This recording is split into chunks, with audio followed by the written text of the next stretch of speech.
is check their win conditions and keep Nexplay at bay. Also, let me do a quick segue. Evelyn pick Baron. I honestly did not expect that, and surprisingly, the Evelyn pick was not an assassin. Yeah, it wasn't. It wasn't an assassin. It was just out there to provide decoy, to provide pressure, to get the gravity that Team Secret needed. That was talking about game number 3, right, Hugo? Yep. Alright, so okay, we have discussed the Seraphine pick. Now is the time for us to discuss Dr. Mundo. Now, it's not to say that Seraphine is overpowered, right? There is still the conditions that you have to check in order for you to be able to pick the sustained mid laner and the Seraphine. Now, the answer by Nexplay in game number 1 was genius. Having a Dr. Mundo just dive the Seraphine is just a problem if you are the Seraphine user. Now, another thing to note is whenever they're picking Seraphine, I'm talking about Team Secret, they're actually banning out Camille and Akali, two of the known menace, or two of the known backline divers that can really just generate a lot of heat when you're the Seraphine player. Another thing to note, just last one, for the itemization, I've seen Seraphine by Tatsuri go for Rod of Ages first. So he really wants to have that extra survivability so that he can sustain himself going to the mid lane and going into the mid game and going into the late game. Actually, one of the things that I would like to highlight on Seraphine is even though she has so much burst, she can be quite squishy, and that's also why we usually see Camille or Akali being banned out. They don't want any champion to actually just jump in and burst Seraphine out of the map. So all eyes might be on the songstress and the doctor, but you guys know that my eyes are on my chunky boys. I love my Galio, and I love my Gragas, and Alistar, I love my tanks. And I did love that lineup from Team Secret yesterday. Let us check out the standings for as they stand today. Since that first day, I do believe that Team Secret has the leg up, but Nexplay Esports, I really don't think they're going to take this sitting down. I think they're going to be out for revenge, especially since time is ticking away, and they do want to make sure that they do qualify for the playoffs. So we have Team Secret on top, Nexplay Esports following, and Galaxy Razer and Action PH not too far behind. It was just the first day. They do have lots of chances, especially today, to get those points. We should note that our schedule for today, by the way, is quite the focus on the newbies. But before we head into the schedule today, guess what? You guys might get a chance to win 1,650 wild cores just by watching the C Icon Series PH live stream. So all you have to do is like and follow the PPGL Facebook page and post a photo of yourself with us, hanging out with us, virtually hang out with the whole PPGL by watching the Wild Rift C Icon Series summer season, and make sure the post is public with the official hashtags, hashtag C Icon Series, hashtag SISPH, that's SISPH, hashtag PPGL Wild Rift, and hashtag all together now, that is OL together now. We have a total of 10 winners that will win 1,650 wild cores, and that will be announced at the third day of every broadcast weekend. So that's tomorrow. That's on Sunday. We will have 10 winners. That is a major prize. We actually do also have a minor prize. Isn't that right, people? Yep. So if you guys can't wait until Sunday, we also have one more giveaway for you. Get a chance to win 380 wildcards by voting your favorite team. 3 things: like and follow Oppo Philippines Facebook page, like and share this stream, the one you're watching right now, with the caption of the team you're rooting for. Could be Galaxy Racers, Team Secret, Nexplay, Action PH, go on. And number 3, make sure the post is public so we can view it, and with the hashtags Oppo, hashtag Oppo Game On, hashtag Oppo Reno 5, and hashtag Picture Life Together, hashtag Oppo A94. Lastly, hashtag Live Life at full speed. I know it's kind of so much hashtags, but believe me, if you win, it's gonna be worth it. Only 4 winners will be announced at the end of each day, so that is after the last game of the last series. Once winners are announced, please message this page, the PPGL Facebook page, to know how to claim it. Again, this giveaway is only for our Facebook viewers, so if you're watching on Twitch or on YouTube, hop on over to your Facebook app and join the giveaway. That's right. And don't forget to like and follow all of the talents as well if you like what you see over here at the C Icon Series Philippines. And who knows, you might just get those wild cards. Now, over to our schedule for today. As we mentioned, I feel like today is where the newbies are going to shine. The new teams, rather, that are going to shine because we do have Galaxy Racer versus Action PH coming right up. And later on, we have Action PH versus Team Secret and Galaxy Racer versus Nexplay Esports to finish up our day. It's a big day for the new teams, especially Action PH, because check that out. They have got 2 games back to back. Guys, how do you think this will affect their performance? Otlus, let's start with you. Game number 1 or match number 1 is very important for both these teams. They come in here in this tournament trying to prove something, and this is this is their open opportunity to at least get that very first match win. And it's at the expense of the other newer team. And so, yeah, we're going to see an explosive battle between Galaxy Racer and Action PH to really know who is the real dark horse in this group for North Luzon. That's really interesting, and I do agree with you in that they might be dark horses for this group stage.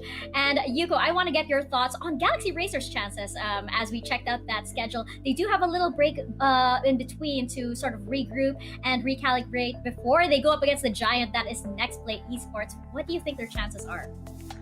Right, so I'm still gonna give it a 50-50 because anything can happen. But even though they did not have the best start, even though they were really good during day 1, I know that they learned a lot of things. And the only question is, will they be able to execute the things that they discovered or the plans that they have now? But again, knowing Galaxy Racers, they made it to this summer split or summer season. We are gonna be in it for a treat. And speaking of Galaxy Racer, let's take a closer look at their lineup today. They did impress us quite a bit, and they did have a very tough day, very tough first day. We have Icarus, Xpear, JC, Zivs, and Draw playing for today. And Otlus, what do you think were the most notable points from Galaxy Racer yesterday? Alright, so game number 2, let's talk about their drafting. They drafted Graves just to make sure that they can stand toe-to-toe in the 1-3-1 pressure. Yes, they did fall behind. Yes, they did lose that battle altogether, but I like the idea of not just sticking to what you think can work. You have to adapt, and Galaxy Racer has shown that during the draft in game number 2. Another thing to note is JC, a first-time pro, is not afraid to pick Katarina. My God, Katarina is very hard to execute, especially in competitive play. So I'm really rooting for this guy to pop off, and hopefully today we do it. Might have been a bit of a show-off pick as well. Kind of like sending a message out there that, this guy, JC, he's really not afraid to get in there and really put his best foot forward. Let's actually take a closer look at JC, who is somebody definitely to watch out for on the side of Galaxy Racer. Yuko, I know you have a lot to say about JC. He ranked number 9 on the server, which is why actually Coach Lion Nation picked him out of so many players. But he is a first-time pro. How do you think he can stand up to the veterans in the scene? Honestly, let's not, even though we can disregard the fact that he was ranked 9, but we can't not disregard that. That's amazing. Like, how, right? What kind of god is this person? But the fact that he is confident to play with his own play style and as this team, even though yes, Katarina game 1 may not have the time of her life, but I'm looking forward to seeing what more champions he has. I'm sure this guy has a lot in his pocket. Definitely. As we mentioned, that was just game 1, and he is a first-time pro. He still has a lot of chances to show us, what else he's capable of.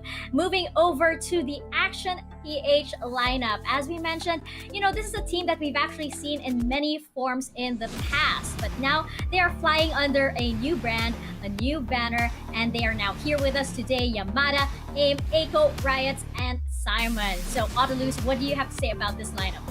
Alright, so we did say Eiko in the mid lane. Sorry, it was JC in the mid lane for Galaxy Racer. Now, I think we have to closely look at Eiko. Eiko is, let's just say the contrary. Eiko has been in the league scene for years now, since 2016. This player has been in the PGLs. And Yeah, so there's really this discrepancy when it comes to experience in the mid lane, but I'm not really just ready yet to call it a favorable matchup for Echo. I'm still excited to see what they have in store for us. Again, Action PH is a combination of the old dogs and the new breeds. So we have Yamada putting up a very good performance yesterday in the Baron lane. I can't wait to see him again today, man. Neither can I. And you know what? This team, actually, you brought up Aiko. He's actually been competing since 2016. That is quite an esports resume, so to say. Yuko, what do you think their experience can bring to the plate over here versus Galaxy Racer? I know Galaxy Racer also have a lot of experience behind it, but it just seems like Action PH has 2 or 3 more years of experience. 4 to 5 years worth of pro play experience, that is going to be a lot, even if 2 years already a lot. So what more if we're going to look at 4 and 5? And what I'm actually happy about is that he can incorporate it to, yes, Wild Rift and LoL PZ are 2 different games, but they're similar in the sense that you can just jab in a thing or two that you know from LoL PC and just translate it to Wild Rift. And honestly, this mid laner is one of the players that I'm looking forward to. And Action PH just staying true to their name, they really give us a lot of action, and they'll be having 2 consecutive series. Honestly, they're gonna rely a lot on momentum. Let's say they win or lost first series, it's gonna heavily affect their second series. But I believe that they can still do something about it, go with the mental reset. Or if they do win this first series, they can just carry the momentum and their strength onto the second. I love what you're saying. This first series really will set the momentum. Who carries that over and who gets left behind, especially for these 2 teams that have yet to score a point or score a series. And you know what? Speaking of star players, let's take a look at our Globe key player clash over here. These 2 have had excellent performances. Yesterday, we have Icarus versus Yamada and the stats that follow them. Otulus, what do you have to say about this matchup? Action PH is very confident to put Yamada on the damage department. Yesterday, they drafted Galio and Gragas, and Galio was in the mid lane. Now, we saw how Team Secret played their Galio. Galio can be played tanky, and Galio can be played damage, but it was the mid laner just stepping back. They wanted Gragas by Yamada to have the damage department, so I think they really want Yamada to shine. Now, it is for Icarus to just stand toe-to-toe and put up with the pressure, because this is going to be a tough matchup to begin with. Also, if I'm gonna translate the stats that we're seeing right now, and if I were to give it a summary, basically Yamada is more aggressive. He is a slightly more aggressive Baron laner since he has more kills in, more kill protection in, and I guess Icarus is more on the conservative type of Baron laner. You won't see him up until the late game, which is okay as well, because he gets to get the items in, gets to farm, and then eventually he will be a huge threat to the map. I love what you guys said when we were talking earlier, how this series, actually so far in the group stages, what we've been seeing is really a battle of the Baron laners. And this is going to be really exciting to see these 2 players duke it out in our series. So before we get right into it, let's have our predictions over here as to who will be taking the first series. Will it be Galaxy Racer or will it be Action PH? Otulus, let's start with you. Okay, well, Yuko did have the upper hand yesterday during the prediction, so I kind of want to have a better day today. So I will go with Action PH winning 2-1, because I just think that Action PH yesterday, they drafted well, and it was just all about execution, all about being decisive, and it was just she against AIM, and we can forgive AIM with that, right? That was the first game against the superstar jungler. I think that Action PH has a good fight here, and so is Galaxy Racer, but the prediction will remain the same, 2-1 for Action PH. And what about you, Yuko? What are your predictions? Okay, I'm gonna say this prediction not because I want to pick a fight with Otulus. I'm squinting at you, man. But it's gonna be 2-1 in favor of Galaxy Racers. I love their team plays and even their drafting in the first series, or first day for their series, and I would love to see more of it here in day 2.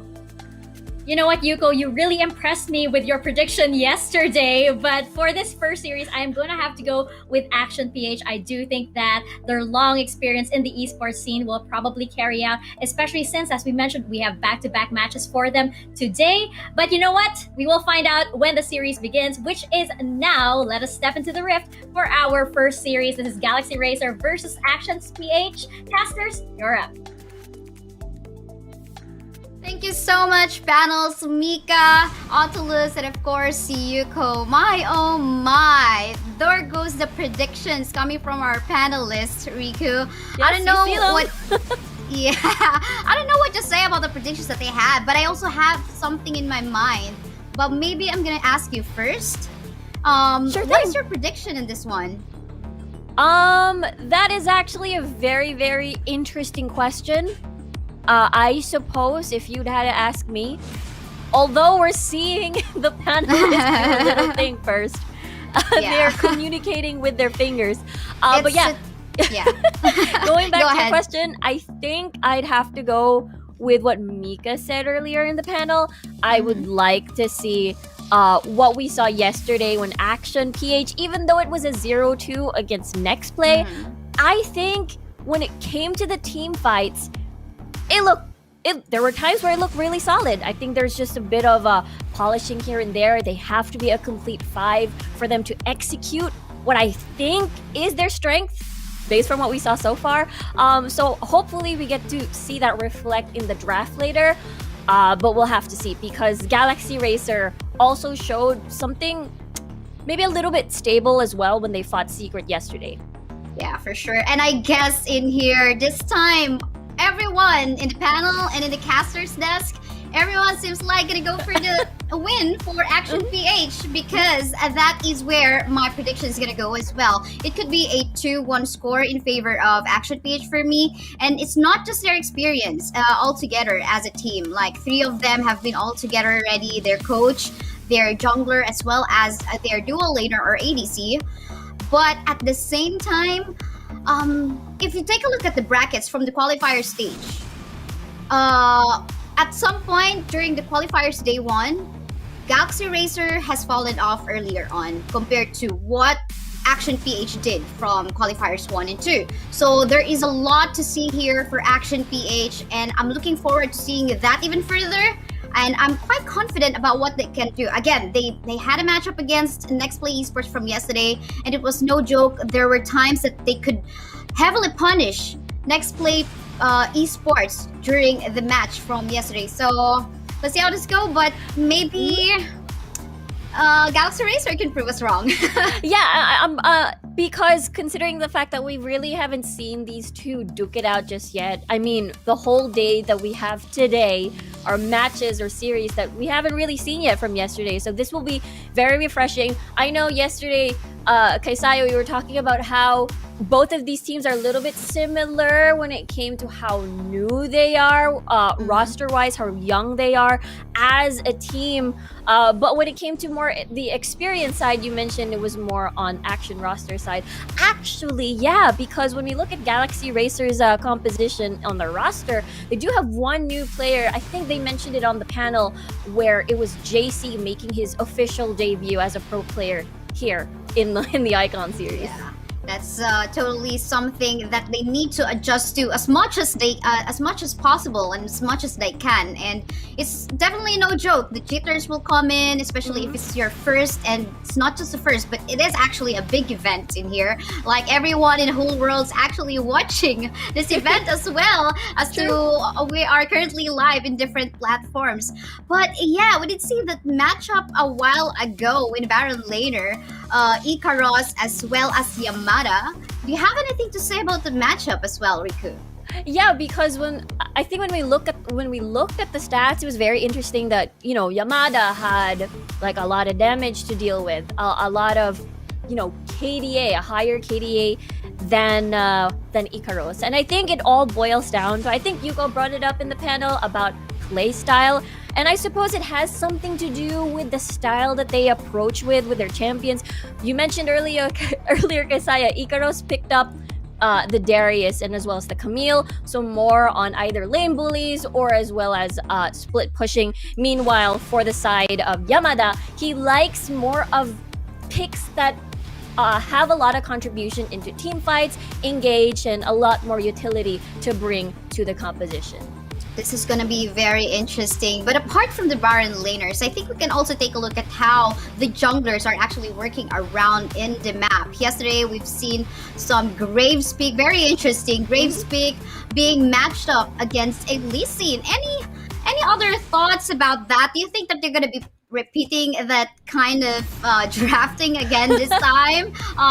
But yeah, it's gonna be a totally different story because this is gonna be a new team versus a new team. So as for you, Riku, do you have any expectations as to what they might place in here for how the junglers are actually have been showing their kind of play style from yesterday? Yeah, because when we look at the first two series of the day, actually, yeah, the first two series of the day, there was a trend that we saw. Maybe a lot of the Camille's getting picked up in the jungle, maybe a little bit of Lee Sin here and there. But when we went to the third series, which was Secret and Nexplay, we sort of saw the Dr. Mundo come in. So there's a lot on the pool that they could possibly use as well for day number 2.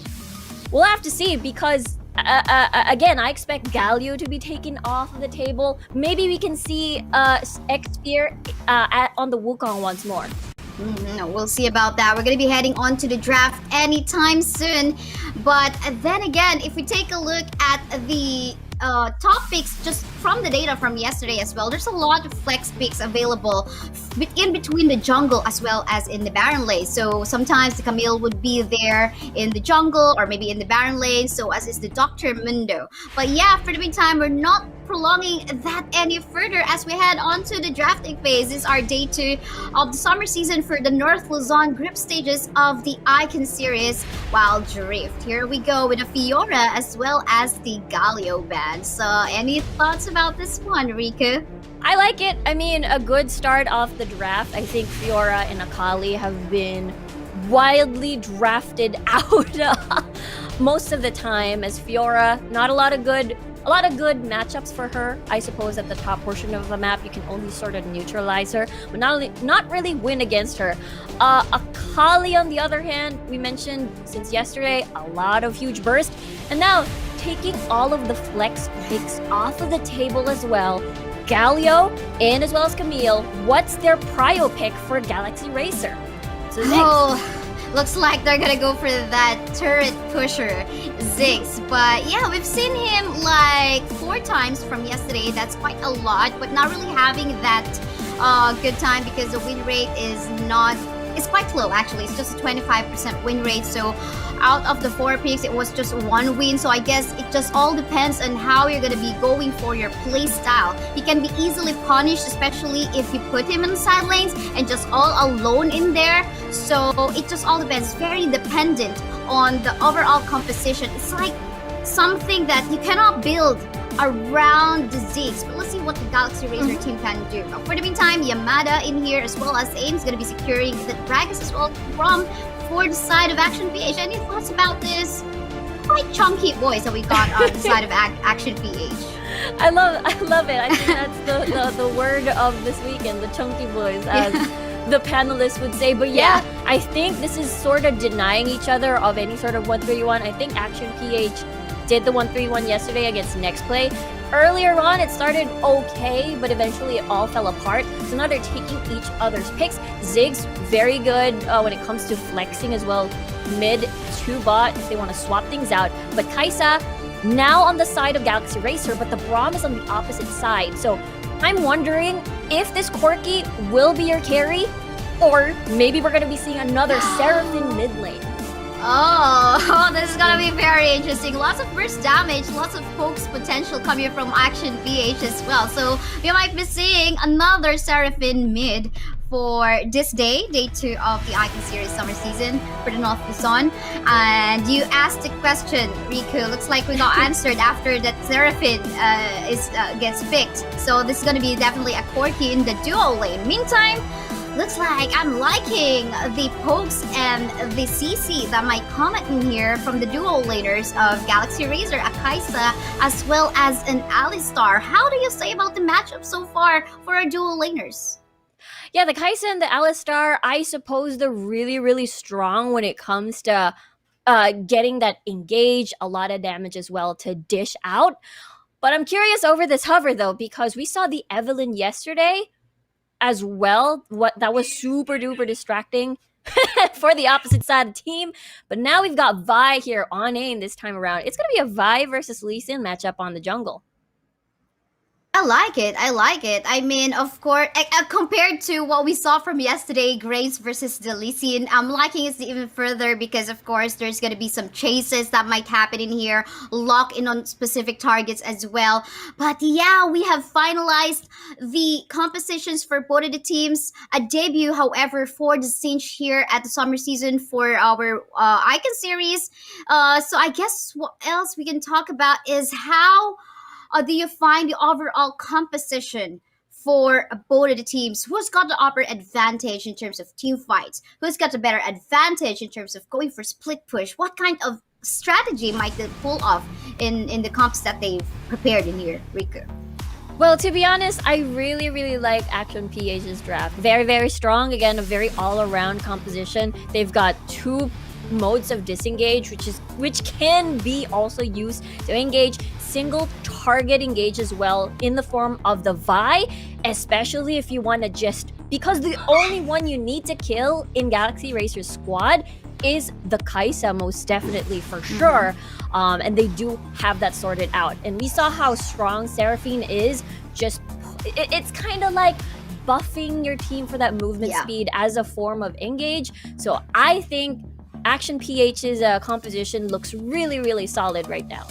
Oh, this is gonna be tough. And yeah, I guess though, if we're just gonna be pointing out, and you know, just to be fair, with Galaxy Razer as well, they still got the win condition, of course. If they can try to go for that, if they take advantage of the Lee Sin that they got in their lineup, like by simply punishing either that Corki or that Seraphine in the middle lane early on, then they maybe can just go for that early snowball and just try to capitalize on that. Not to mention, they got two good damage dealers as well, the Ziggs as well as the Kaisa. So no wonder they can also try to just make it work.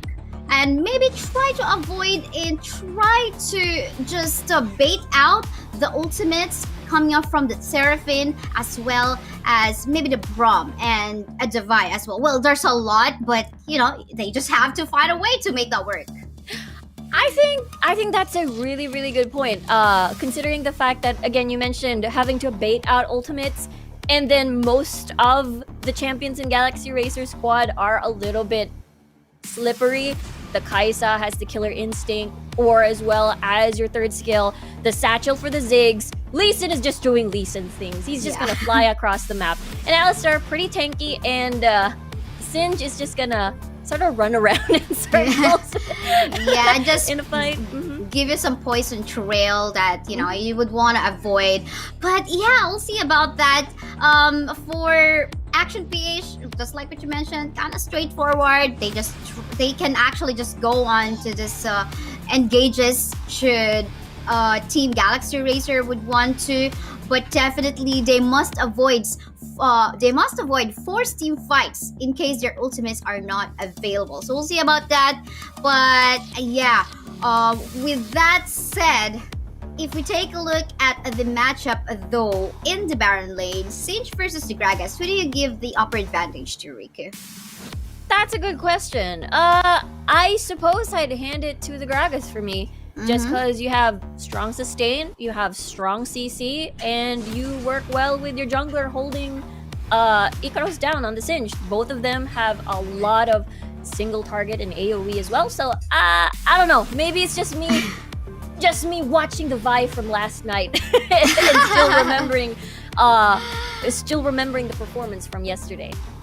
We'll see about that though. It's still gonna be in question. It's gonna be about the execution. But for the meantime, we're gonna be heading on to the game. Once again, your casters, I'm Saya with me is Riku. Here we go for our game 1 between Galaxy Racer versus Action PH. Yeah, this definitely is gonna be fully a jungle, like more on the focus on the jungle pathing of aim and as well as X Spear on how they can get that early lead, how they can transition to the mid portion of the game.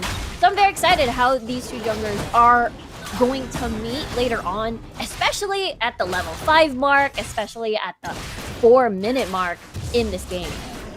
With the starting point of both the junglers, looks like they are willing to meet up somewhere in the top lane part of the map where the scuttler is. So we'll see how this goes. No, actually, I thought the Lee Sin actually has started somewhere on the top side, so never mind. So they're not going to be meeting. Looks like the prior for the Lee Sin will then be the scuttler in the bot side, and potentially would want to try to go for a gank as to where the 4K is. But for the meantime, just in here in the solo lane, just so. Who's gonna get that better deny in the CS? And yeah, not much action to start.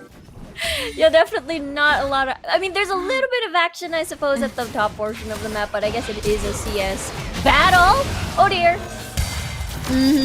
Well, in here, just like we mentioned a while ago, they're gonna be trying to go for a gank.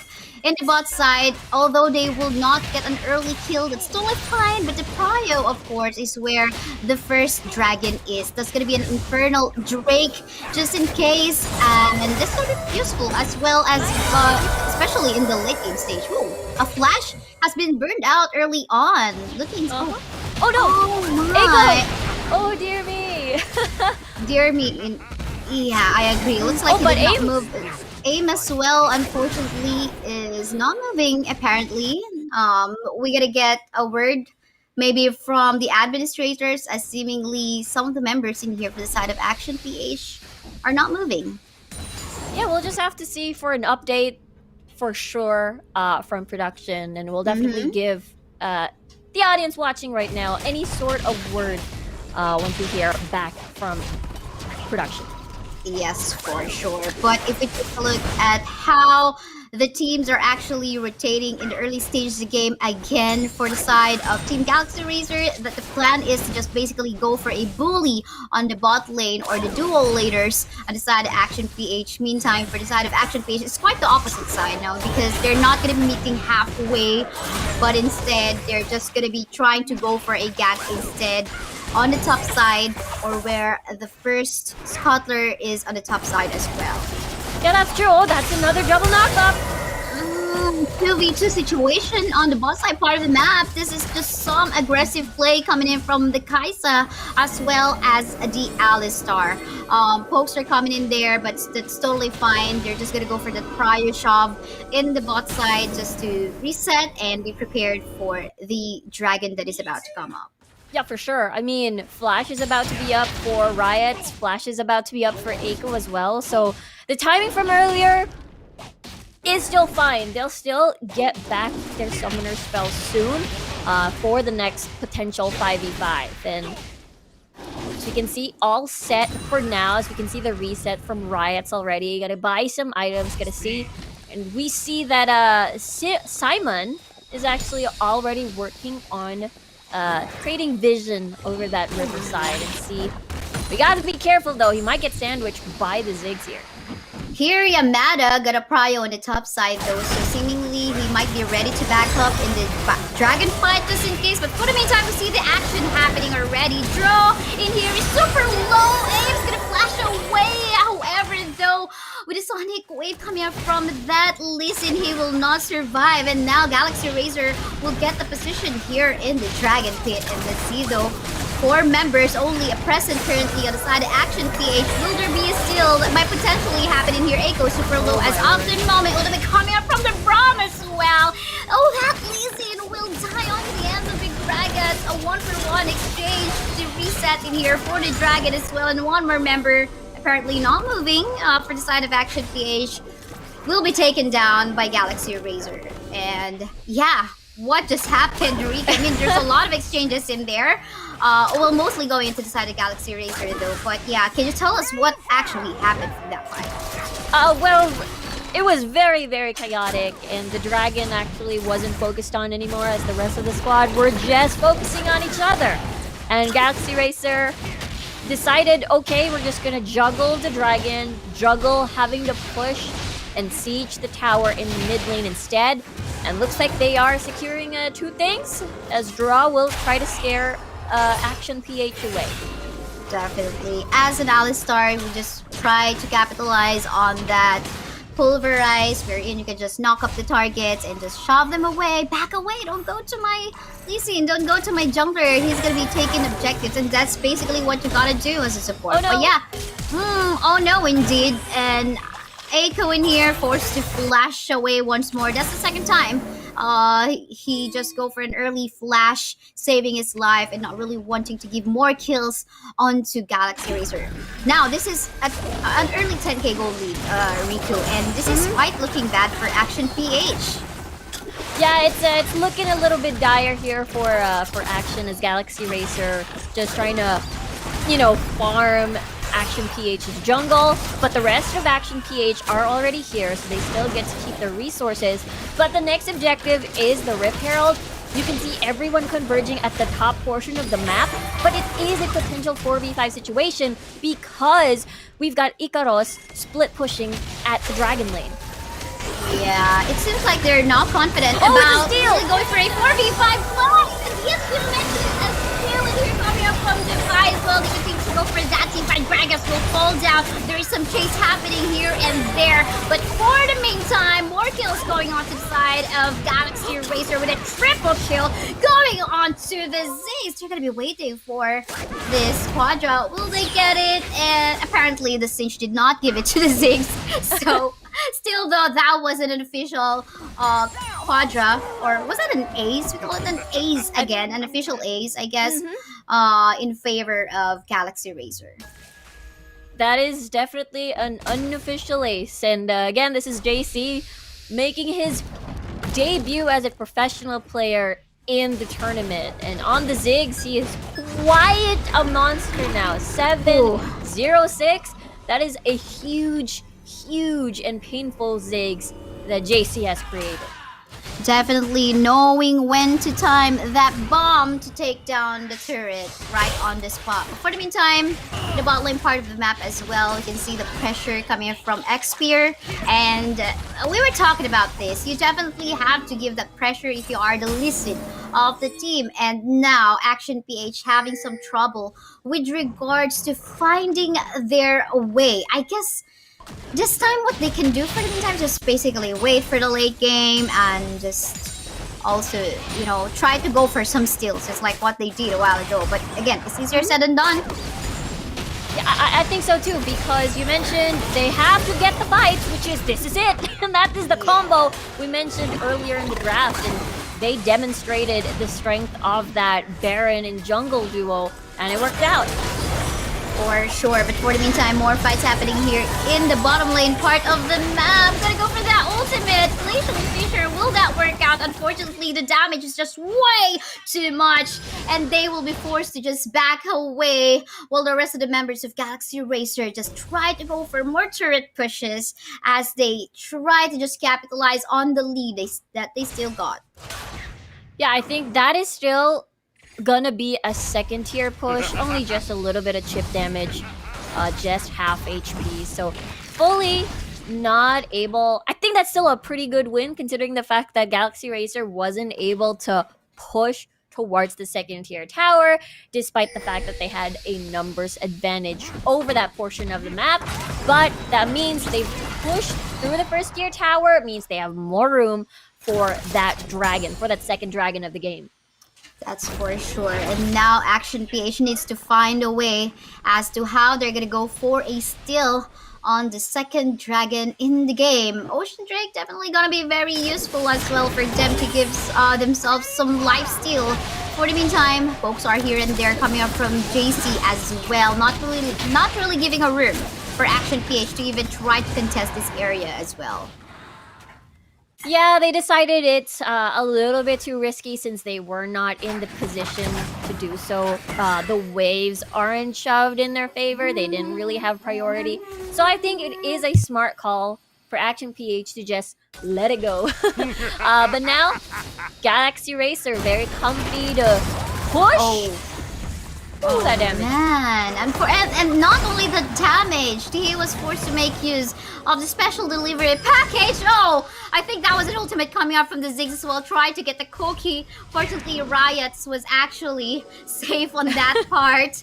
But yeah, they are very much willing to poke out the members of Action PH and try to find a target that they can pick off any further in order for them to be prepared in the next objective that is actually present in the map. Baron is the next juicy target both of these teams are hoping to get. Especially Galaxy Racer do have the power to just blow someone up in an instant. They have that pick-off potential as well with so much CC and damage that they have. So they're just waiting for someone that is all alone in Action PH's jungle. Get one, then open that up for Baron. But so far, they have been patient. They do not want to sort of throw their lead. That's the reason why they're just happy shoving the waves and waiting for the best opportunity.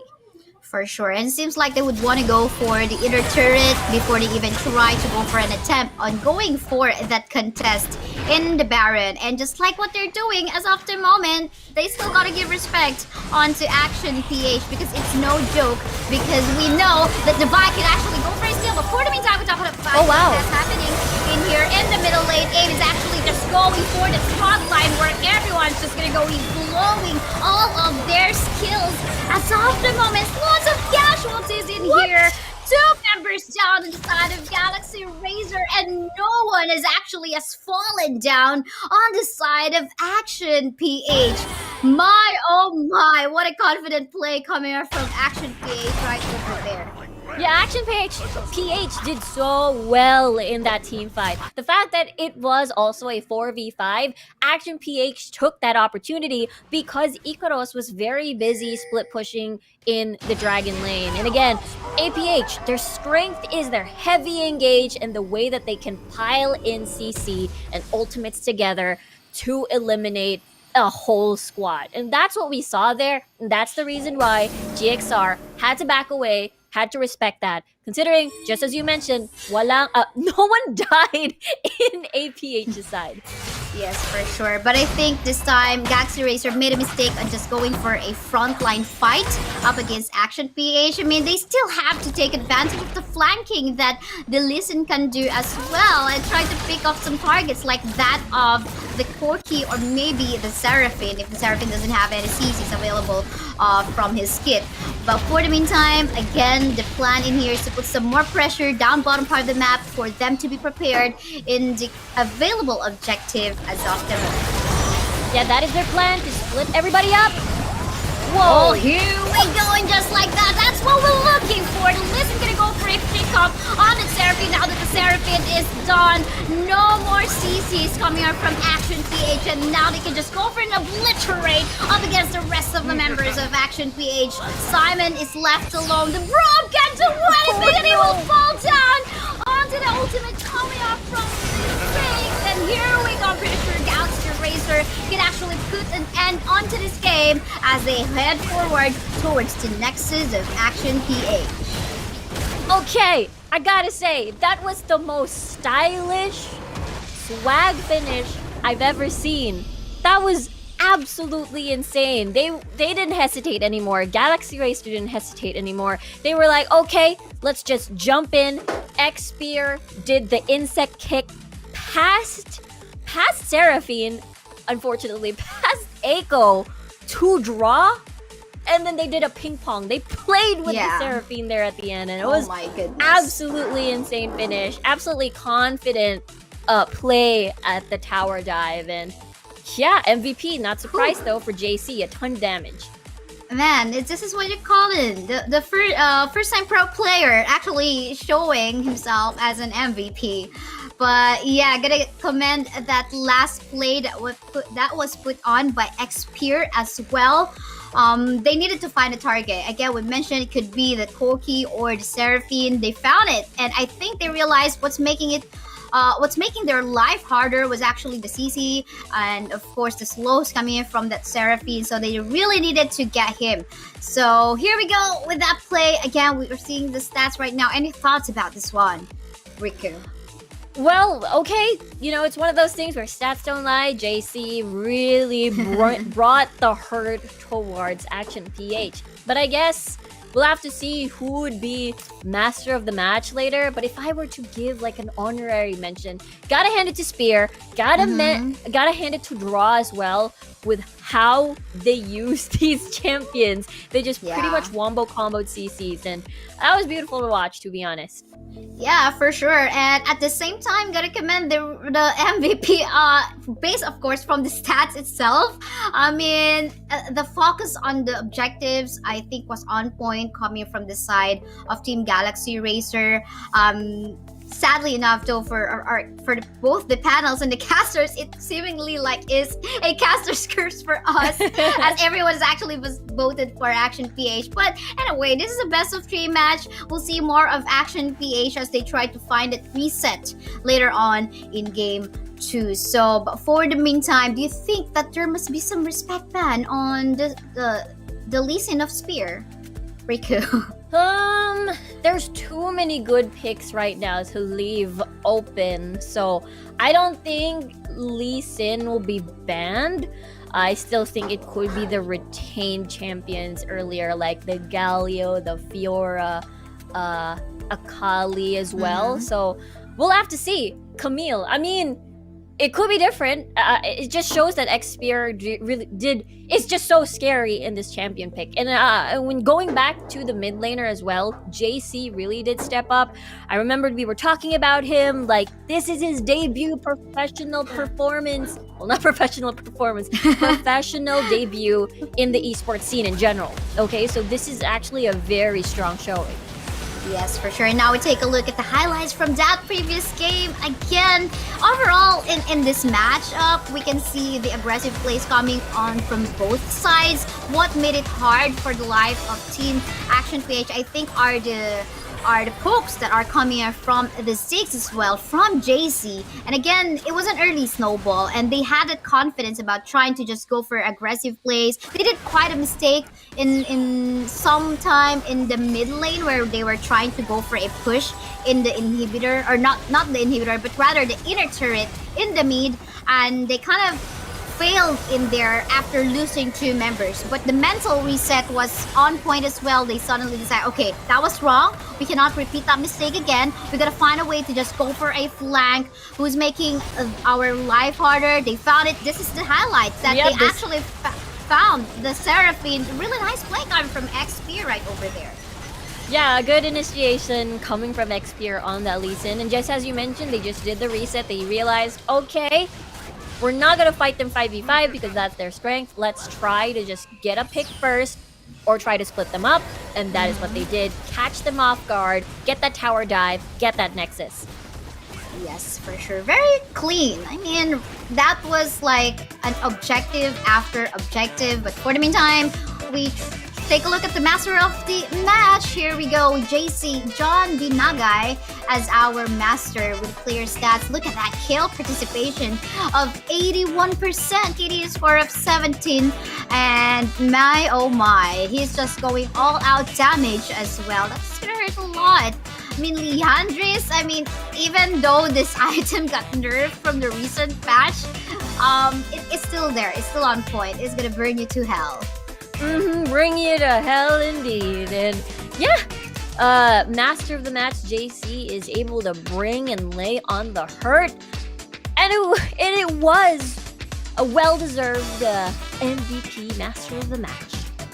Yes, for sure. Well, I'm pretty sure that they are celebrating in there, but at the same time, I'm sure that at this Action PH as well is just finding that momentum again, going for the reset, because they're not going to be in here in the group stage if they're not if they're not that successful coming up from the qualifier stage. So let's see how this will go. I'm just sensing that there could be a Lee Sin ban, because I can remember from yesterday, it was somehow respected up against Galaxy Racer as well, knowing Xperia really showcasing, at least in the community tournaments or some scrimmages, that he is really a Lee Sin main. And if you give this champion to someone who's very who is well versed on this champion, then it could be disaster for you, especially if he knows to do all the kinds of Lee Sin moves that you can do.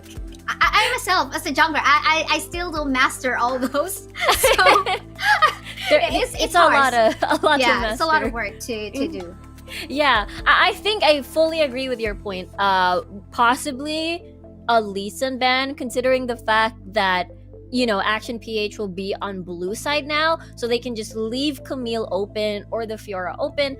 I would leave the Camille open possibly, and then they can first pick Camille on their side. So we'll have to see how that draft goes, because I'm excited. Because honestly, Action PH, their draft looked really, really solid on their end, and I really wanted to see the explosive 5v5s, which we actually got to see a really good preview in that inner tower fight.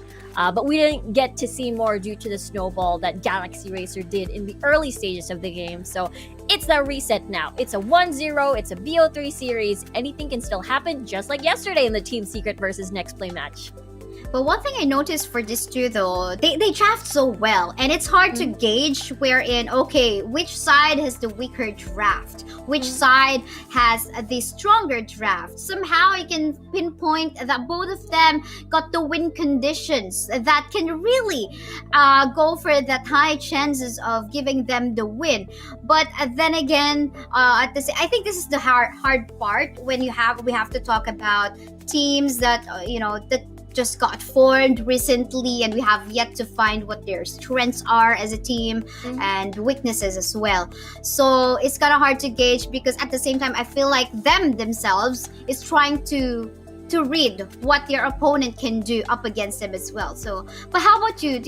Have you ever noticed any something really noticeable? Okay, this is the main strength. I'm pretty sure that I'm confident this is going to be Action PH games already, or series already. Right. I think for me, what I've noticed so far from yesterday's match, is for Action PH, their draft to me looks really, really solid. Even when they fought Nexplay, I think it was the second game where they got the Galio, the Gragas, and as well as the Vi. Unfortunately, we didn't get to see that because Galio was banned this time around, but I feel like they would fall back to that composition. We saw that work in Team Secret's favor in their third game. So I'm looking for, because based on what we saw in the Nexplay match for Action PH, they were really, really good when it came to the team fights. They just gotta get to that part where they can 5v5, survive the early game. And I think that's where their strength lies, which is the later stages of the game. For Galaxy Racer's identity, I think there's a lot of playmaking potential on their side. I mean, from the previous match that we saw, we've got Draw and X-Spear as well, doing the wombo combo. So I think there's a lot of synergy there. I think that is one of their main strengths as well. We'll see about that, if that is really gonna be that consistent too.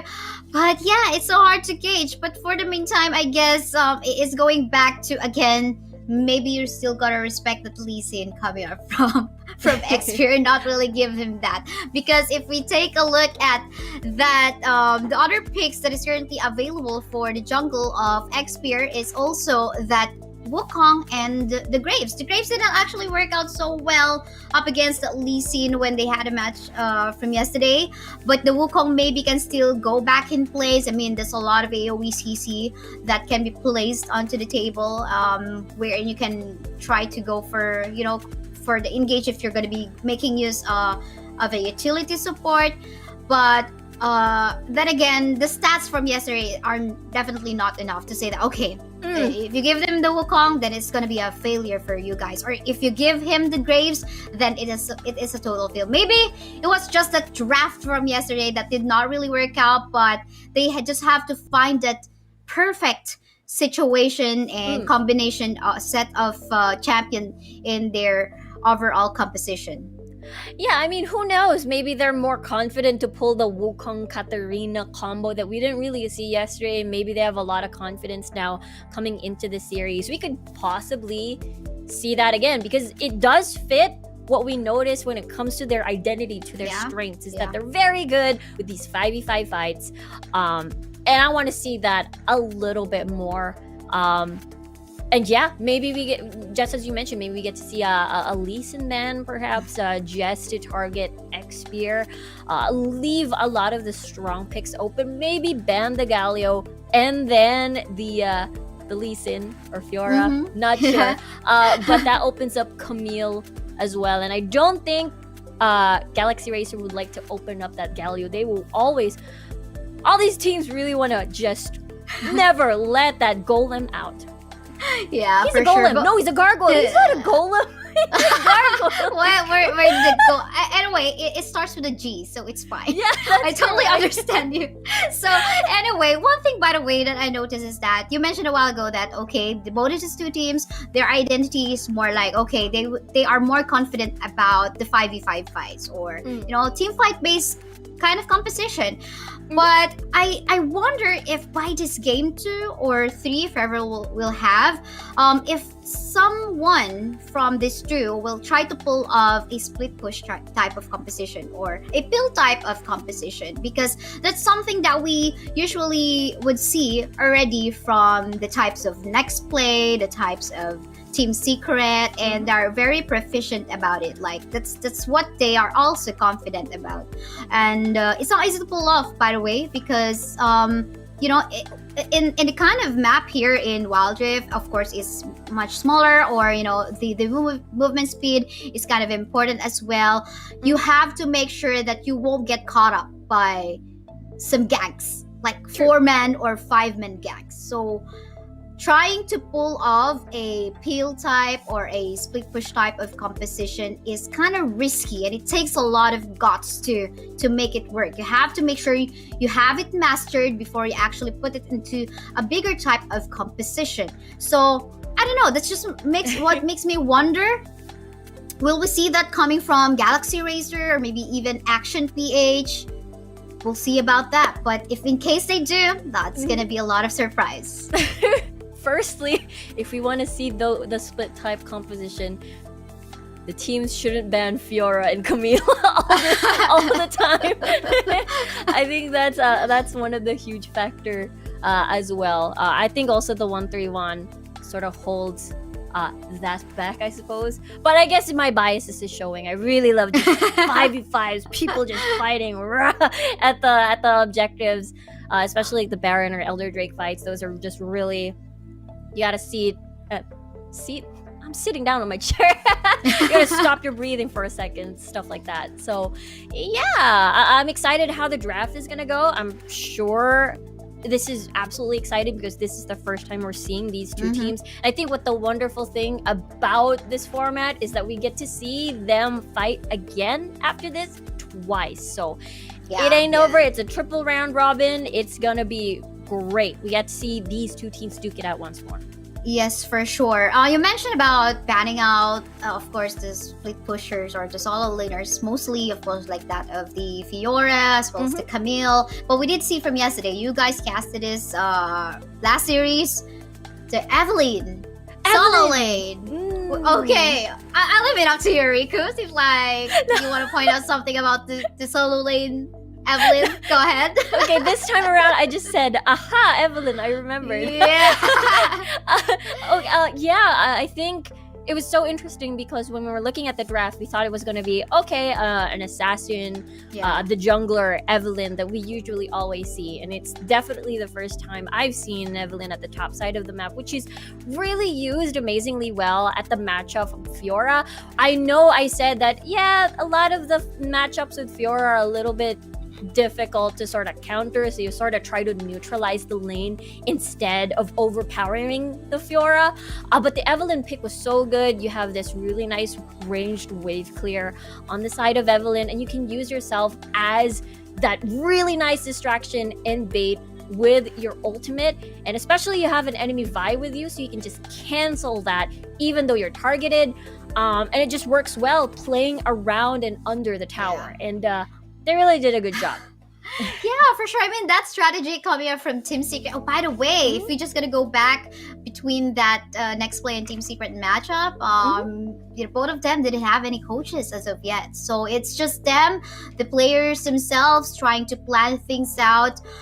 But yeah, going back to the strategy with the Evelyn, solo lane. So basically, the gist was to just become the distraction and survive as much as possible. Go for the split push work, even in case they try to chase you. Like, okay, one player cannot go for a kill on you as an Evelyn, and then they will try to go for a 2-man gank on you or a chase on you, and then they just get distracted and all that, and now you leave the rest of the 3 members to just try to go for a 3v4 situation. And we're talking about a combination of a Seraphine, a Mundo, and what was it again? Was it a Braum?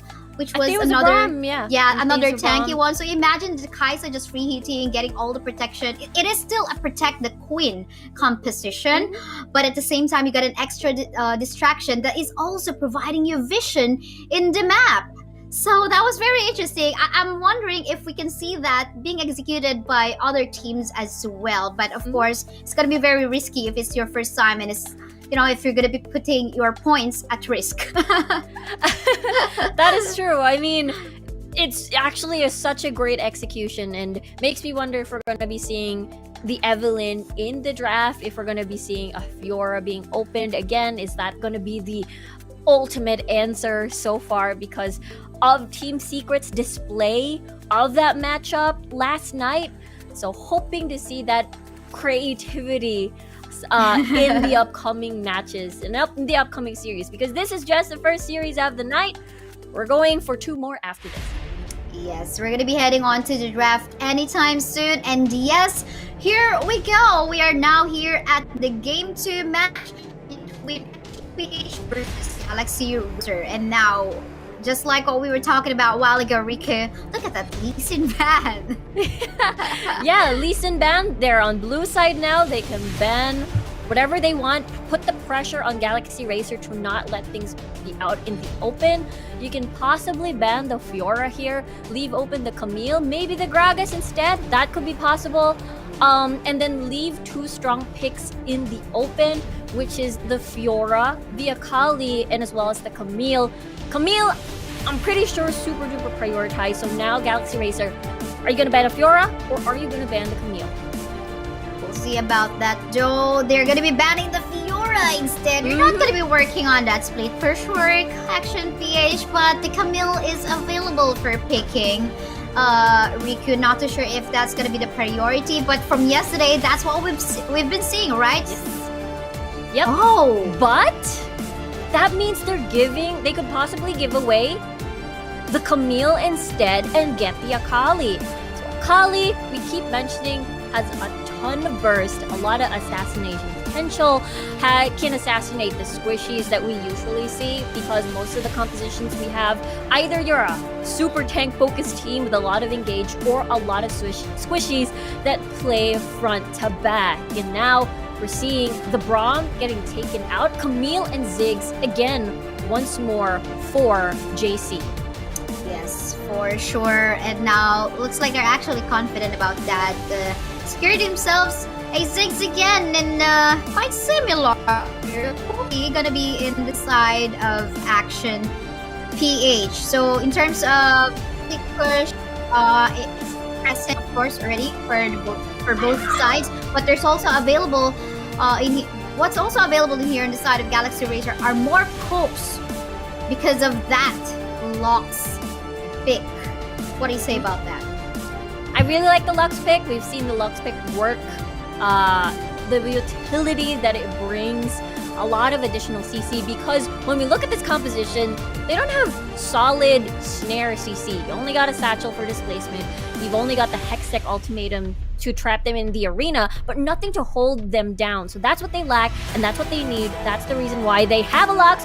But our pick, I see you smiling, Kesaya. I've been seeing this in scrimmages. I mean, yes, maybe some will think about, okay, we're not seeing her that much in the meta, but I'm pretty sure that this can match up with what is in here in the composition of Galaxy Razer, for as long as the charms will connect, and of course you can just dash in to, avoid some pokes or maybe try to chase some targets, then that's going to be super useful as well. So they're just trying in here on the side of Action PH to capitalize the CC that they got in their lineup, but they got to be careful as well in the pokes that is present coming from both the Ziggs as well as the Lux.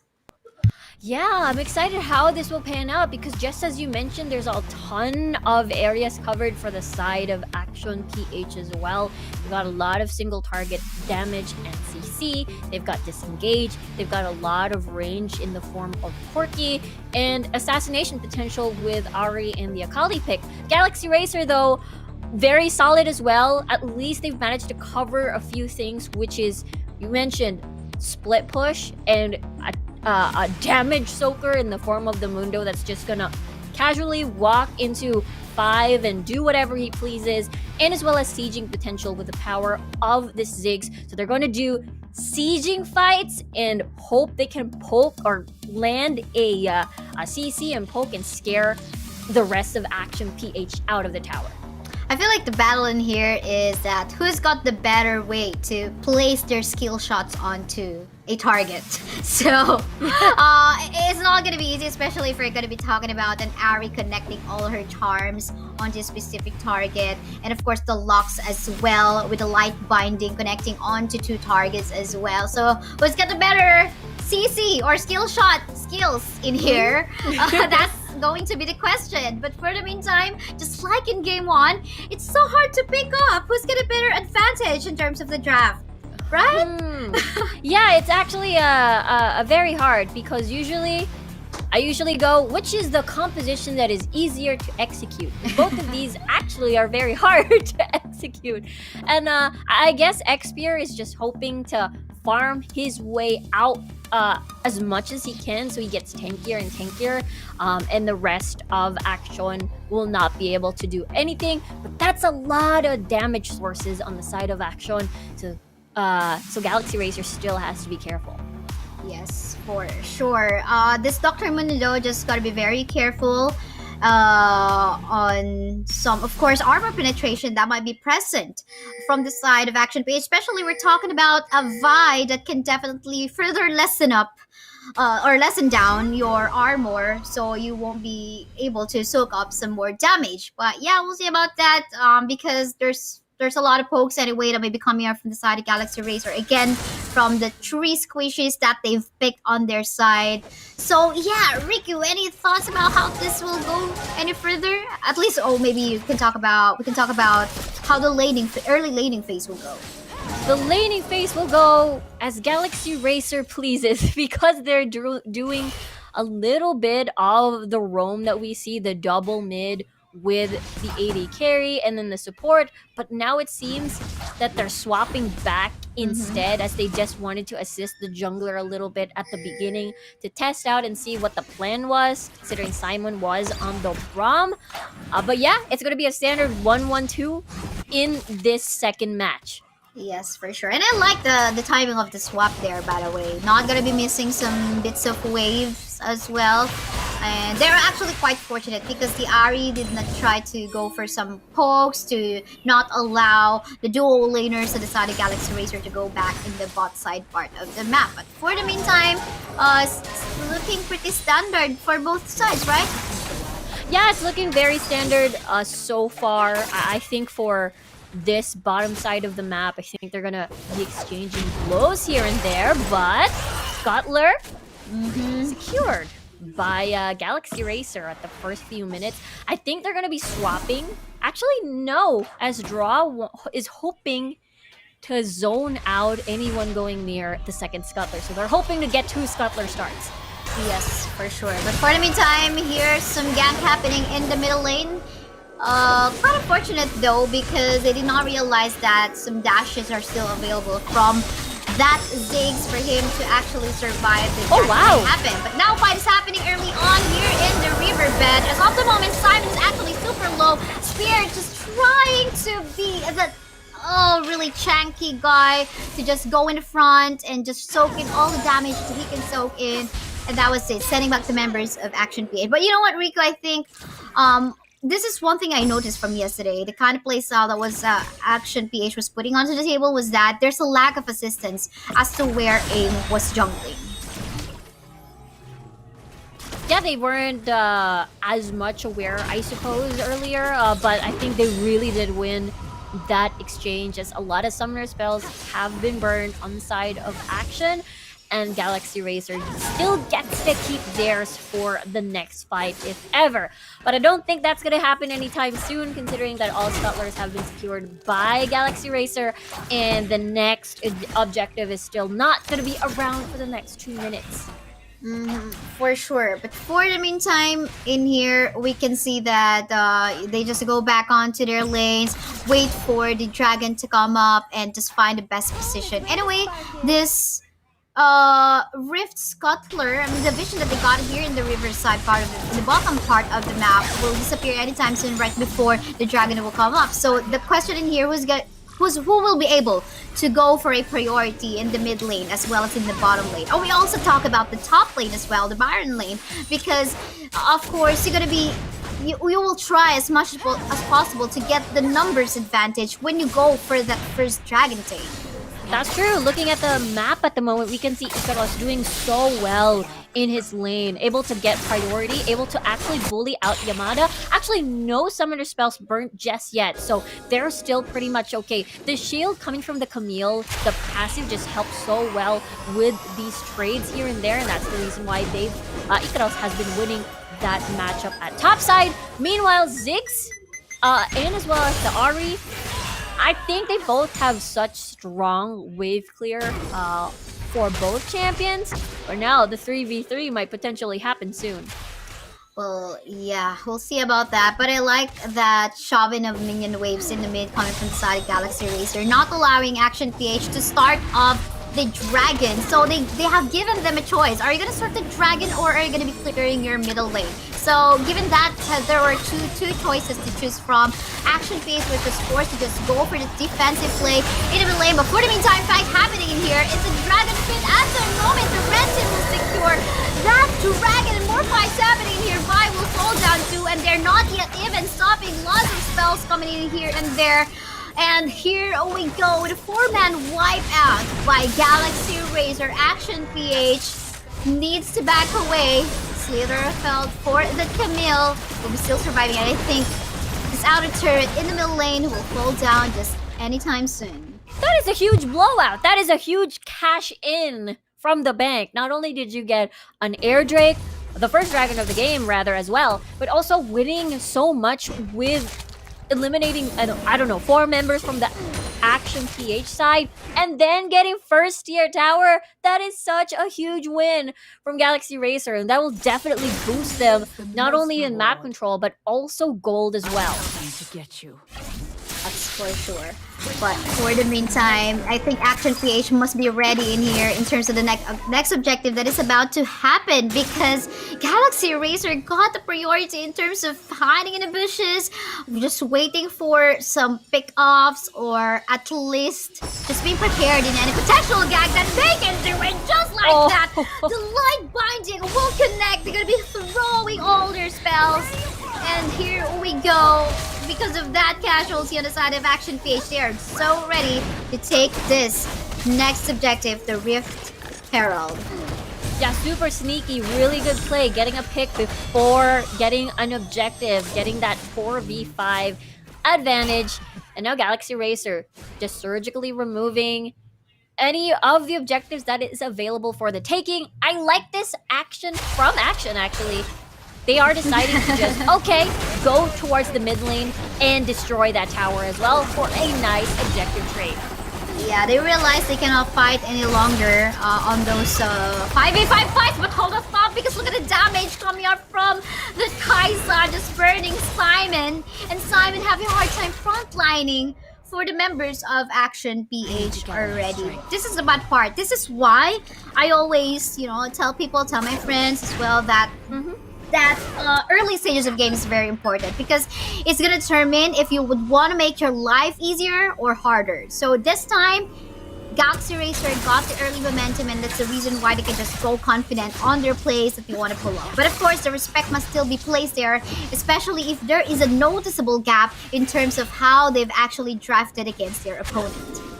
Yeah, absolutely, and Galaxy Racer just know how to take advantage of that, as Yamada might be in trouble.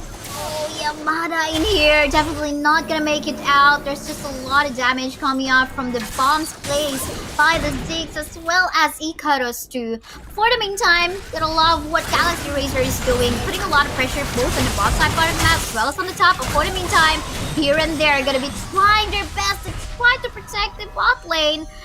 But yeah, seemingly though, the minimap is color red as of the moment, Riku.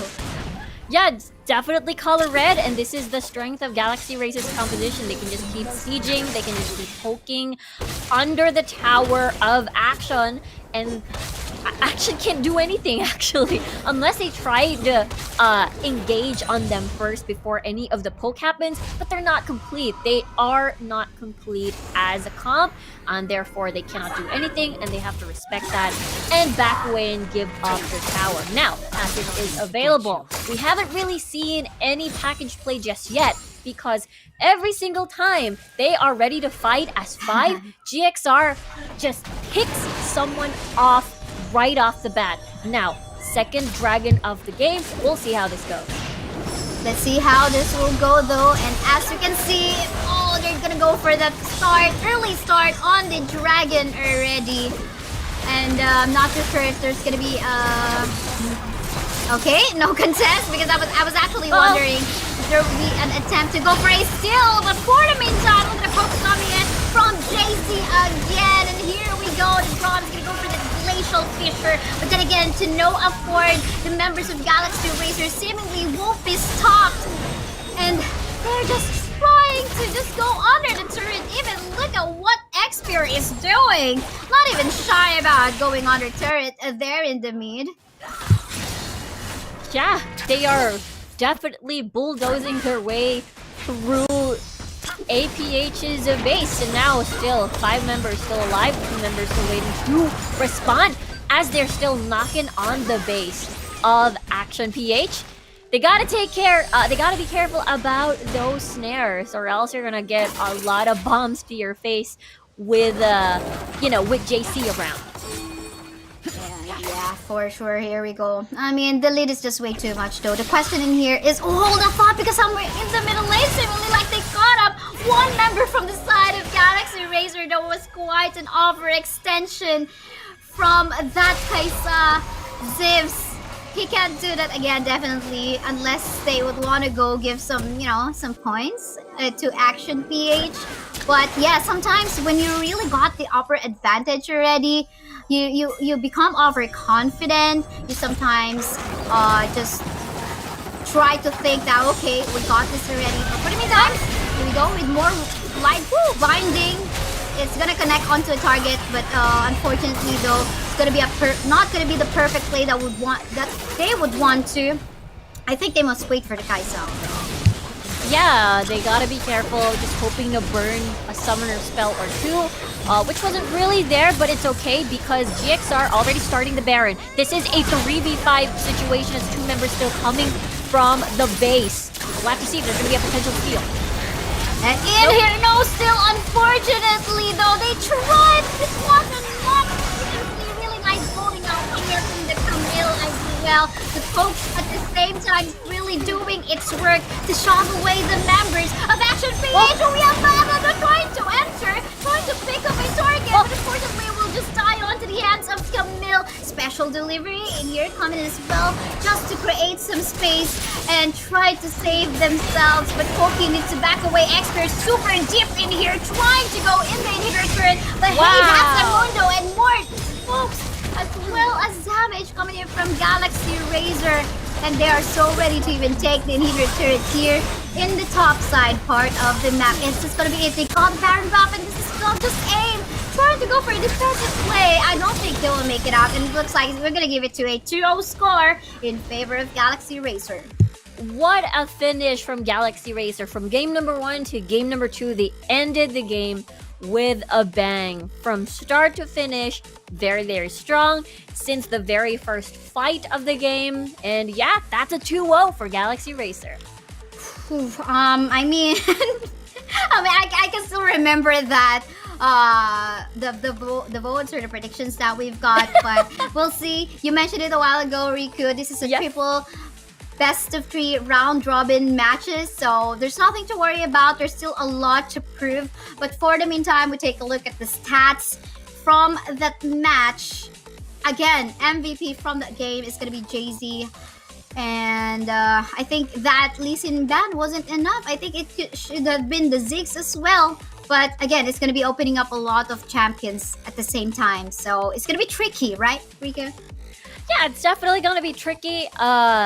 They've managed to pour in the bans already. I don't think I've ever seen... I think we've seen it once or twice of a Ziggs ban.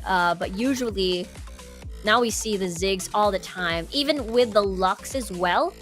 I was a little bit worried because there's not a lot of follow-up, like maybe not a Seraphine to get this team moving, composition moving, but yes, their strength is the sieging power that they have. Just poke under tower and get that tower dive in if they're able to poke them enough. And yeah, Galaxy Razer played their compositions really well.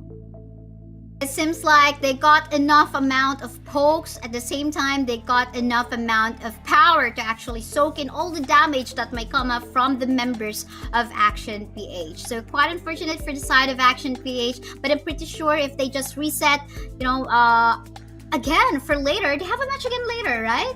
I believe Yeah, they so. do. Actually, the second series is Action versus Team Secret, if I am not mistaken. Yes, you are right. You are not mistaken, Riku. So it's going to be Action PH versus Team Secret later after this. So it's going to be tough. I mean, the panelists have mentioned a while ago if it's going to be up to them if they're going to be bringing that momentum or if they're going to be doing their best to just try to go for a reset in terms of the mentality that they got from this match up against Galaxy Racer. So, I mean, hopes if you are a fan or a supporter of Action PH, you should cheer them up now because it's gonna be another match that is not that easy to face for later. But yeah, we're gonna be taking a look at the highlights in a little bit. But Riku, do you think that JC, given that he's just new in the professional scene, do you think that he already got what it takes? Yeah, Based I think. on this match, Yeah, he has a very strong showing. I don't think he shined as much yesterday because of Team Secret, but he shined today with the Ziggs on both of these matches. His positioning was great. There wasn't any sort of unnecessary deaths here and there. He was just doing Ziggs things in the back line, and it really does show. That's the reason why he had such a strong kill participation in the first game. Not sure what it is this time on the second, but I'm guessing it's just as high. Yes, for sure. Maybe we'll know about that later. But for the meantime, here in the highlights, you can see how much, they are just so used to going for the pokes kind of play, just peeling off some of the members. They're not even shy about trying to hit and poke the Braum so that they force the Braum to just go back and Team Galaxy Racer, Team Action PH not having the support to frontline for them. So really nice strategy coming up from the side of Action PH, or rather Galaxy Racer, I must say so. And yeah, look at the damage come from the Ziggs. I mean, he just knows the capacity and as well as the range of what the Ziggs can do. So really nice play coming from both of the teams. It's just that so happened that I think we missed that part. Probably this is the getting to know stage wherein finally you get to know that one of our power picks is actually a Ziggs that is in the hands of JC, which is again the master of the match. Yeah, second time around for this series, JC bringing in a whole new hurt for Action PH rather. 12 KDA and 86% kill participation. It is very, very similar to what we saw earlier in the numbers. He really did the work, stuck with his team, and just did Ziggs things basically. And again, really strong showing for day number 2, as this is, we keep mentioning this is such a great day for him, considering again it's his debut to the professional scene as well. Who's not gonna love that? Even like I think anyone who is actually in the field and you're given the master of the match title not just once but twice, you're gonna love this. Probably they're gonna be buying some foods and pizzas already in their boot camp to celebrate all this. But yeah, for the meantime, for our South, sorry, not South Luzon, but for our North Luzon summer split, it's not yet done. I mean, we still got a lot of matches to take a look at, and it's a pretty long process. If I will actually try to take a look at the other regions, I guess I think the Philippines has one of the longest, type of I don't know what do you set up? Yeah. Yeah, we do have one of the longest setups for sure to the road to the to the playoffs, because there's 4 regions in total: South, North, Luzon, Visayas, and Mindanao. And each of that, well, at least for Luzon at least, is a triple round robin, and it's a double round robin for, I believe, Visayas and Mindanao. So it's still pretty long, even though it's not a triple round robin anymore. That is a mouthful. But yeah, you're right. It is a long process, a long journey, but it's so worth it because we get to see the teams grow, see the teams fight each other thrice for this time around, and I can't wait to see what's more in store. Yeah, and what I actually love about it is that everyone's just given a chance, because there's the open qualifiers available, and again, triple round robin, you are given a chance to actually learn about your opponents and try to adjust over time. But for the meantime, before we head on to the next match, Action PH versus Team Secret, we must head on to a really short break. Once again, we're casters. I'm Kesaya. With me is Yuko. With me is Riku.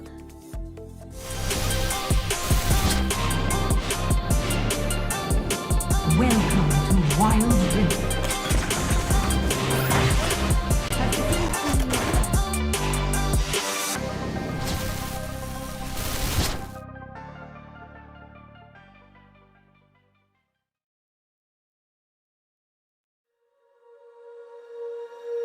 When you feel it's hopeless, when you think that you lost, oh, I will take your hand and we'll rise up from the dust. Oh,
Welcome to Wild Rift.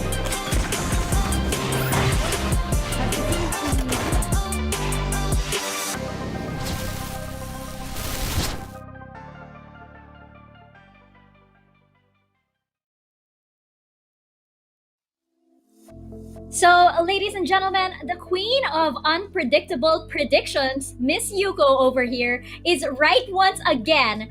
Galaxy Racer takes the second series of the day, even though I think most of our bets were on Action PH. They win 50,000 Globe Cup points for winning this series with 1 point equivalent to 1 peso. Now, I know that this was a little bit of a difficult series to watch, but Galaxy Racer, they were able to take that series with a 2-0. Let's break down all of the action, starting with game one. Otlus, what were your thoughts on that? Before we go into that, let me just dispute one thing. Yuko did predict, yes, Galaxy Racer will win, but she predicted 2-1, not a 2-0. That's right, that's right. So I kind of want to still, wait a minute. Well, anyway, so going So back maybe not to a queen. Yeah, not the queen, just that maybe a princess or something. But yeah, let's go back to game number one, in where we have seen a very good draft for both sides. Singed and Graga, Singed making a show up or a debut here in our summer season, and as a Singed main, I was so excited as to how Singed will perform in the current meta. As I have mentioned earlier during the pre-show, well, it's becoming a tank show or the chunky boy show, and Singed, although he's thin, he's very tanky. So I really appreciate the fact that these players know how to play damage and knows how to play tanks. I'm talking about the barrel laners, because you put them on the Kali, they will perform. You put them on Camille, they will perform. And you put them on tanks, and they can still impact the game very well. Now, I know for a fact that Action PH did have some technical difficulty, but still, they put up a good fight. Somehow, they were able to win a clash, but the gap was really so big during that point. And yeah, game number one heads over to Galaxy Racer. That's right. And Yuko, what about you? What are your thoughts on game one? Alright, so since Autolus highlighted Galaxy Racer, I'm gonna go over to Action PH, and I realized that Vi had a tanky build. So one of the reasons as to why I think this happened is they just want Gragas or Yamada to go with the damage. So they have Corki and Yamada for the damage. Seraphine, if I'm not mistaken, opted for Luden's Ego first item. Gonna focus on that cooldown for the spam ability of her skills. And we always say this, but the stuns coming in from Grom, the CC is very, very good. But still, at the end of the day, what happened was, you guys can see my ball pen, but Galaxy Racer was just able to get their advantage early on, and from there, it just became their game. And what Well, about during game two? What were some of the highlights there, and what were some of the points that you guys wanted to point out there? Alright, I'll go first. Game number two, we saw Camille again setting it all up for his team. You put in the Hextech ultimatum, you set up a cage in where you can just throw the ultimates of Ziggs and Glocks together, and it will just destroy your backline. And also, we have a new visitor again to the current meta of junglers. We have the holy trinity of junglers in the previous patch, talking about Wukong, Lee Sin, and Vi. And now we have an entry of the person or of the champion that goes wherever he pleases, the Dr. Mundo. And Yuko, do you agree? Do you agree that this was incredibly crucial to Galaxy Racer's win? Honestly, yes, it was. Not only does he dish out an obnoxious amount of damage when he's online, but he is also hella tanky. He was so tanky that even I get stressed every time he was soaking up damage. But apparently, it worked really well for Galaxy Racers. And for the draft for these two teams in game number two, I would have to say that it depends on junglers. First jungler to be able to get the advantage will most likely get the dragon, and from then on, dragon, they're gonna go with the snowball. Going to Brom can actually peel the front lines, so Corki can just go or take out whomever he wants. And the the baby cage, Hextech Ultimatum plus the Mega Inferno Bomb. I mean, imagine you're in that ultimate, you cannot get out because you're scared of the damage, and then Ziggs just decided to throw a bomb at you. I mean, I'm just as confused as you guys. But hey, going back to what Otto said, I was still correct. I still said Galaxy Racers. I deserve at least 0.5 for that. Okay. I'm gonna push this, guys. Okay. Well, okay. Again, it was just a very good performance coming from Galaxy Racer, and we were on point in highlighting JC, the newcomer, the new kid on the block, just being. Galaxy Racer just allowed him to pop off on that 6. And if there is a notice to all the other teams, it's maybe you kind of have to not give the Ziggs champion to JC because he's very good with his skill shots. Another thing to note, for the junglers, I kind of want to see Jarvan make an entrance. Why? Because Jarvan is a good mix of being able to dish out damage and also being tanky. Now, with the patch 2.2 visiting us in the past couple of weeks, we have seen a plethora of champions just abusing the Sunfire Aegis, and Sunfire Aegis can also be used on Jarvan, so do not be surprised if we will see the Damascene standard going into the Rift. Well, we still do have tomorrow and we still do have next week. He could pop out in between any of those games. But you know what? This was a little bit of a difficult series to watch. Hugo, I know you have some thoughts about this.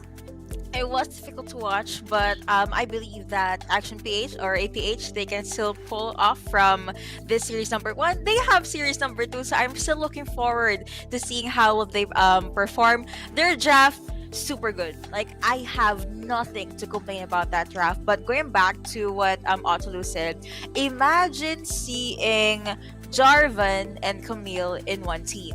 Hextech Ultimatum, let's say it did miss or it only got 1 out of 5, and then your team be like, yay, we're free, and then Jarvan jumps in.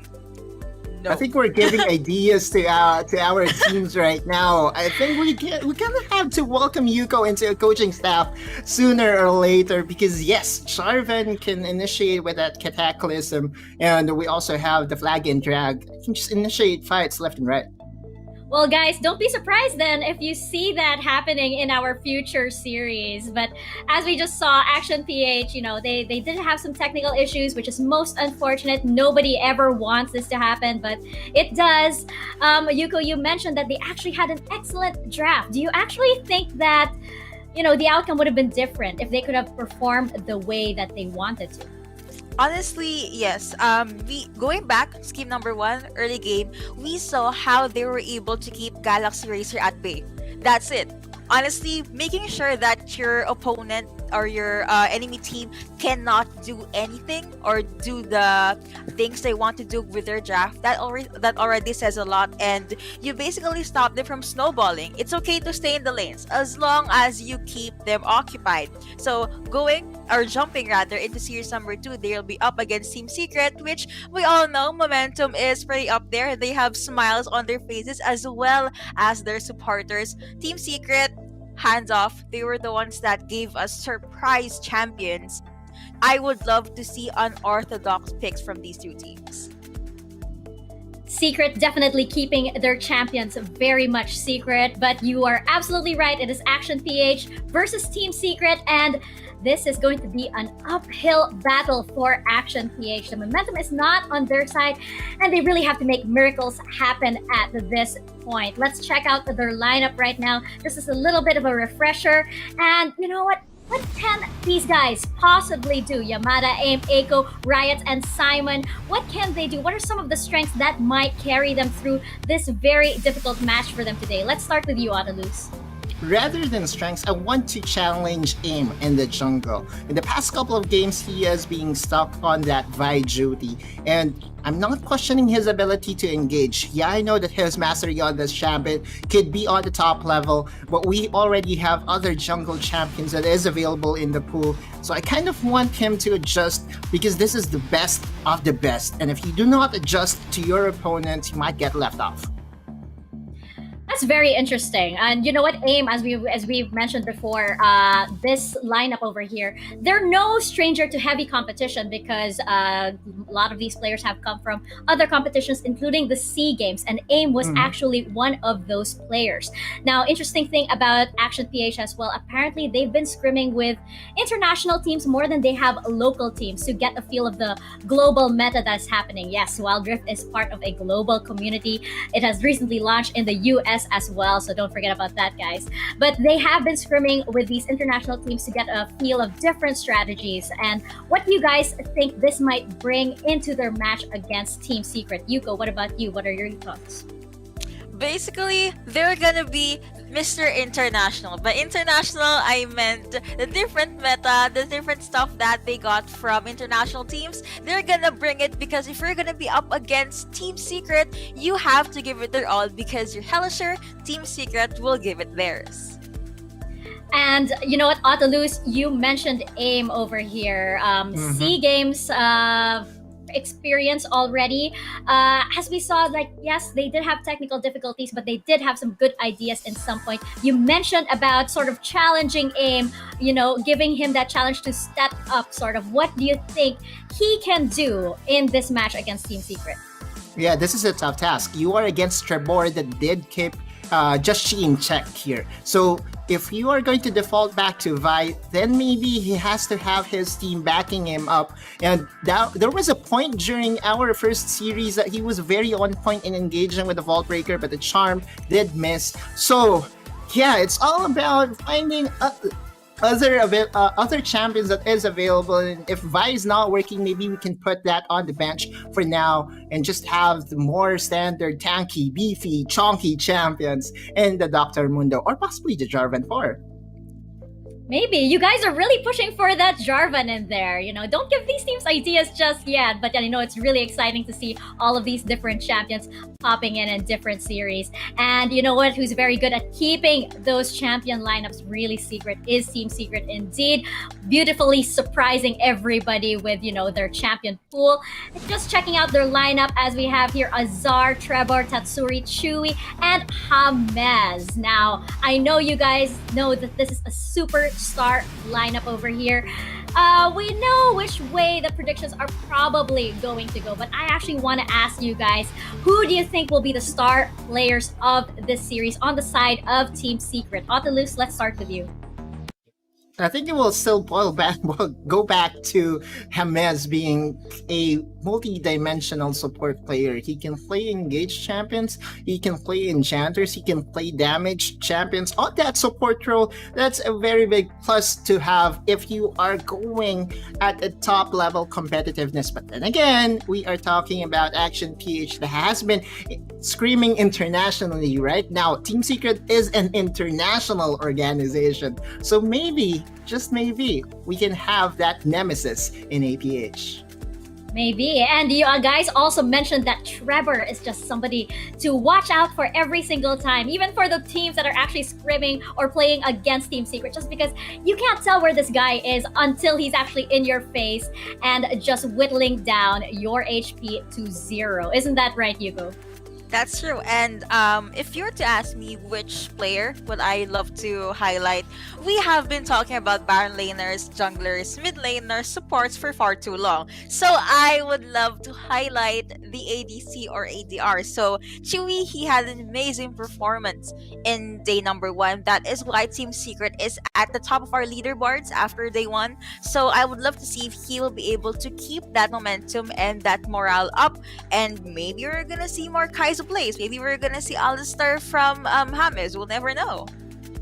Finally, he hasn't brought that out just yet. But then again, it's only day 2, so he still has the rest of the group stage to bring that out. But let's take a look at Trevor's stats just really quickly. Since we did highlight AIM earlier, he will be going head-to-head with Trevor, who we have seen in this whole group stage just do some massive amounts of damage, especially on that Lee Sin, as we saw in that match, in the previous matches. I mean, Team Secret from yesterday's matches, what do you think will be the outcome should it be AIM versus Trevor over here? What do you think, Odlus? we have to really closely look at the jungle matchup right now because AIM, so far in the jungle department, he has been in the backside, but I'm not writing him off just yet. I know it's a tough task to go against Trebor, but this is still the matchup that I would love to see since Trebor can bring out the best of everyone, and I think he can bring out the best of AIM. And what about you, Yuko? What are your thoughts on this little head-to-head that we have? Well, this is the best head-to-head match that I can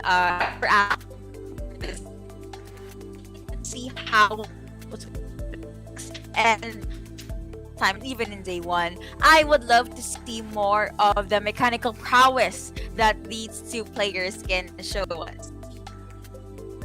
And speaking of all of this wonderful head-to-head, another head-to-head that we actually have is Simon versus James. Now, Yuko mentioned earlier that, James was going ham during yesterday's matches. Going ham might be short for going James in that case because he really is, yes, indeed. He really is one of the most decorated League of Legends players in the country. But Simon, he is not to be underestimated either just because his credentials are pretty stacked. He's won championships as part of teams in other titles. Panel, how crucial do you think these two are going to be in this series? Otlus, let's start with you. That's right. So both these players are known to be the LoL veterans, so old dogs, and they are coming in here prepared with experience, with championships in their belt. So wow, look at that KDA, 16.5. KDA, by the way, for our new viewers out there, that's the amount of kills and assists that you pile up for every death that you have. So that just goes to show that James is allergic to dying, and for every death that he has, he can just put out a very impactful performance in the kills and the assist department. Yuko, do you agree with this about James being allergic to dying? I think from what we've seen so far, it might be true.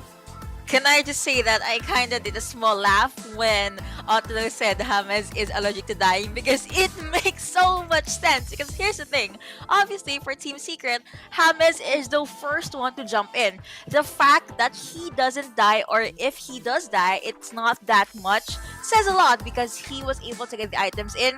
That translates to his gold per minute, which is 629. He can get those tanky items in. He can just soak up on the damage. But looking onto Simon, he is a more conservative type of support, maybe a utility kind of player, and that's okay because Action PH, they're more on being quiet in the early game.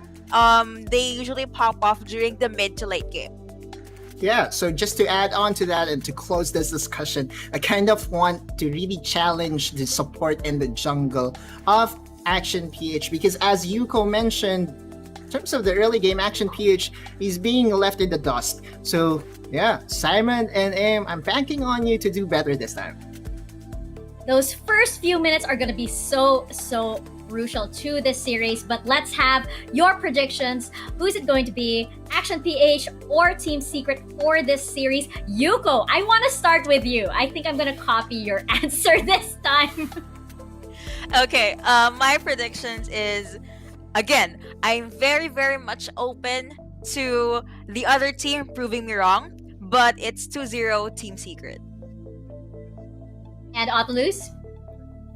Well, okay, so it's too hard to go against Team Secret, but I still believe in my boys in Action PH, and they can get at least a surprising win here. Although it will still be two points going over to Team Secret, I will give a point to Action PH. So it's a 2-1 prediction for TS.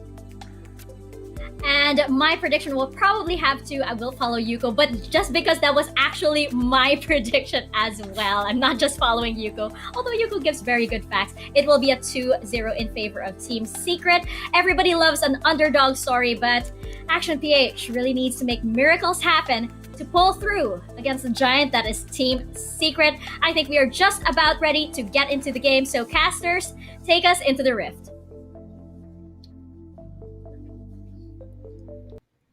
Thank you so much, dear panelists, Tamika, Atlus, and of course Yuko. And now that they have mentioned their predictions, I'm pretty sure, Riku, you have something in mind as well.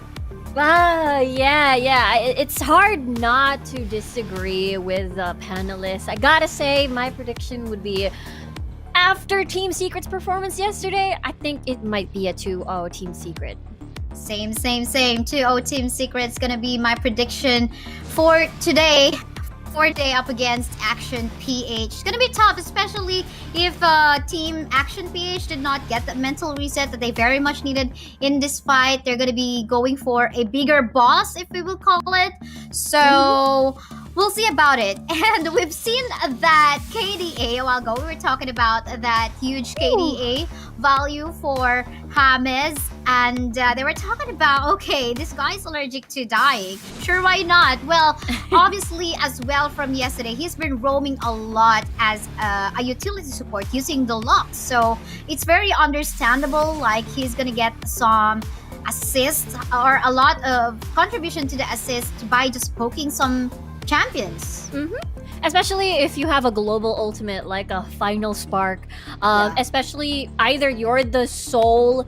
Yeah, a lot of like everyone is relying on you for hard and root CC. Then for sure, James will be there in the fight and will be involved. But yeah, I like the matchup. I like the matchup earlier, James and Simon in the support role. So I'm excited to see too what other matchups could come in, because I think the panel also brought up Trevor and Aim. Makes me wonder whether or not we'll get to see the Lee Sin again, or we'll see a Dr. Mundo style of gameplay. Yes, for sure. And they did mention as well that the players, the teams, have been making use of a lot of tanky heroes, so our champions. And that's understandable because there's a lot of itemization that has been adjusted in such a way that we can even call it a meta tank this current patch. So, but for the meantime, this is what you love to see, Riku. Yes. The Camille ban. Yes, we were talking about how you're on blue side. I suppose you can leave the Camille open as long as you're planning to use it. But now Camille, they don't want that on Team Secret side either. Galio, a very, very understandable ban, especially how it performed yesterday. Ziggs as well. After the first series that Action PH encountered, not surprised that they do want to ban out the Ziggs. But now Fiora is open as well. Akali is open, but they decide to prioritize possibly the Lee Sin. Ooh, and this is gonna be the first time that finally it's not gonna be a Vi on the hands of Aim. So this time it's gonna be showcasing his capability to make use of that champion like that Lee Sin. For the meantime, Akali is gonna be hovered in here, actually already picked on the side of Team Secret, and Kaisa as well. Dr. Mundo, I wonder if it's actually gonna be making a showing again in this game. Yeah, because usually when we see like a Lee Sin on the opposite side, perhaps maybe the other team would like to match that early game aggression as well with a Vi, because Vi is still available for the taking for Trevor. But we'll have to check that out. But Lux, a second rotation pick. I like to see it. I like all of these denies. You mentioned earlier, before the draft started, that for James was insane. What was it?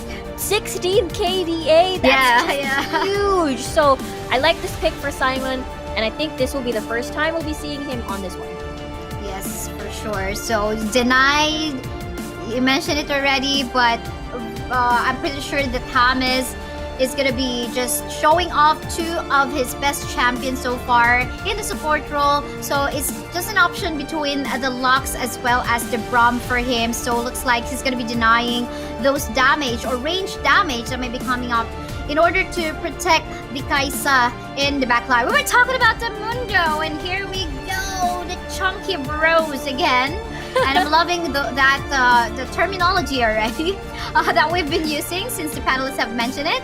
So here we go with the Dr. Mundo and the Braum again, giving that so much protection for the Kaisa. You know what, Ricket? Can I just share? This brings back what happened.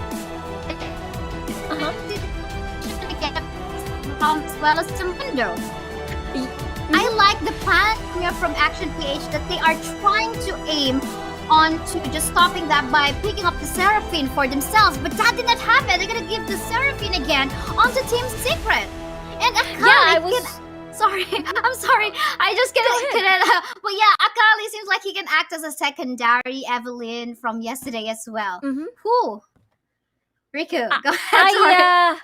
I was actually going for sort of connect to what you were saying is that I thought they wanted to deny another pick, I guess, not to complete the composition because we don't want to see a Seraphine Lux anymore on the same team because there's just so oppressive, a ton of pokes, a ton of utility, a ton of shields. But it looks like we're not going to be seeing that. They instead opted for a Corki Secure and a Graga Secure, which means that, hey, we're going for another heavy 5v5 composition. With balance, at least, they do have Fiora on their side for that split push you brought up earlier, Kaisaya. So I like this. I like this composition from Action. Team Secret, on the other hand, though, I feel like they're gonna do Team Secret things and just try to strong arm their way. I'm excited to see Akali here, though, for Azar. He did incredibly well yesterday on the Evelyn, so excited to see him on this champion. Yes, that is for sure. So it is Team Secret again. I feel like Team Secret has a lot of different strategies at the back of their head, but it seems like they're gonna be making use of the same strategy from yesterday. You know, going for that 4-1 kind of rotation. That Kali will most likely just try to focus on going for the split push work, also providing vision. Anyway, she is that mobile as well, so she's gonna be in a safe place. And at the same time, though, while that was happening, it's then going to be the 4-man rotation coming between that Mundo, Kaisa, Braum, as well as the Seraphine, all together just protecting the Kaisa to be able to free it from the back line. But I guess what they must also be very careful about this one are the ganks that Team Action that might potentially do up against the Akali. What if they continue to punish the Akali who's trying to go for the split push work and they just try to avoid the 4-man rotation between Tui and Hamas. So we'll see about that. I think it will boil down onto how Team Action PH is going to be executing their lineup compared to the lineup of Team Secret. So yeah, we'll see about that. I'm excited because you mentioned maybe AIM could either focus on the top portion of the map, which again, Akali though, Azar, we've seen him to be very slippery on the Evelyn pick. What more as an Akali pick? So this might prove to be a challenge for sure. In the meantime as well, the mid lane for me will be the most vulnerable because you've got the Gragas in the mid lane. You've got the Lee Sin for that jungle pick. So it's extremely... Tatsuri could possibly be very vulnerable unless TS decides to do the roam about. But so far, it looks like they're going to do standard and it might be a 1-1-2. Yes, for sure. Standard laning for both of the teams, except for the fact that there's some leash happening towards bot lane. So I guess there might be a potential vertical jungling for the Lee Sin. We'll see about that. I mean, if they're confident enough anyway onto trying to go for a steal onto the blue camp of Team Secret, sure, why not? But again, it will just boil down onto how confident they are currently at this moment in time. Since again, we cannot deny the fact that Action PH also came from a loss. Yeah, hopefully they did get that reset. Again, their strength would usually come from a very strong, solid, safe draft. And then you move on towards, what do you call this? Move on towards the execution, which we were talking about. Let's see whether or not they can reach that mid game where they can fight past fives. In the meantime, though, we see that Yamada having a difficult time at the top portion of the map with the pokes that Azar is throwing about. No summoner spells burned just yet, but it is the outcome for sure that Team Secret so desires.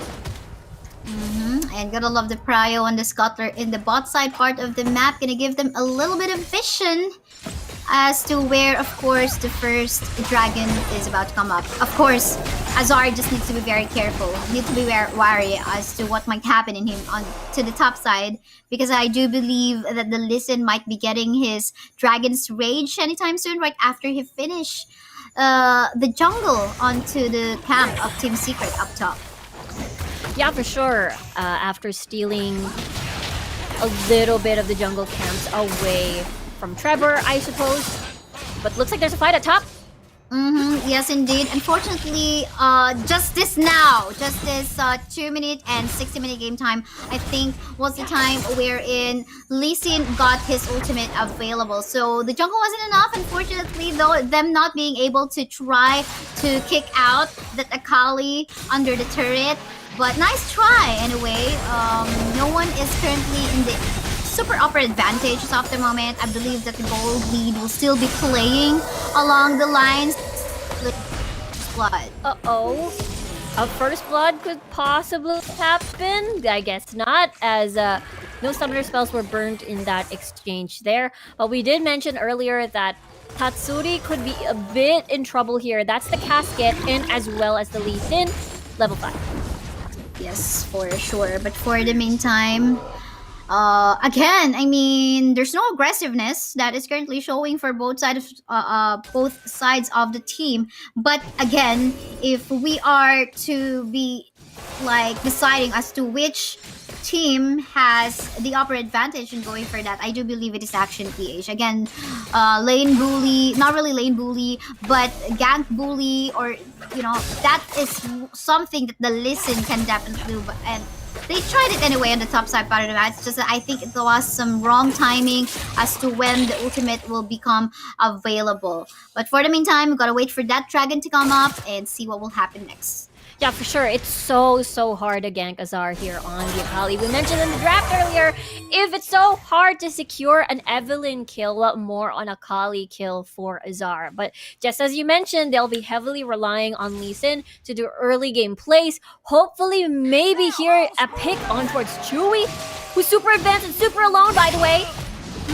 Yes, indeed. And look at that Dragon's Rage, a flash out coming out from the Kaisa, and just right on time to go. The members of Team Secret are ready to back up. Look at that damage coming off from that Mundo. They're gonna get kicked out though, but the flash is also still available. Will still be safe. Gonna go under the turret and just go for a reset, while the rest of the job in here will be taken care of by Azar, poking out the members of Action PH so that they won't be able to go on a head start onto this dragon. Azar, super duper confident, diving into the back line and just slowly exiting with grace. And yeah, I guess it's just that reset. I was a little bit worried for Chewy there, all alone in the lane. Almost a collapse happening. But fortunately, the rest of Team Secret were just nearby for a potential bait. But good thing, there was no casualties. As Tatsuri will be fine. He's a Seraphine. He just walk away, no problem. Yeah, while singing and just chilling. But yeah, going back to what you have mentioned a while ago. But yeah, I think before we talk about that, I think we can see a potential still in here. Not gonna happen though, unfortunately. I think that ultimate coming up from the Gragas was way too early, and here the songstress will just stop the rest of the members of Action PH from doing their thing. And look at that, lots of members from the side of Action PH. Looks like this is gonna be another unofficial ace by Team Secret, taking down all of the 5 members after the Dragon Day. Yeah, what a crazy dragon fight. And props to Tatsuri for a really nicely timed echo. But just as you mentioned, no potential steal. No steal happened there as Trevor is able to smite it down and secure that objective. Air Drake for that additional movement speed for the squad will be very helpful in trying to match any funny business that that Action PH will decide to do, mainly towards aim when he decides to gank a lane. Rift Herald has spawned though, so that will be the next objective. Yes, for sure. And we are due seeing some tech issues in here. We're going to be waiting for some word coming from the organizers. But for the meantime, we're seeing Team Secret already working on taking and securing that. Oh, it's gone. So it's a late feed on my end. I'm so sorry. But in the end, they're going to go for that.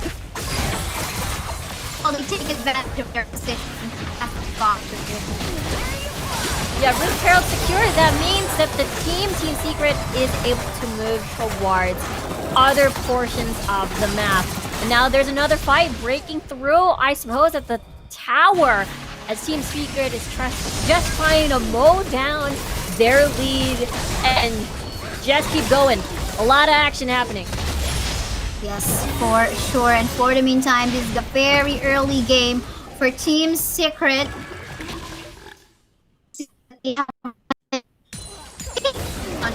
And we can see a slither of HP for the inhibitor turret as well in the middle lane. Nothing else. PH try to go for a defensive play and to find a chance as to where they could potentially try to go for a pick off on either the Kaisa or the Seraphine. But no, I think this is gonna be tough because again, these two guys are surrounded by the Mundo as well as the Braum, and it's gonna be tough to try to get that. So I guess overall on the draft, since this is tank meta after the patch, maybe really it's just Team Secret just trying to take advantage of what isn't in the patches of the moment.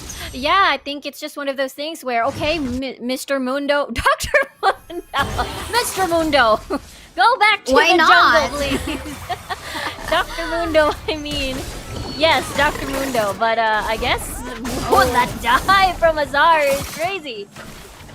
Oof. Yes, indeed. And he's got all of the reasons to just go for that quite overextending Corki in the middle lane. And again, this is Team Secret just going for what they can do in trying to put an end unto the match. Gonna go for that inhibitor turret take once more in the top lane. And again, 2 lanes already gonna be wide open anytime soon, and that's gonna create a natural flow of pressure, even though they will not go for a push in those particular lanes. Focus of the Team Secret. They'll be happy as Baron looks like he's not even needed. Or they actually got it already. It's the Echo. Oh, yes, indeed. Again, the Seraph is creating a lot of CC and pokes coming from the side of Team Secret, and nothing else can be done by Action PH, but just watch their base get taken down by the minion waves, if not the members of Team Secret themselves. And here we go with a very fast win by Team Secret. I didn't even get to check how long that game was, but Team Secret... 8 minutes, I 8 think. minutes! Wow, that 8 minutes for Team Secret here. Wow, what a dominating performance from Team Secret. Very clean, very concise, and just straight to the Nexus. Right, indeed. Straight to the Nexus. Who wouldn't go for the Nexus if it's already wide open right over there in the middle lane as well as in the top lane? But I guess, again, we can talk about what they could have done or what they've done in the early stages of the game. Basically, for Team Secret, they just went all passive. It's just the standard kind of laning phase. But for the side of Team Action PH, I was actually expecting an invade in the blue camp of, not really an invade, but a vertical jungling coming from AIM. But I guess because maybe they had the mindset of, okay, we gotta reset and we gotta take it slow from the loss that we've got from the first series today.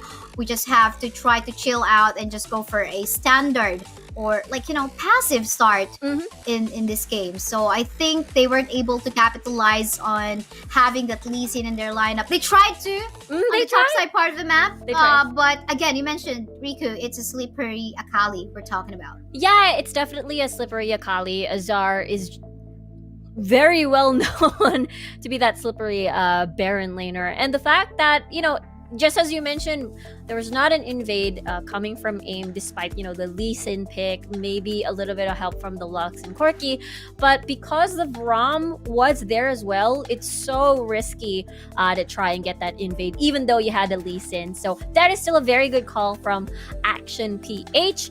Yeah, it's just basically Team Secret really, really great at punishing any of these aggressive ganks. They have the capability of doing so. They almost used Chewy as bait, but good thing he got away and lived, and they got the better end of that deal.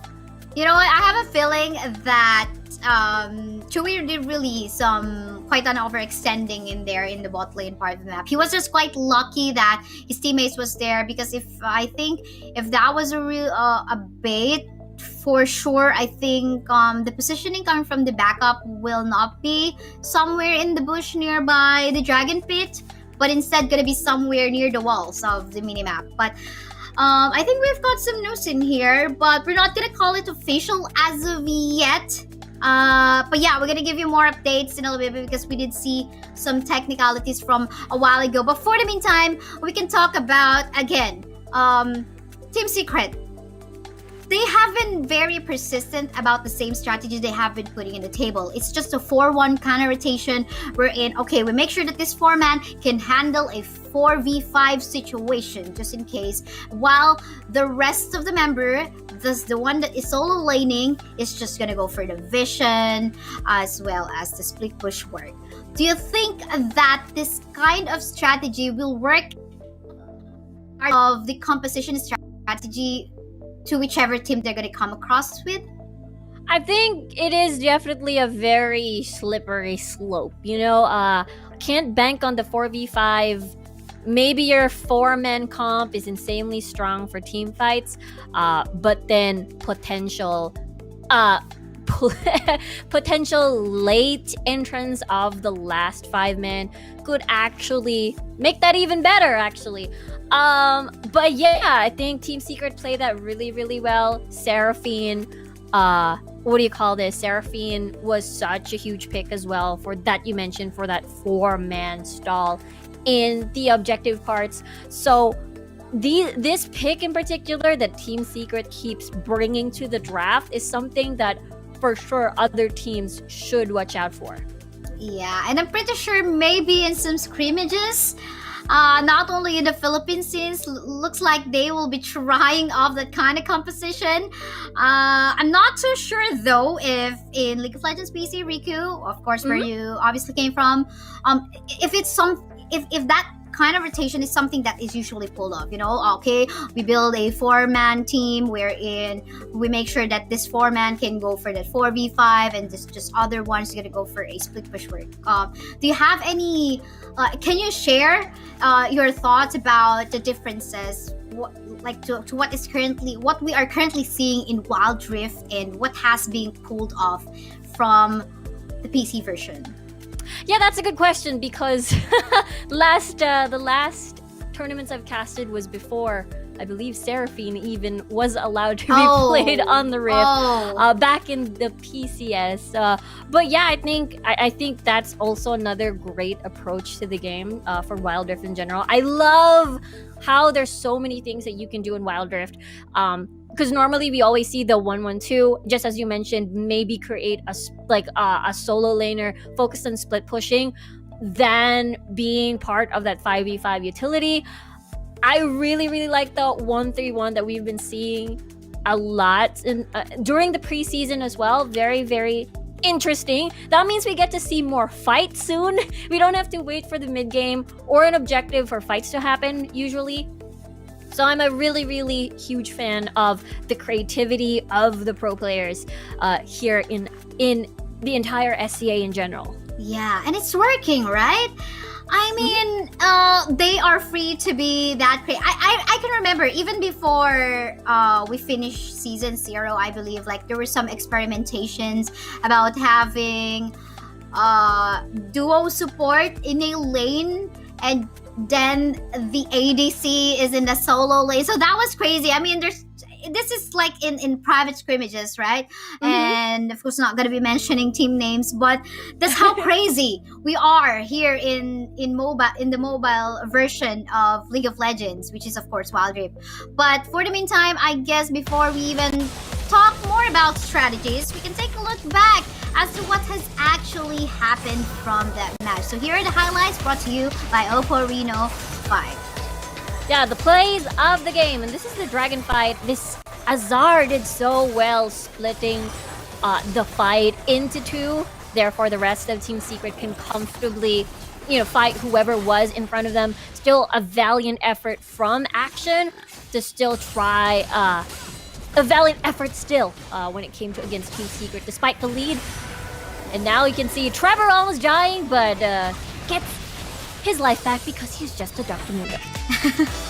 Yes, he is a doctor, so he's gonna get his life back. But for the meantime, the master of the match is gonna be Azar Salye with that Akali. And look at that kill participation, not really that much, but because of the job that he must do in this kind of play style, you know, he doesn't really need to join the team fight. He must go for the split push work. But of course, it's not that present. But I do believe that if Action PH, you know, they didn't really have any problems on their end, then we definitely most likely will see Azar just doing Azar things, nakaka-Azar things as we call it.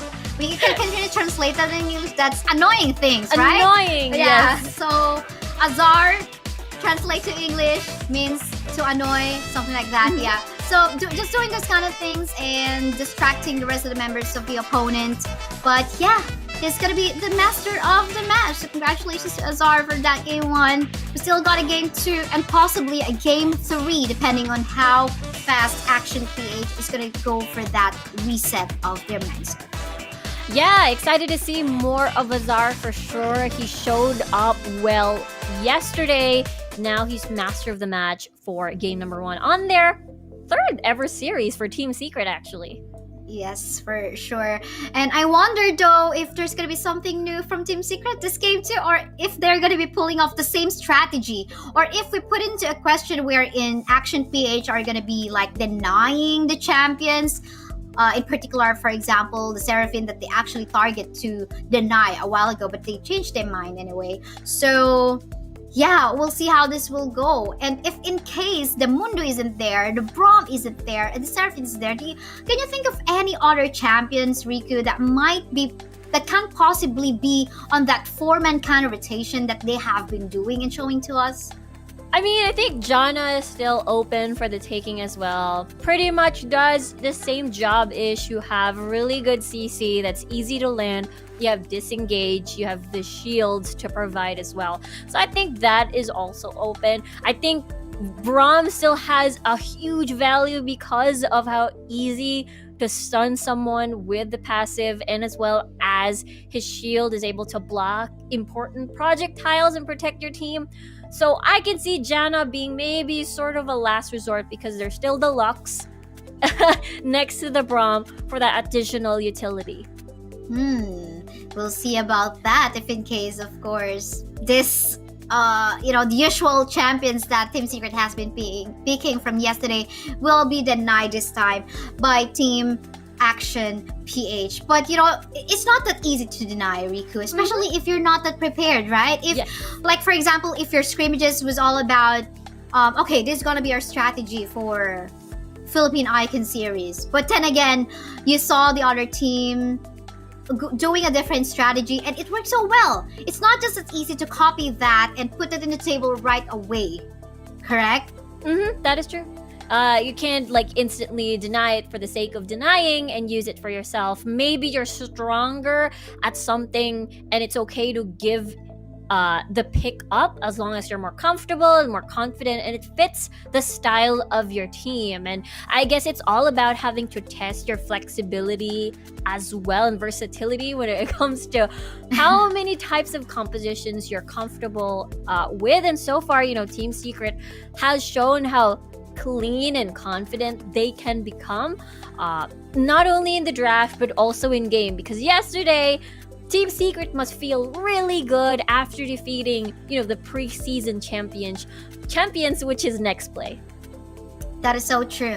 And as you can see since from yesterday though, it is Action PH that has played a lot of games already. So they had a match up against all the other teams starting from yesterday and today as well. And we've talked about how important points are actually here in the group stage. So not gonna be giving them that position in the lower lower standing of the ladder for these 4 teams for our North Luzon group stage, because of course, man, a triple round robin is actually a lot of room for them to still try to make a comeback. So I'm just really looking forward to that, and because they are different from yesterday. Maybe it's just not their day today, and sometimes it happens. Yeah, for sure. Considering that Action only had one series yesterday, and today is their Wombo double series, and there's still tomorrow, just as you mentioned, and anything can happen between these four teams. But it's a triple round robin. You still get to fight them twice still after our round for today. And then, but yeah, I guess pressures will slowly start to build as we move towards next weekend, as it's only 2 teams that will make it through the playoffs out of this North Luzon group stage. Yes, for sure. And you mentioned North Luzon. By the way, South Luzon Open Qualifiers Day 1 is already happening off stream already. And here in the Philippine scene for League of Legends Wild Rift, as we call it in the community, it's how do you call it? Like, there's a lot of amazing teams that is currently present there in the South Luzon. So there's Execration, there's Liab Esports, Bren Esports, Sunsparks, DR Esports, Omega Esports. Who else did it? RRQ? One Snap Esports, RRQ as well is there. Who else So did I many. miss? So many, and there are actually a lot more startup organizations that could have the potential to also make it out there. How many teams did you mention, like, at the top of your head? That was like, what, almost like 10? just almost 10. Almost 10. Yeah. And we're only looking for 4 Just to move 4. forward. Yes. Just 4. That's crazy. It's gonna be... It's gonna be tough because I'm pretty sure that especially established organizations will be able to register in other regions as well. So we'll see how this goes. It's just gonna be a good opportunity as well, though, for startup organizations too. Yeah, I guess we'll have to check that out because, just follow the PPGL page and you'll get to see the teams. Maybe your favorite team is there. Check it out, and look forward to the South Luzon group stages. But that is simultaneously happening. We're still at South Luzon. North Luzon, rather. Okay, we just got a news in here. Rika, would you like to deliver this? Oh, yeah, sure thing. We just got word from production, and unfortunately, we are confirming that Action PH will forfeit their game number 2. And that would mean Team Secret will take the 0-2, as you can see on your screen, and we will move towards our 3rd game of the series for tonight. Yes, for sure. Rika, would you like to take over first? I'm so yes, sorry. sirree. Yes, sir. But I did mention we are going towards the next series. But before we proceed, we will go on towards a short break. After will be the panel. We're your casters for the series. My name is Riku, together with Kaisaya, and we'll see you again on the 3rd match.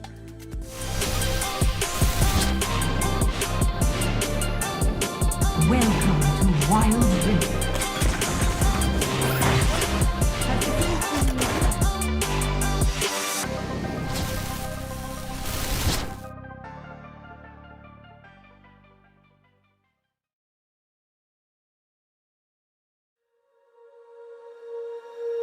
When you feel it's hopeless, when you think that you lost, oh, I will take your hand and we'll rise up from the dust. Oh,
ladies and gentlemen, we do have an unfortunate announcement to make. Action PH will be forfeiting the series, unable to continue due to unforeseen technical difficulties, and by default, Team Secret will take that 2-0 win. Mika Fabs over here on the panel along with Otilus and Yuko, and you know what, this is very, very unfortunate, but we do have one more series left. It is going to be Galaxy Racer versus Nexplay Esports. Now, Galaxy Racer, they did get that first series win earlier today, but this is Nexplay Esports that they're going up against. It could be that their earlier win might have given them the confidence and momentum for the series, especially since yesterday Nexplay Esports fell to Team Secret. But once again, this is Nexplay Esports. They might just do Nexplay Esports thing and take the entire series. So this is their first match that they're actually playing today. For the uninitiated, Otilus, Yuko, can you remind our viewers why exactly Nexplay Esports is just so good? Otilus, let's start with you.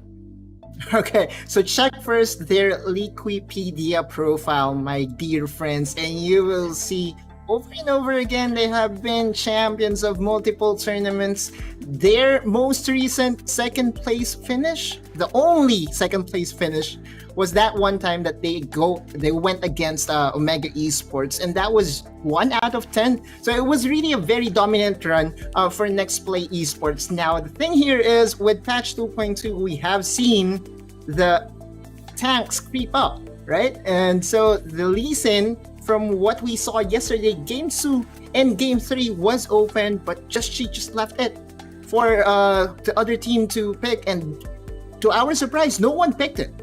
That's because of the tank meta that we have right now.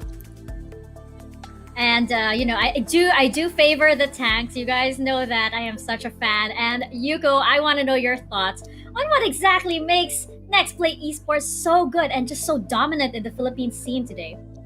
All right, so I said this in day one for like 4 or 5 times, maybe 2,000, I don't know, could be 2,000. But yeah, Nexplay Esports, they just know Wildif like it was the back of their hands.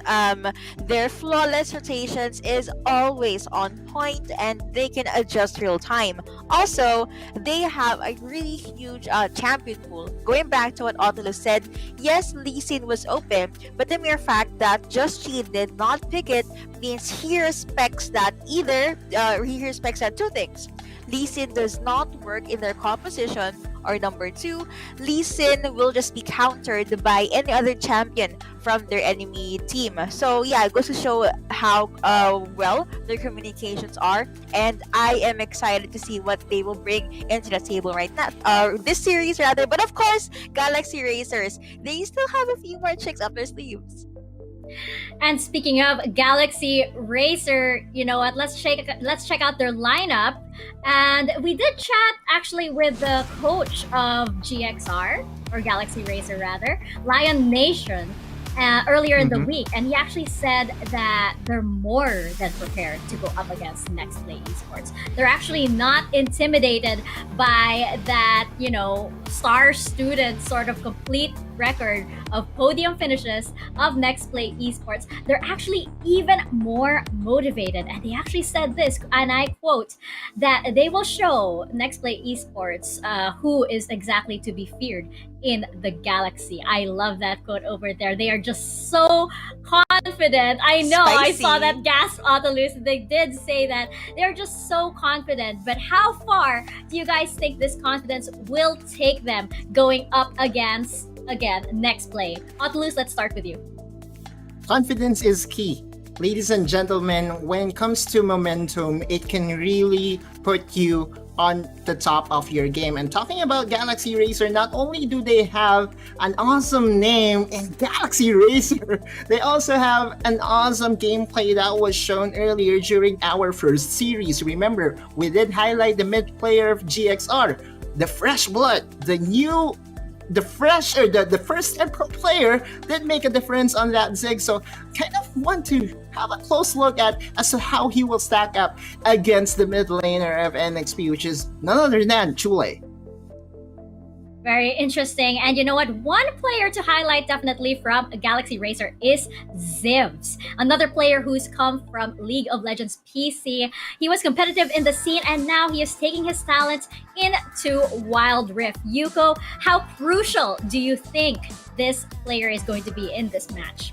Alright, so as you guys can see right now, he is the ADC ADR for his team. He usually picked Kaisa and Saya, which if you're gonna look at their kit, they're both very mobile. They can jump in and out of clashes, and if paired with a beefy support, let's say Braum, Alistar, you know, we can even go with Lux if they're feeling a little brave today.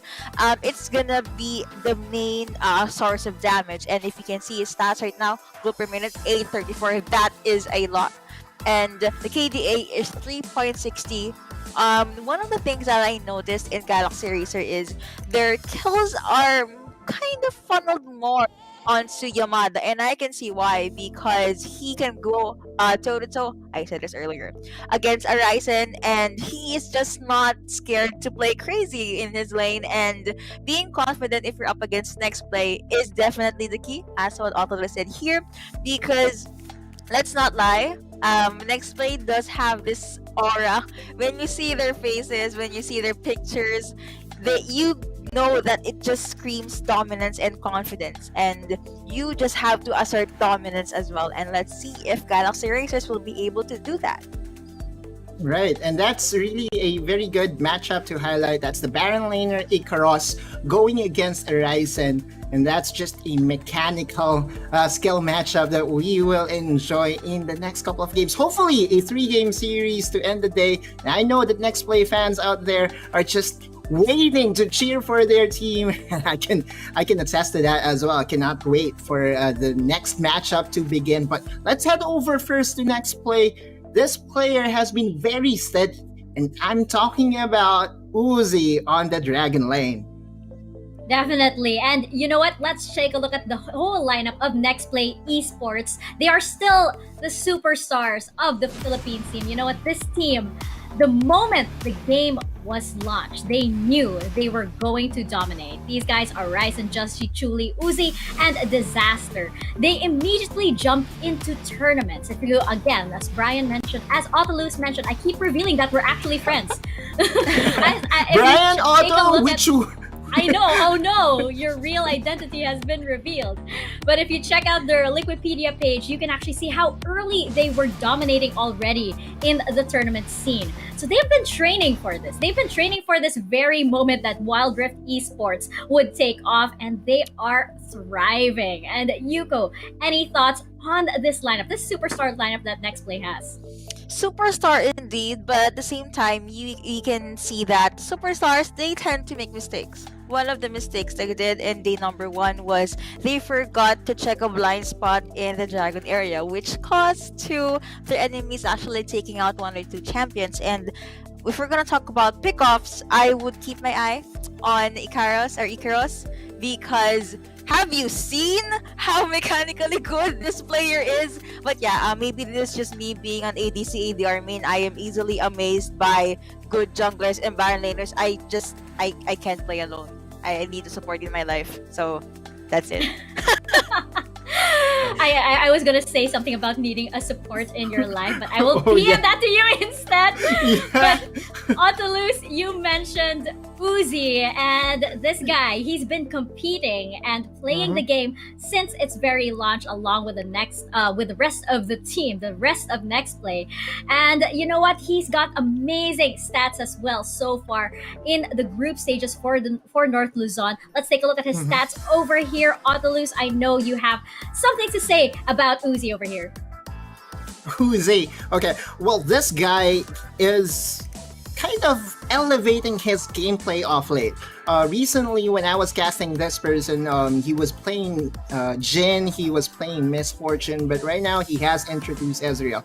And League players can attest to this. Whenever a tank meta creeps up, the very first lane that will suffer are the Dragon laners, and Uzi has to adjust his gameplay to conform with what is happening right now, with what is the reality. The tanks are just too strong at the moment, and Uzi is just proving to everyone that he was handpicked by NXP to be their insurance, their late game champion, their late game winner for them.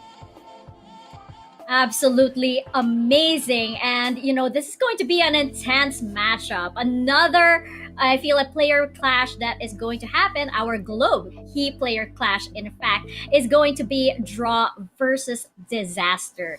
Now, interestingly enough, Draw used to compete in other titles, so the experience is there.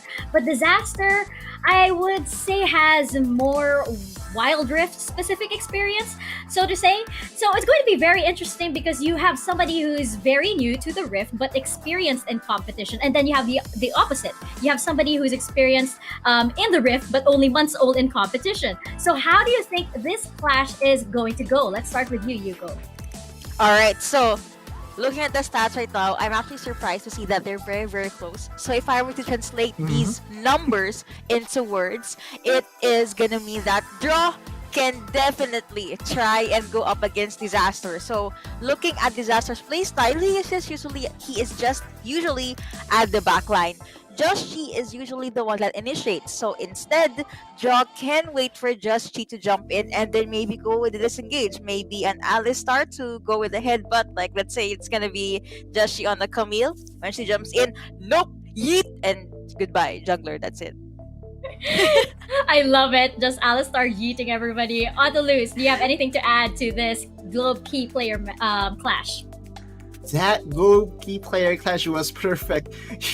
Those numbers are very even, and that just goes to show that we selected the right people to highlight here. And again, we are talking about Disaster. That if we are talking about Disaster, we also have to talk about his chemistry with Just Chi. Now, on the other side, we have Draw that can also play a different set of champions. You have the Engage champions. You also have Lux as an option for GXR. We all know that GXR can draft very good. And that's one thing that I have highlighted with this team. They can adjust to whatever is being given to them. And do not be surprised if we can see an upset here. I would actually love to see an upset, but you know what? I'm going to have to ask our prediction princess, Miss Yuko, to go first on what she thinks this upset will be. Yuko, what are your predictions for this series? I did not hear anything, just kidding. If we're gonna look at the stats and the run for these two teams, here, you guys know me. If it's the last series, I would love to see a game 3. However, I am gonna stick true to what my brain thinks and not my heart thinks. I tend to root for the underdogs, but I think it is gonna be a 2-0 in favor of Nexplay. And Autolus, what about you? Kind of want to ride the bandwagon here and predict the same way as Yuko did. Man, you've been on fire recently, not like what we did during the preseason, so I'm going for a 2-0 for NXP as well. Okay, I'm gonna add a spice in there. I'm gonna be the one to add the spice in there. I am going to predict that Nexplay, I agree, Nexplay will win this. But Galaxy Racer will take one game from them. It's going to be a 2-1. I just love that Fear the Galaxy tagline that they have, and I just love their confidence. And you know what? Let's not delay any further. Let us get into this last series of the day. Casters, take us into the Rift.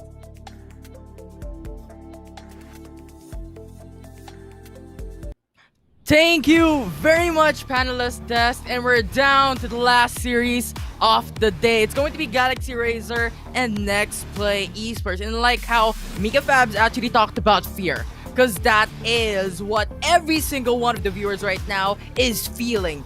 Fear, anxiety, and excitement, and who is gonna be the top for this third series. And I think the panelists already have talked about a lot of things about the players, about the champions, the mechanical plays, and the micro plays. And I want to get back into that on what's gonna happen for this game, because we've seen the game number 1, Riku, and I'm excited to see if there's gonna be some changes for this day number 2 of series number 3. Yeah, I'm sure there's going to be a lot of adjustments because Galaxy Racer is going to be facing, again, what the panelists have mentioned, the superstars of the Philippines. You've got Nexplay Esports. And of course, Nexplay Esports wants to get this 2-0 for sure, to get closer and closer to Team Secret, who is currently at the top of the standings, and stick as close as much as possible to the top 2 slots as the days go by. But yeah, just as people have mentioned, they're definitely looking forward to Draw and Disaster on the support role.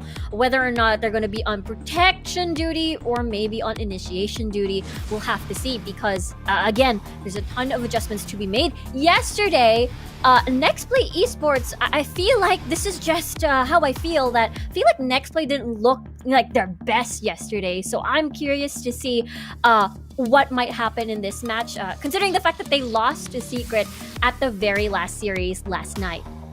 Yeah, it was a very, very close fight. It was a 2-1. It was like toe-to-toe. And David just got the stone and put that stone at the head of the Goliath. And like the type of analogy that was just spoken by our panelists yesterday, it was a Goliath versus a Goliath. And now we're bringing in old champions, the king of Wild Rift PH, versus a fresh team here in the Icon series, which is Galaxy Razer. They've beaten the teams from the qualifier for the North Luzon to come here into the top 4, and they're not stopping because they're gonna do their best for this third series. So I like how the panels as well talked about the support. Disaster. I think they picked up a very untraditional champion in the Icon series for day number 1. They brought in the Lux. They brought in, the Seraphine for the side Team Secret, right? So I want to see it again today. And I want to hear your thoughts, Riku, on what you think about the Lux support, the unconventional supports. Yeah, it just suddenly, I wouldn't say appeared out of nowhere, but it has been such an almost 100% pick rate for since day number 1 to day number 2. I love it so much because it provides so much, because when a team picks a lot of these champions but not a lot of engage options, Lux is usually your fallback. It's such a safe choice, especially if a lot of the banned champions are usually either the ones with backline access, are great at flanking. So the enemy squad is usually just stuck with either front to back compositions, and that's where Lux fits so well. Absolutely, I do agree with that statement, and I like how you stated bans. Because yesterday, Nexplay Esports got shocked by that Gallo of Team Secret. So I'm expecting the ban come through for this third series, or maybe we do not know if Nexplay Esports wants to pick it up or if Galaxy Razer wants to pick it up so the ban wouldn't come through. So it really is just a mix of mindsets right now on what they want to pick up. But recently, in day number 1, we have seen the Brom for Galaxy Razer being picked up by Draw. And for Disaster, Brom, Lux, and Alistar, it's just a massive champion pool for day number 1. But speaking of champion pool, we're now looking into the draft. It's all eyes on this one because this is going to state on what's going to happen in game.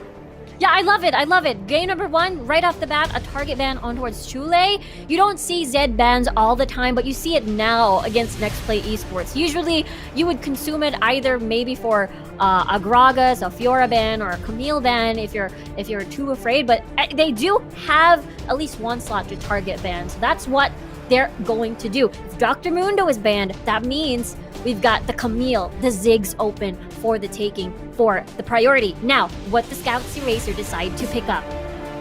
It's gonna be absolutely a question right now. It might be the Camille coming right through. It's a good initiator. It's a good setup for the side of Galaxy Razer, and it has the potential to lock in to the hyper carries of Nexplay Esports. But with the Ziggs open, they're now hovering into this one. It's a siege champion. It could deal massive amounts of damage into the back lanes. Yeah, this is a setup for the Ziggs Lux combo where you can just siege, but might as well secure the Brom. Keep that for yourself. Keep that safety for yourself for sure. But does that mean Galaxy Racer would pick up the Kaisa on their second rotation, or possibly deny that potential Seraphine pick? But you know what? Camille can be flexed in the jungle as well. Might as well give Akali onto Ikaros. Absolutely, and I like the ADC that you talked about. Kaisa is open, Ezreal is open, and yesterday it was 4 times that Ezreal was picked up by Nexplay Esports. So Galaxy Razer picking up the Kaisa, Ezreal is going to be open for the side of NXP. Yeah, Uzi's primary pick so far in the Icon series. Such an amazing champion on Uzi. He gets to shine, he gets to show off whenever he's on an Ezreal. So I love this pick very much for Nexplay. In the meantime, though, another disengage or possibly an engage champion secured on the side of Nexplay. It's a Gragas. It's a Gragas indeed. It counters the Hextech ultimatum to Camille, and considering you have the Ezreal, you need this disengage so that you can have the free roam for the Ezreal to just free hit into the sidelines, just dashes that goes for pokes and deals massive amounts of damage. And we've seen it through and through, but Galaxy Razer gonna now pick up the Lux. It's gonna be the root, a direct counter again to the ADC of Nexplay Esports. Yeah, I love it. It's a 2 birds in 1 stone kind of thing. You deny the Ziggs Lux combo that we saw today that's been very dominating in that Siege comp, and they are lacking the jungler, I suppose. So that is going to be an Akali mid and possibly a Lee Sin in the jungle, as Camille will stay up on top and support for Zivs as well in the form of this Lux. But the Vi being the final champion for next place composition, I like it. It's very all around. There's a lot of a single target CC, and as well as disengage in the form of Braum and as well as Gragas. I like it. Tons of damage for sure from Ziggs and Ezreal as well.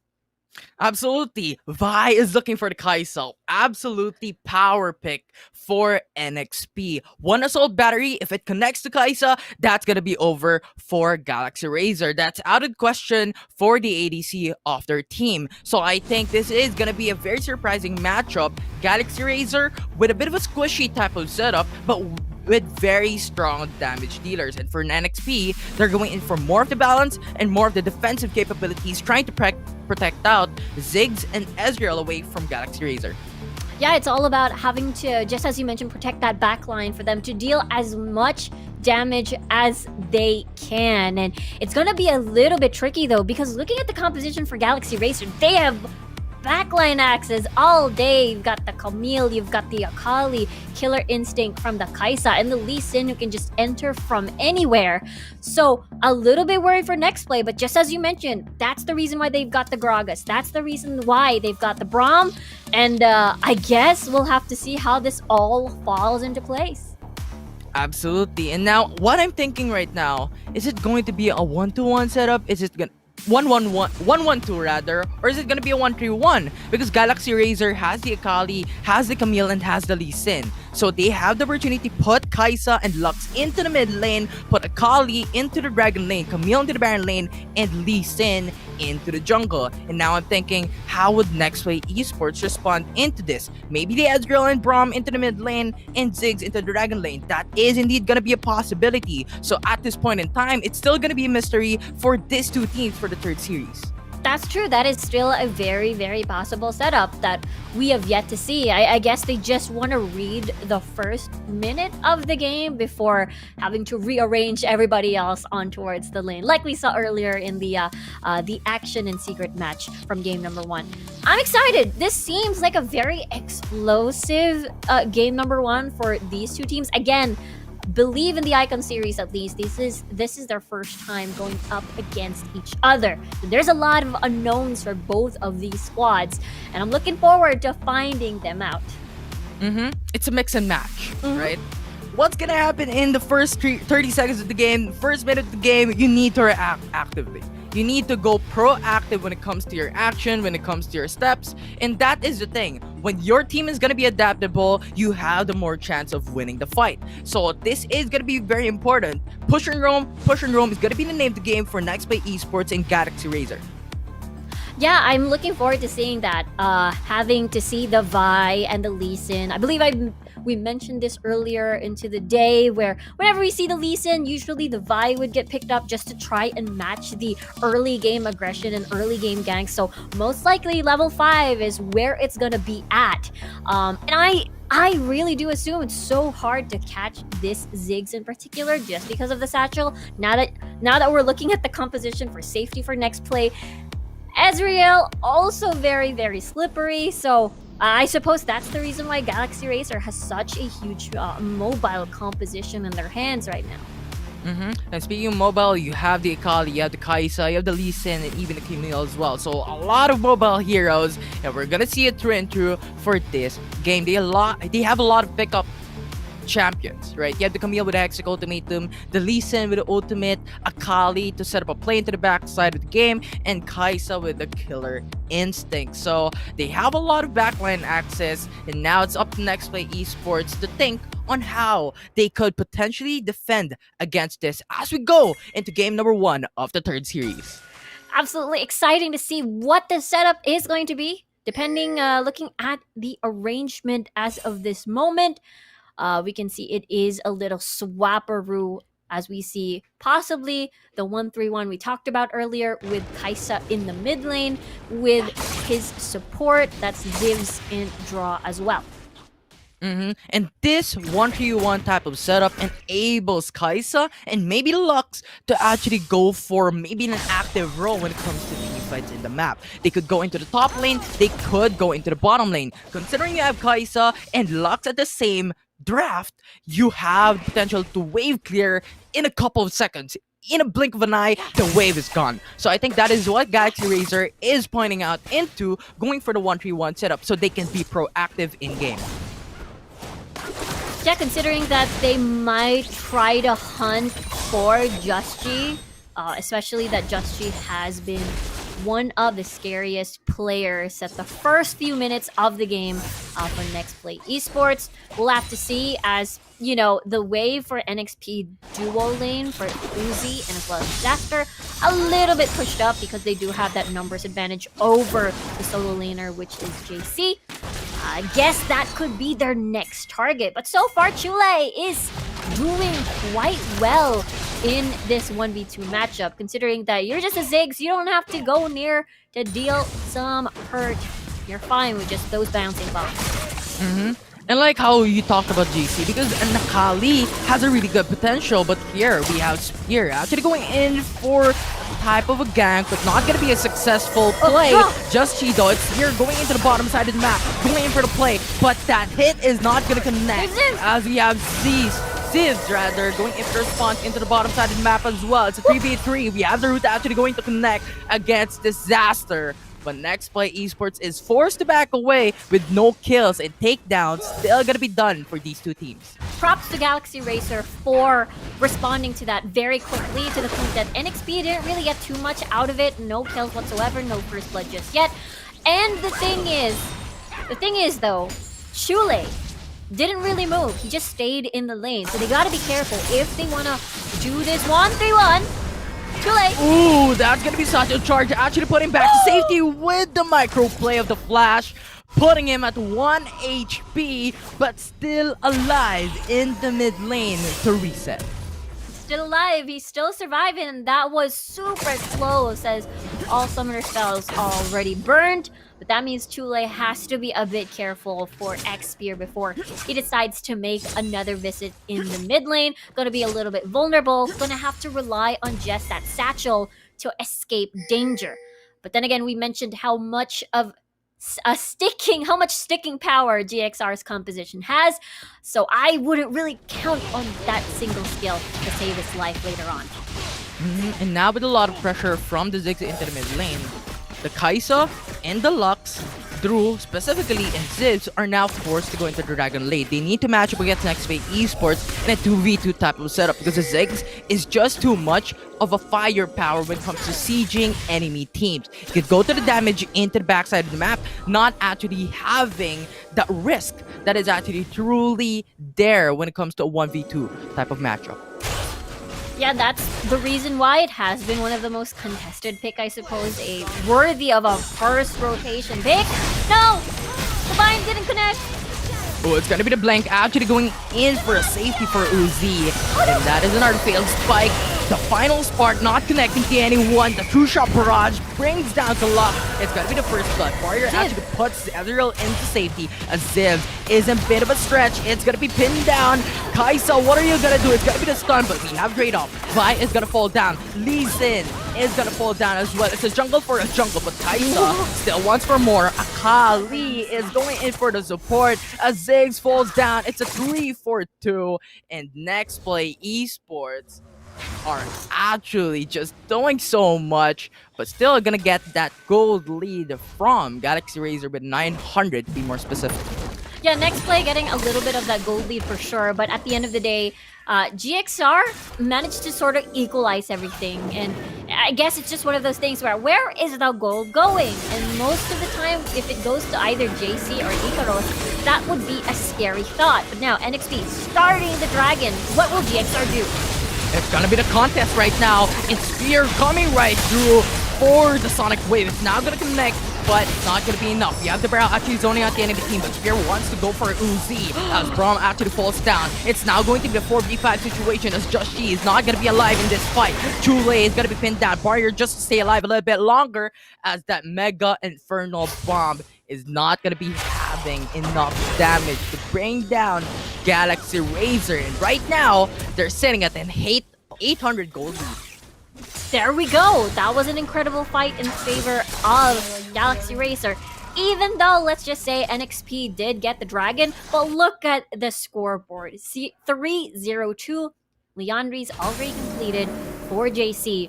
He's gonna deal a lot of damage on the squishies, especially either to Uzi or Chule. And they have to fear that. They really have to fear that potential, that sticking power of GXR's composition. And if GXR did that first, before the dragon take, I feel like they could have gotten that dragon, get that numbers advantage, and maybe Galaxy Racer can do that in the next objective, which is the Rift Herald.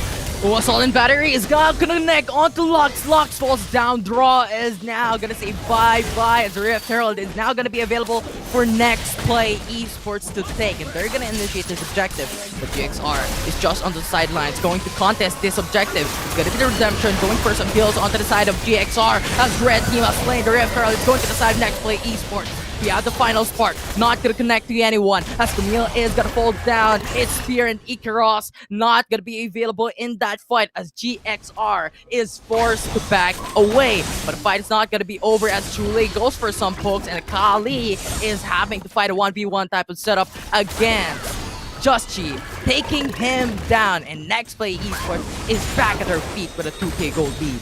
Yeah, that is a shutdown on JC, so that's a extra cash-in for Just Chi here. Again, one of the highlighted players for sure for Nexplay Esports. And, I mean, I said maybe Galaxy Racer can easily assassinate, get a pick for themselves before positioning themselves in the Rift Herald. But what happened was, you know, NXP, they have the Vi. They also have a lot of pick potential, and I don't think the rest of the members were complete by then. But anyways, NXP gets that Rift Herald for themselves, gets extra gold, and now on a 2k gold lead. Absolutely. And the problem with GXR's draft right now, Galaxy Razer to be more specific, is they're relying too much on draw to get a good root or binding light against NXP. If that doesn't connect, what is their AoE CCs after? You have the Akali, no CC. You have the Ikaros with the Exec Ultimatum, it's a one-time thing. You have the Lee Sin with a kick as well, and Zivs, no CC. While the side of NXP has a lot of CCs in their favor. Now it's going to be Glacial Fisher to set up a play. It's going to be Drew. Out of the question, 18 seconds. It's gonna be the death timer as NXP spawns out the Rift Herald into the mid lane. Potential first turret blood going in their favor as Just Chi actually wants for more kills. And JC is forced to back away for now as they have lost the turret into the mid lane. Yeah, NXP is just doing whatever they want at this point because of their composition, just as you mentioned, because GXR were hoping that the laning phase would be a little bit longer. Maybe we can see Xpear ganking some of these lanes and getting ahead through that. But because of the mid lane being way open, Ikaros though, Ooh, Vision actually being set up. Alright, and force a flash away. The explosive cast is actually quite perfect to counteract the Hextech ultimatum of Ikaros. And they're safe. Horizon is still gonna be safe in that fight. Now we're gonna have a team fight into the mid lane though. We have Kali setting up into the first front of Galaxy Razer. Sonic Wave's gonna connect onto Uzi, but no follow-up as GXR is very low to continue that fight. They're forced to back away as NXP goes for the Infernal Drake, but the fight is not gonna be over. It's Kali actually cleared out of the map, and that is it. Infernal Drake is going to the side of Nexplay Esports. Horizon's damage is huge on the Gragas. Just one body slam and he hit that barrel of, I don't know what's inside, barrel of beer on the head, and one bong just sends them to the floor. And I suppose that's how ahead NXP is right now. I think that's a good indicator for the crowd. Even though 2-0-2 is still already one item, and everybody else already has Zonias and as well as the Gargoyles. Stone plate. And I think it's gonna get really, really much harder to air quote burst people down with a composition that Galaxy Racer hopes to achieve, because all the tanks now are gonna get tankier, and your chances of bursting people down will lose its prime. And with the micro knowledge of Nexplay Esports, they could utilize the Stasis Enchant or the Zonias to disable the potential burst from the final spark and the Binding Light for that Hextech ultimatum, Spear's damage with the kick. So I think this is a good situation for Nexplay Esports, picking up a lot of Stasis Enchant. With Spear into the top lane, he has Spear actually going for the kick onto Disaster, as he is so tanky to even have his HP melted down by Galaxy Razer. Still gonna be alive as we have Just Chi actually wanting to go for more, but forced to back away as there is no more support and no more worth to go all in that fight. Yeah, I mean, Disaster was very, very tanky, just as you mentioned. Just did a little drive-by and then walked away without suffering any sort of casualties. And I suppose Nexplay Esports is hoping to see and try to set up for possibly a Baron, get a pick, then get a quick Baron out of there, as they do have enough damage to try and melt that down for sure. But we'll have to see as the rest of NXP decides to reset. Ooh. Having that information to get Disaster, a nice kill shot from Draw. Getting that information, Disaster was there, but we have Ikaros going for the 1v1 against Just Chi. It's got to be the Hextech ultimatum, putting him into a lockdown this fight. As Redemption actually having a lot more HP for the side of Galaxy Razer, as Nexplay Esports has their jungler and their support at half HP. And the Baron is still going to be available, so Galaxy Razer opts to go for a reset. Yeah, good thing they weren't caught out there, and it's only due to the fact that you brought this up. They lack the necessary follow-up CC. You do have that root, but if you don't follow it up, you're just gonna walk away without having to stay on the vicinity. And that's the reason why Galaxy Racer is having a little bit of difficult time to try and burst people down. And, well, it was one of the tankiest members anyway. It was Disaster and Just Chi, so it's hard to actually try and eliminate them right off the bat. Your targets are Chule, your targets are Uzi, but they're far off the back line. Let's see how they will sneak their way towards where they are. It's just so tacky of a front lines for Nexplay Esports, and it's gonna be a question on how they could sneak in, right? It's just so hard for them to play a move because you have the Gragas with the ultimate, you have Just Chi with the Assault and Battery to lock down a single enemy team. The Glacial Fissure as well for those knock-ups against Galaxy Razer that just disables them to go full all in against Nexplay Esports. Because if you're considering their draft, you have 3 melee units and one champion that is gonna dive into the back lines, which is Zivs with a Kaisa, right? So it's really just gonna be hard for them with a lot of CCs coming in for the side of NXP. But now they're looking for the Baron action. Yeah, they're hoping to get the Baron as Disaster is just actually staying near the river just to check up on what they're doing. Ooh. Third dragon of the game actually secured Disaster, doing a pretty good job keeping an eye on Galaxy Racer. And now, NXP decides to, okay, let's go march towards the mid lane instead, as GXR's position is a little bit scrambled. Let's rush into the inhibitor. We need to get this before we actually go into the Baron Nashor. That now is going to be the next Hextech ultimatum onto Justy. But that flash is forced to back away for Ikaros in that fight. Yeah, Binding Light actually connecting to two, but Kaisa falls down. It's not going to be available to defense, as the inhibitor turret is going to be secured by Nexplay Esports.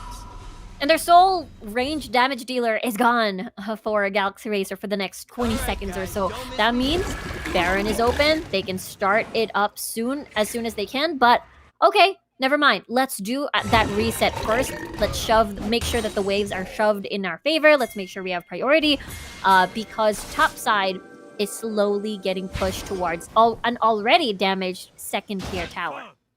Absolutely, and that just enables Nexplay Esports to buy some items, because they've gotten the Cloud Dragon and they've gotten the mid inhibitor turret. So that is indeed going to be a lot of gold for them to utilize, and they utilize it very well. They said, you know what, let's not go for the Baron Nashor for now. Let's go back, buy some items, and gain the whole item lead against Galaxy Razer. Nexplay Esports hoping to see how they can close the match, as Spear is in alone, but Disaster is just a support, so I don't think he can do anything about it, as Just She slowly making their way to deward any of the vision, deny anything, any vision whatsoever near the Baron Pit, so that they have complete domination. You know, it's so scary. Just She near Zivs, you're in big trouble after that ult.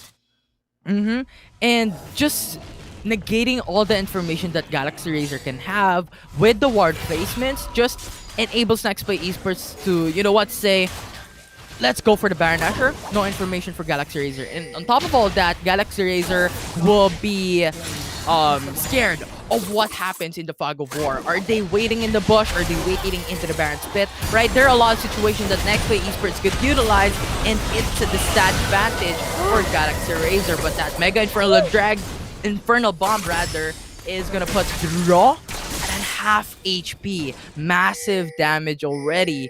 And with the tier 2 turret down for the Baron lane, Nexplay Esports is now starting the Baron action. Yeah, and Disaster is doing a good job zoning everyone. Oh, there's a fight. Oh, Hextech ultimatum actually connecting onto Just G, but that is gonna be cancelled as Ikaros steps out of the Hextech ultimatum. It's a Kali forced to back away for now, going in for some pokes, but it's not gonna be enough as we have to flash from Disaster trying to catch up. But once again, the Baron Nashor is still gonna be open, and that is gonna be the priority of Nexplay Esports. Yeah, there's no ultimates already available for GXR. A lot are down. Ikaros is down, but Spear actually goes in.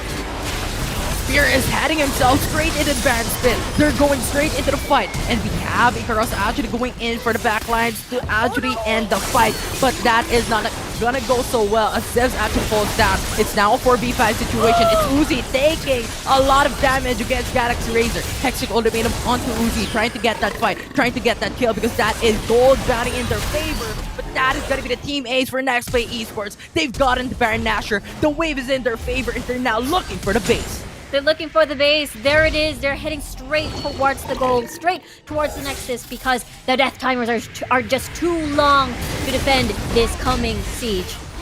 And the TPs are now coming up to help destroy the base. And Nexplay Esports takes game number 1. We're now going to game number 2 with an advantage for NXP. What a strong and dominating win and dominating finish for Nexplay Esports. From draft to the in-game decisions, to the in-game fights, they did so well for Nexplay Esports. Absolutely. So, game number 2. I want to see something happen. I want to go straight to game number 3. I'm excited for that. So, to make that happen, I'm expecting maybe some changes in terms of the draft of Galaxy Razer. I think they depended their draft mainly focusing on the 1-3-1 setup, right? They were focusing on that one. They got two typical Baron laners with a Kaldi, with a Camille. They set it up for a 1-3-1. But that failed because of the Ziggs and Chule just going in for some pokes, going in for some pressure against Zivs and drawing the early game. And when you have Zivs in not of a good position when it comes to the early game, he wouldn't have his first skill upgraded in terms of the first dragon fight. And that skill is going to be very important in terms of damage output. So a good punish from Nexplay Esports in this game number 1. Yeah, absolutely. NXP was just very patient. They just waited till because there was just this one fight that GXR seemed to win because JC got a ton of kills afterwards in 2 consecutive fights. But at the end of the day, they couldn't really capitalize on the Akali pick getting ahead early.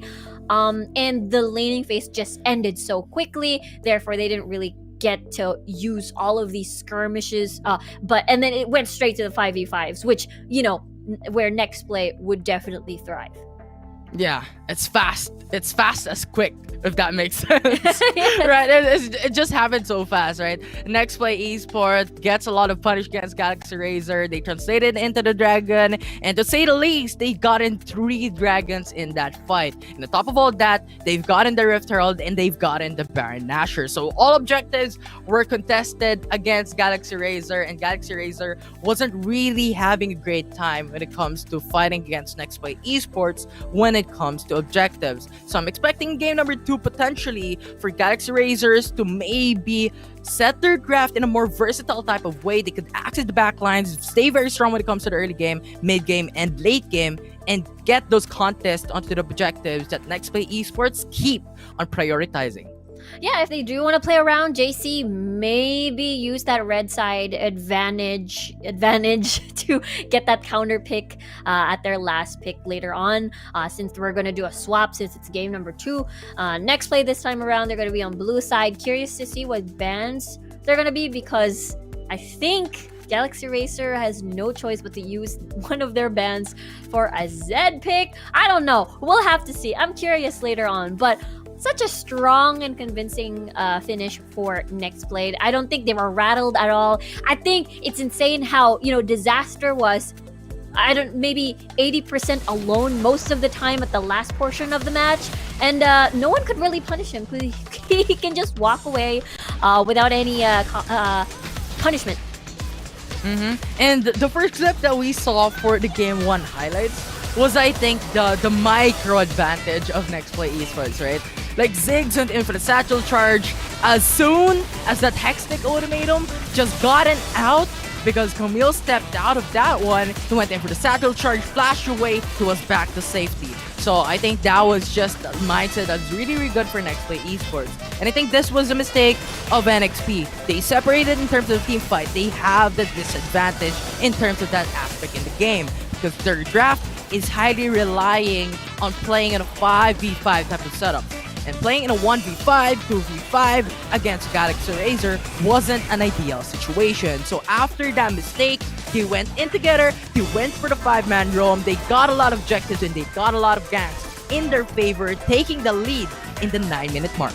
Yeah, they had a huge tons of pick potential because of that Vi pick, and it served them well. The fact that Nexplay Esports broke down mid so early into the tier 2 tower gave them so much space to work with in either the Baron or the Dragon. So, well done. Look at this too. I mean, it was still a valiant effort coming from GXR to try and steal the Baron. But the moment that GXR dived into the Baron pit, they're like, okay, we're abandoning this. Good luck with the Baron Smite steal. Yeah, it's we made a mistake, right? And on top of all that, I think Nexplay Esports also has a lot of global presence, if you will. You have the Ezreal with a 2-shot barrage. You also have Mega Infernal Bomb from the Ziggs. And if you've seen how that Ziggs damages with the ultimate, it was so far beyond. It's off the roofs. But speaking of which, damage dealer, master of the match, it's going to be Just Chi with a Vi. Yeah, look at that. 81% kill participation. He's the one. He's everywhere. He's the one that starts the fights. You start off with that Vi ult, and Justy will just have to believe in his teammates for that additional follow-up. Very tanky, on his build for sure. And that's the reason why it's so hard to punish him once he's the first one to dive into the fray. He was very active when it comes to the early game, supporting the mid lane, supporting the dragon lane. And he himself was the reason why they secured every single objective in that game number 1. Master of the match is totally going to be Just Chi with the Vi. So I'm thinking, game number 2, what's gonna happen next? I'm excited for it. Yeah, I'm excited because maybe Nexplay Esports would not want to change anything just because, the typical quote of do not fix what is broken. I don't think Riven says that, but that's a different quote. Nexplay's strengths are definitely the 5v5 fights. They're very patient. They're very objective focused. That's the reason why they're incredibly strong. As long as they stick to their strengths and focus on what their comp strength is as well, I think they have a really good chance of 2-0ing this. Maybe Galaxy Racer has something up their sleeves because it was a composition the game 1 composition is so hard to execute with so many starved champions like a Camille, an Akali. So they really needed those a lot of the champions to keep going. And so that I'm curious. Sorry. So I'm curious if their fallback is, do they fight fire with fire, 5v5 with 5v5? We'll have to see. Yeah, and I just want to say, like how you stated with like hungry champions, and I think that's the problem with champions that is relying on items to go for power spikes, mainly Kai'Sa, right? And if that Kai'Sa is not going to be fed up, it's going to be so hard for her or for him to deal massive amounts of damage. You need the upgrade onto the first skill, you need the upgrade onto the third skill, and that just enables you to go for survivability plus damage output against the enemy team. So if you don't have it, what else can you do? Your survivability is down to the drain, your damage is down to the drain as well. So I think maybe Galaxy Razer could maybe prioritize something more efficient when it comes all throughout the game, relying on maybe a single or double core item to have that damage up and running for their team. Yeah, possibly they can, maybe looking back at Kaisaya, what Kaisaya said, maybe protect the queen composition, maybe protect the Kai'Sa. I mean, Kai'Sa, incredibly strong pick anyways, might as well build around her-ish. Maybe get something with a strong backline magic damage. I mean, the Ziggs was sort of picked in the second rotation, but we'll have to see. Maybe the Ziggs will be banned this time around. I think Ziggs is just too much of a strong pick.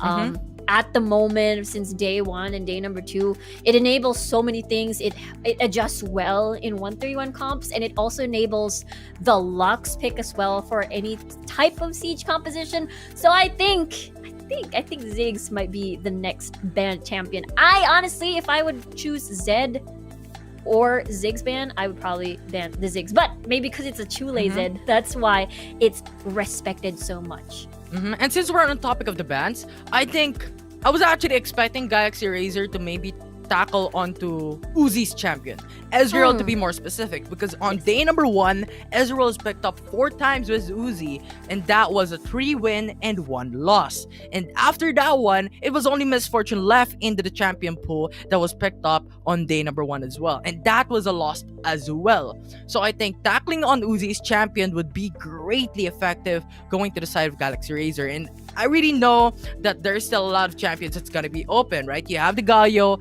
you have the Lee Sin of Just Chi that are really, really dominant when it comes to team fights. But when you tackle onto the ADC champion of NXP, that has a lot of opportunity for you guys to actually outscale NXP in terms of damage. Yeah, I think that's a pretty good idea too. Push, what do you call this? Push Uzi into a corner, into a pick that he probably will not have a lot of safety. Maybe the Misfortune. Misfortune is definitely much easier to punish than an Ezreal who can just arcane shift away out of danger. So I think maybe, okay, push the Misfortune in and then grab the Braum for yourself just to get that additional denial of that bullet time. Then I think that's also a really interesting approach to see whether or not Galaxy Racer will have the same thing in mind that we're discussing at the moment. Yeah, so a lot.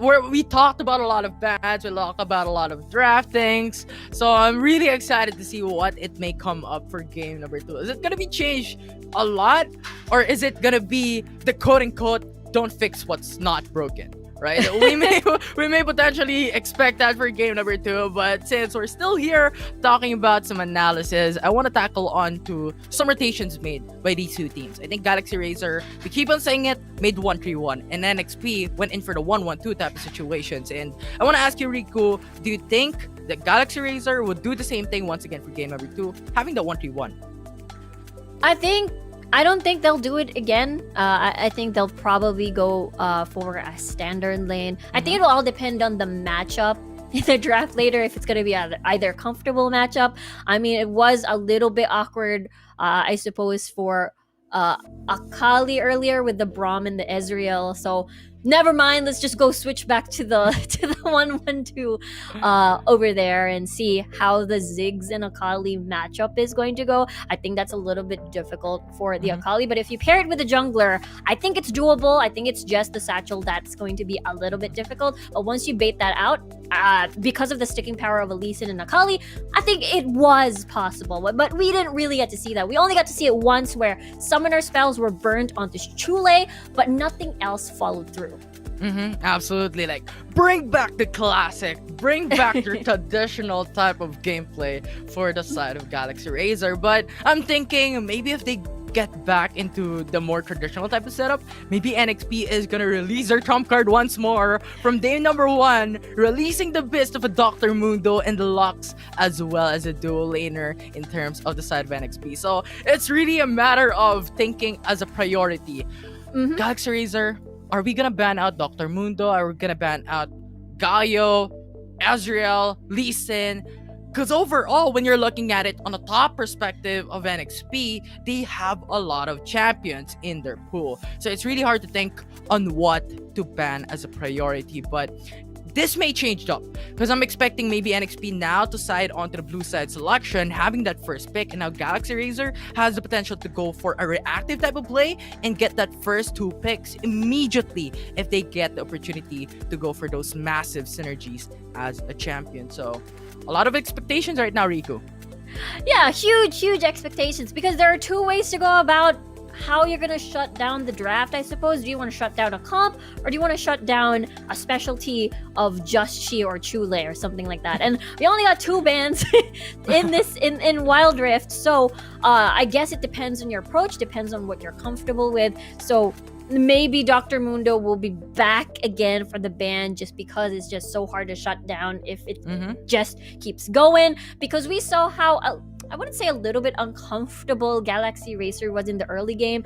They tried to find ganks here and there. It just didn't work out too well. It could be because of the synergy of the comps, the jungler to the Baron later and the rest of the lanes. Maybe because of how they interacted. You mentioned earlier, it's because of the Lux. They're only hard CC for them to lock down a target. So maybe it's gonna be different this time. I want to see something different from Galaxy Racer.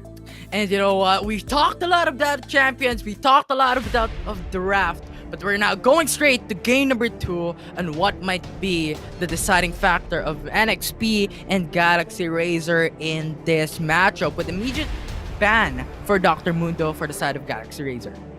Yeah, they're blue side now. We'll have to see what they decide to keep open. Maybe they don't want to ban the Galio. Let Galaxy Racer ban the Galio instead.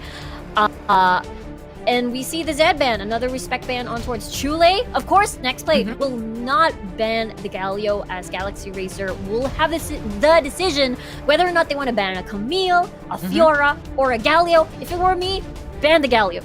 You do not want to unleash the Gargoyle on the Rift.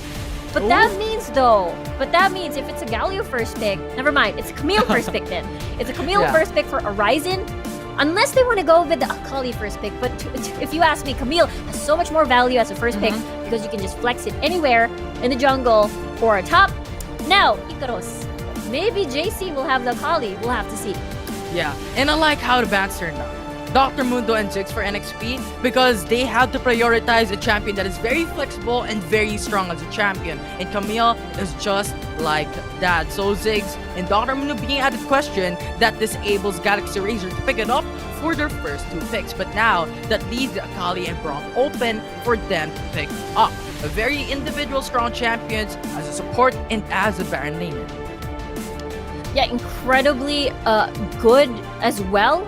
But now we see here a Kaisa pick for Uzi this time around. It's not going to be an Ezreal anymore, but still does fit Uzi's flashy style as an AD carry.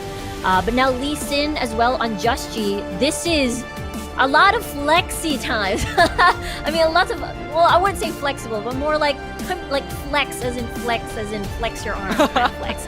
But in the meantime though, yeah, like that.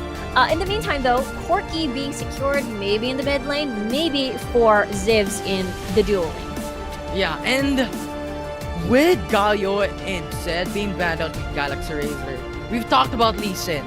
And Lee Sin, when you give it this Just G, it's just over because he is proactive and he is undoubtedly one of the best Lee Sin player in the world, if not here in the Philippines alone.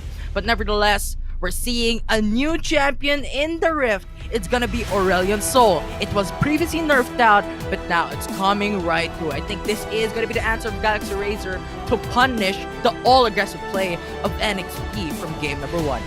I love it. I love all of these new things. We were talking about how, yes, we want some, maybe there's something new, maybe there's something different.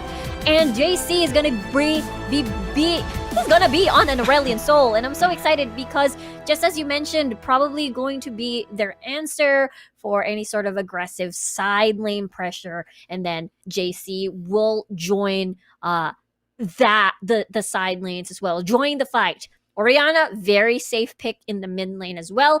Just there to try and neutralize the lane because you're up against an Aurelion Sol, and that's a Jax. Ooh, that's the first Jax ever. That's going to be a Jax jungle.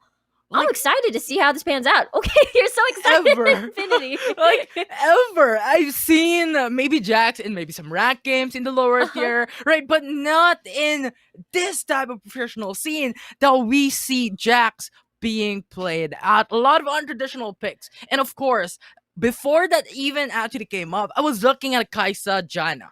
Because this is going to be open for NXP to go into the mid lane for a 1-3-1 type of setup. Or maybe go into a 1-1-2. Janna right now, I think, is an actually very good support because it disables those hard engaged champions. And Galaxy Razer has it all. You have the Akali, you have the Jax, you have Corki, and a Braum that jumps in against NXP to punish them. So having that Janna with the Monsoon can directly punish Galaxy Razer in the mid game, late game fights. Yeah, I super agree with you there. Nexplay still open for that 1-3-1 with Kaisa, Janna, and Lee Sin. Very aggressive. Extra the movement speed. And the fact that they do have such a safe mid lane pick as the Orianna, you can easily move Orianna down to the Dragon lane because of her wave clear. Easy wave clear, easy adjustment, can easily neutralize the lane, whether or not it's a mid lane or up against an Aurelion Sol. Maybe a little bit tough against a Corki with such good wave clear, but either way, it's still, because of the shield, you are going to be a little bit more safer. I'm excited. This is a mix of maybe a little bit of a chaotic team fight-ish, then skirmish, on the side a little bit of split push because of the Zach. There's no Zach here, Riku. Jax, and as well as the Camille. So I'm looking forward to the execution. I'm looking forward to how this pans out. Yeah, I think we talked about earlier, like a potential surprise factor for Galaxy Razer, a potential trump card to be released, and this might be it. The Jax we haven't seen in the professional league, and I think having this unexplored champions means that there is unexplored counter picks for the side of Nexplay Esports to actually pick up. So Galaxy Razer right now is being very dominant. They're very confident picking up the Aurelion Sol and the Jax. And considering we have a nerf onto the Aurelion Sol previously in the patch 1.2b, if I'm not mistaken, decreasing the amount of damage with the Celestial Expansion and with the first kill, right? And having the decrease in damage needs for Galaxy Razer to alleviate that lack of damage. And I think Akali is a very good setter for that one. Akali right now is one of the best damage dealer in the game. She's squishy, but she can deal damage. So I think that is the thoughts of Galaxy Razer right now. And Nexplay Esports is doing Nexplay things once more, going in for more of the traditional type of setup.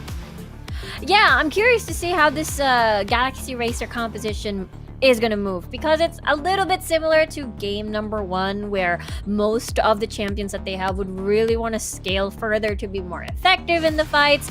Akali, Jax, and Corki for sure. Corki would love to scale a little bit more.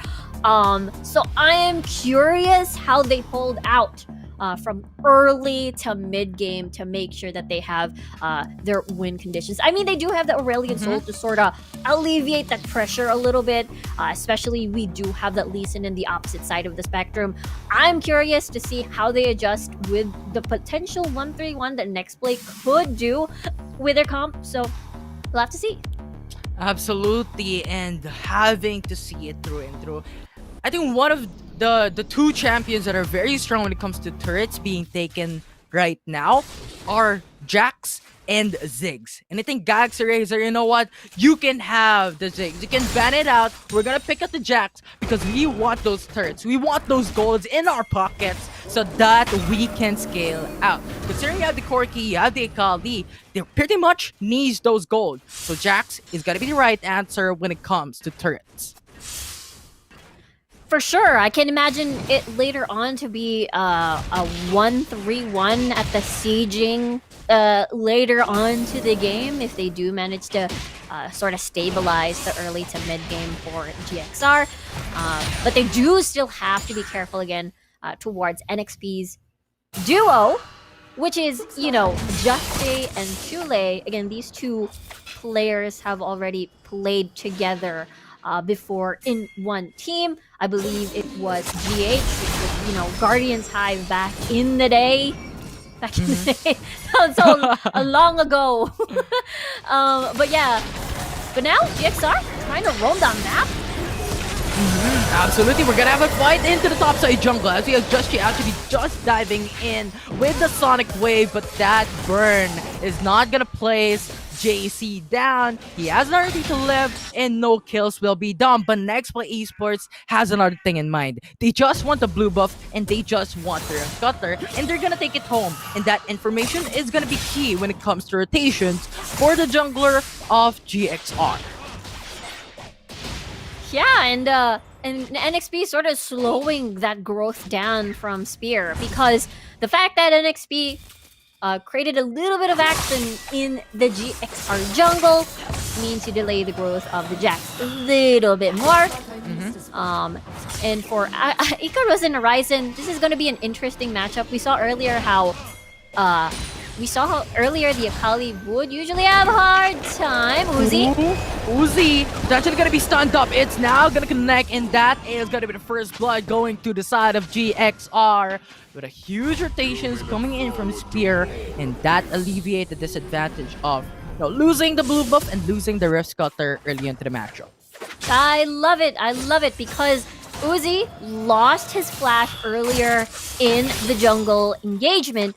We might as well take advantage of that time window and go through the dive. Ooh, but we have another fight. It's now going to be GXR getting another kill. They're punishing the ADC time and time again. It's now Uzi having a 0-2-0. Might potentially get one more. Spear? But Janna is forced to back away. Galaxy Razer punished the ADC early on, and we never thought it through. But the trump card is actually putting them in a very good spot in the early game. I love it. I love how GXR is moving right now. They're unfazed from the defeat from game number 1. They start from scratch. In the meantime, though, Just G has been farming all this time. It's the stun activating to Just G. A star expansion actually trying to connect, go for those synergies, but Just G is still gonna be alive. We have Icarus going in for a blank kill, and Icarus stays alive, getting that kill onto Just G. and the jungler is now gonna be unavailable in terms of the roam to get the kill against Galaxy Razer. What a surprise! We talked about hidden trump cards. It's now gonna be super dominant in the early game. Now the Ocean Drake is gonna be alive. Now the resets are now coming through.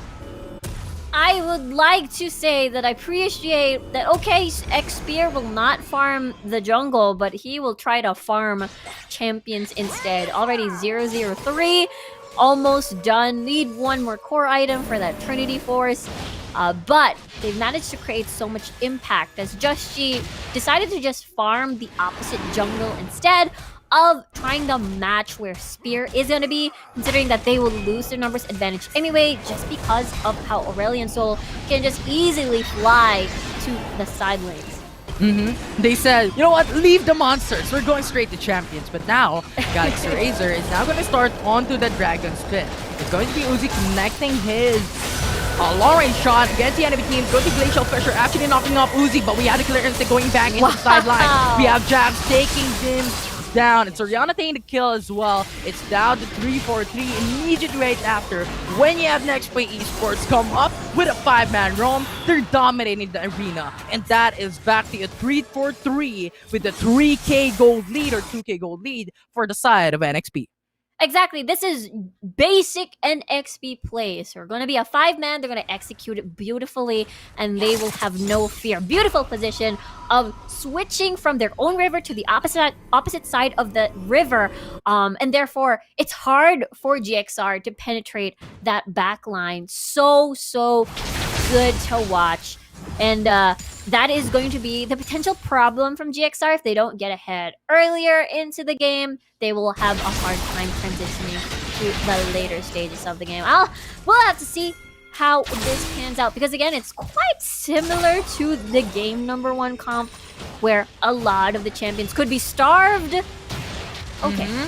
Just a sonic wave onto a monster. You know, let's just chill down, Galaxy Razer, respecting Lee Sin in that fight. But you know what? What is not gonna happen is we have Draw actually going right through into the front lines of a fight. It's Ikaros. The flash away from Disaster was the wrong direction. But we have the Redemption actually going in for the delay, and that is gonna be HP. Just Chi is left at 1 HP remaining. Ikaros having the 1v1 fight against Uzi.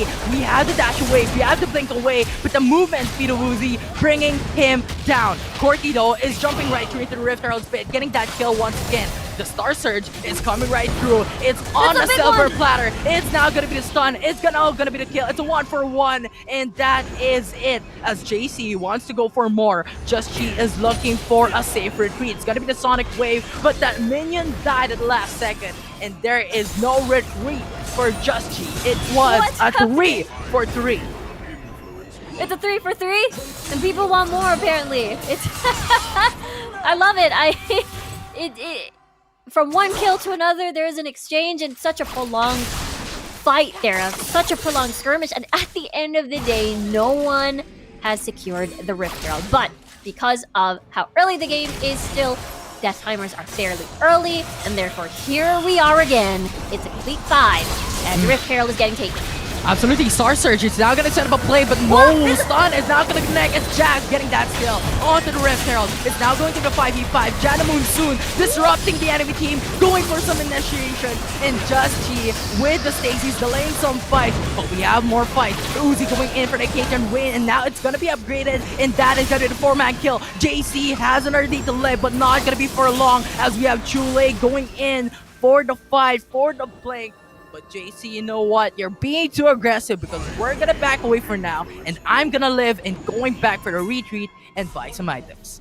JC is doing a lot of work here on this Aurelion Soul, but you know who else is making a huge impact? It is Chule's Oriana with what, a 4-man, 5-man shockwave earlier in the river. I think that was such a huge turning point for that Nexplay Esports fight. I feel like it would have been a little bit stickier if that shockwave did not connect, but was such well executed, and the positioning of Disaster as well on the monsoon near the river connected to a shockwave. But we'll have to see what GXR decides to do with this Rift Herald. Absolutely gonna be the question. Rift Herald is gonna be spawned into the bottom side of the map. The Tower's blood is not gonna connect onto the side of Galaxy Razer as we have it melted down by the side of NXP. And now with the Glacial Fissure, not connecting to anyone. We have Uzi coming in straight first into the fight. Lee Sin going for the Sonic Wave, connecting onto Braum. Braum goes down. It's Star Surge now going in for the response from Asol, but that is still gonna be melted down as we have a Kali so squishy.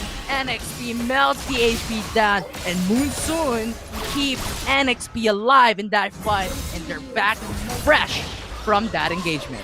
It was a 4v5. It was a 4v5 situation as Horizon was actually just split pushing on top side. I just want to give props to Disaster there. Such a lot of, map awareness, just readied that tornado in case JC arrived in the scene, stopped the stun, and it just was so good. Like, it was such a very small play, but it gave a lot of leeway for NXP to be a little bit more safe in their retreat. NXP, really, really good right now. They have a 7k gold lead. They have all of the objectives except that steal from earlier, but looking good so far. And that steal from earlier was actually quite negated by NXP immediately because that rift, they're all just had, 1 second to breathe air, fresh air from the rift, but got melted down by NXP. And now NXP has the objective lead. They got 2 turrets from the Baron lane, from the Dragon lane. They got 2 Dragon buffs, the Mountain Drake and the Ocean Drake. And now they have 8k gold lead as well. So a lot is looking in favor for the side of NXP. Galaxy Razer needs to think, what is going to be our next step? It needs to be methodical. It needs to be systematical for Galaxy Razer to put up against NXP, who is really fed up right now. Absolutely fed. Hextech Ultimatum actually connects on Corky. We have the Glacial Fissure delaying the fight, and now NXP so aggressive. They're diving under the turret. They're fighting heads first under the turret, and that is still gonna be the win for NXP, picking up 3 kills against Galaxy Razer. And now they're going for the Baron Nashor. That means, yes, that is straight to the Baron. That is 3 members down. That means they can just use the other members to just throw it away Spear. 1v2 time situation, but Horizon has the lead when it comes to damage. Baron Nashor is now going to be secured by NXP, and they're happy with it. They're going back. They want to go for a reset to then go for the pressures in all lanes. Yeah, Baron has been secured for NXP. They can now work towards their way into closing the game. What can Galaxy Racer do? Possibly try to get a pick. Actually, a little bit difficult now at this point because everyone else, this is the point where they're always going to be grouped as 5s most of the time. And now they're on the chase. Is Just G hoping to get a kill onto JC? A 1v1 perhaps? Ooh, Sonic Wave not gonna connect though, and Just G has no more mobility to actually come up to JC. And like how JC did that. They cleared out the wave into the Dragon lane so they could delay the push coming in for the side of Nexplay Esports. But Nexplay Esports is saying, no, we're not yet done because we want kills, we want pressure, and we want the win. They're now jumping into pressure into the Dragon lane, the Baron lane, and into the mid lane as we have a 1v2 type of setup. Horizon is going ham against X-Spear in this fight. Akali is just clearing out the wave as X-Spear is actually going for the 1v1. But Horizon is just too tanky to delay the fight. We have Uzi though going for the Killer Instinct into the backside support. We have Just G jumping right through. Braum goes down. It's gonna be melted down in terms of the HP. Just G has still the GA to stay alive, and it enables him to go for the aggressive play. Horizon single-handedly 1v2'd and a fight again. Another fight. Luzon is gonna be cancelled, but I think that's not gonna stop Galaxy Razer for punishing Nexplay Esports. They delayed the fight a bit, but NXP still has another wave coming right through into the inhibitor turret into the Dragon lane. They're not stopping. It's gonna be the shockwave onto JC, delaying the pressure against Nexplay Esports. And look at just the amount of damage that Chule gives in the zoning capabilities, enables Nexplay Esports to secure 1 inhibitor turret and all tier 2 turrets rather against Galaxy Razer. Now they're sitting at a 17k gold lead. That is such a huge lead, and just as you mentioned, Chule is just doing so much on this Orianna. A lot of huge and key shockwaves here when it comes to the team fights. And now Infernal Drake pass bond, that could be their third rake of the game. A little bit difficult for Galaxy Racer to try and contest this one. Waves are definitely not in their favor, and a lot of the tier 1 turrets are still up, so they still need to work their way back into getting back out of the map, rather, as we can see that Horizon decides to 1v3 people under the tower, I suppose. Oh, they're now jumping right through. Galaxy Razer actually wants to go for the contest, but we have Nexplay Esports going to the mid lane. They want to scare the end of their turret, and Maple's probably out to get that. And Horizon is just delaying the fight because NXP is looking to finish the game. Is JC gonna go for the stasis? It's Glacial Fisher connecting to none as we have two map members. GXR stay put into the top lane. They're not going in for respawn. We have Zimsdorf actually going in, trying to delay the fight, but we have NXP finishing the game, and they're winning the last series against Galaxy Razer. What a dominating play from Nexplay Esports. It's such a dominating series from Nexplay Esports, and what a finish too. You've got Horizon at Baron lane just 1v2ing and stalling the two from joining the rest of the teammates in base from defending, and then we've got, you know, Chule was just super duper amazing on this Orianna pick, and Just G was just practically everywhere in the map. He was basically like the Aurelian soul of the team without being an Aurelian soul. But wow, that was so clean. That was very clean from Nexplay. Very, very impressive game. Yeah, they secured a lot of objectives, aside from, as you stated, the steal from the Rift a while ago by a good smart move by Spear in the early game. And I like how it was looking for the side of GXR when it comes to like a 0-3 in like the first 2 minutes of the game. Like Jax was farming champions. Jax wasn't farming monsters at that point. But the problem with the Jax is when it comes to the mid game, late game. The Grandmaster's might is supposed to be there if Jax wants to go into the front lines, get all the aggros. But if that is missing for the side of Jax and for the side of Xpear, that's not gonna happen, and that just disables the amount of defensive capabilities that the jungler has for the side of GXR. Yeah, I think Galaxy Racer just wanted to snowball hard and early using the Aurelian Soul pick. They didn't want to waste how much of side lane pressure it can provide, but I think Nexplay was like, okay, do what you want. We're just gonna fight 5v5 in the dragon later. Meet you there, okay? And then they won. And then they won that first team fight. It was crazy. That is the beauty and the strength of Nexplay for sure. They shine the most when they do these 5v5 fights. Absolutely. And I think what GXR was thinking in that game, we need to get the early game. Right? We have the Corki, we have the Akali. If we have the Jax, we can lead to a massive play when it comes to the early game, get a lot of leads, get a lot of golds. But the problem is, we have Nexplay Esports, when they got punished with a 0-3, they went in 5-man roam against Galaxy Razer, wherein the Baron lane was still unstuck for the Baron lane. So basically, they were fighting a 5v4. Nexplay Esports were able to punish Galaxy Razer. And on top of all that, you also have the Janna that we keep on talking about. That Monsoon that just disrupts Galaxy Razer's draft. Because you have a lot of diver champions, so that Monsoon directly counters that. Initiation setups from GXR. Yeah, a ton of peel that Disaster provided. A lot of key points, actually. A lot of key plays that Disaster provided. Just as you mentioned, Monsoon to the river. Monsoon pushing the rest of Galaxy Racer into Orianna Shockwave range. That is absolutely... I don't know if that was deliberate, but that was amazing. And as well as preventing... using the Tornado to prevent Aurelian Soul with his large galaxy surrounding him. I think Disaster also played really, really well in this game. And we see Uzi now in a different champion, but he still hasn't lost his touch.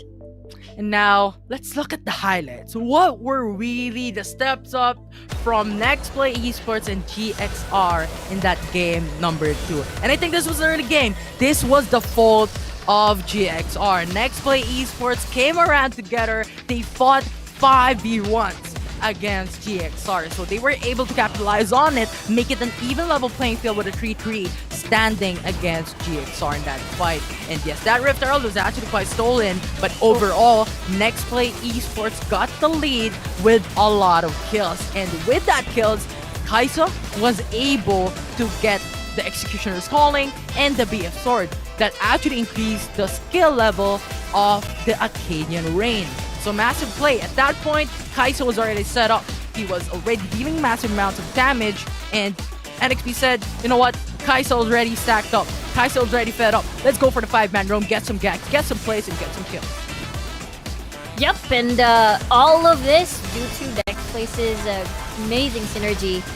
Again, it really did show here, particularly on this match. And Galaxy Racer, at this point of this highlight, couldn't help but just try to defend their base, as Horizon 2 was very busy keeping two members of GXR on the top of the map to prevent them from porting back to base.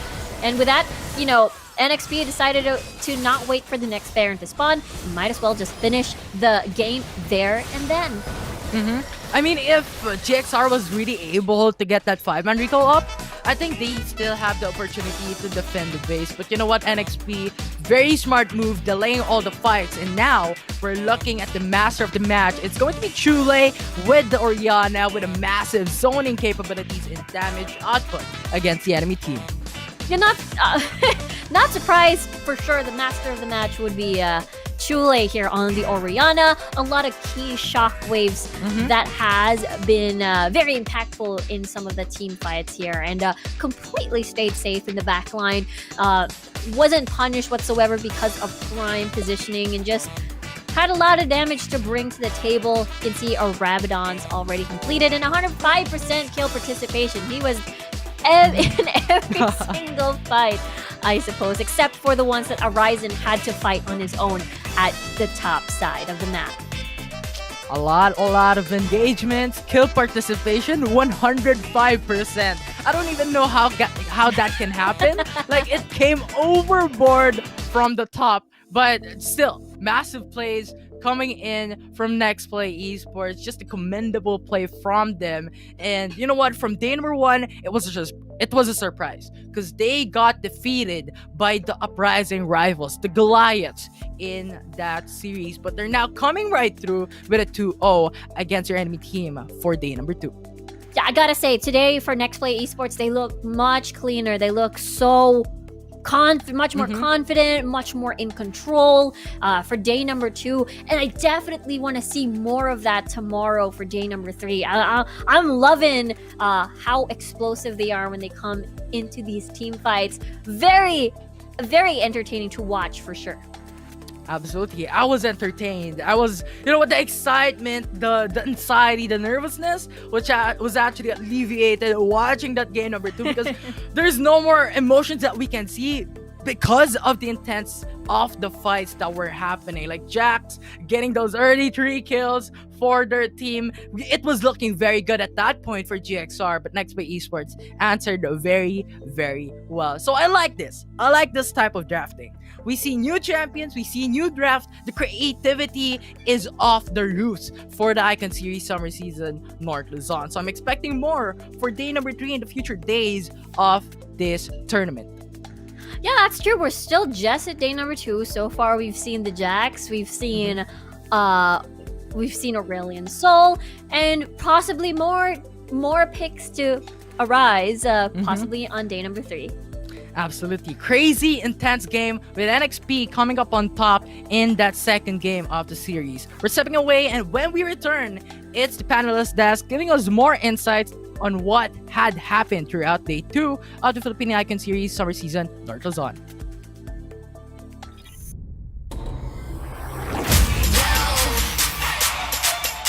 Why don't you watch me do my thing? Reinvent and show the world, yeah. She's to be more, she's to be better, she's to evolve, she's to be more, she's to be better, she's to evolve, she's to evolve. Every time the world spins round, reinvent 360. Can you go mess up your thing, yeah. Show the whole world, reinvent. Nobody should know something, it's your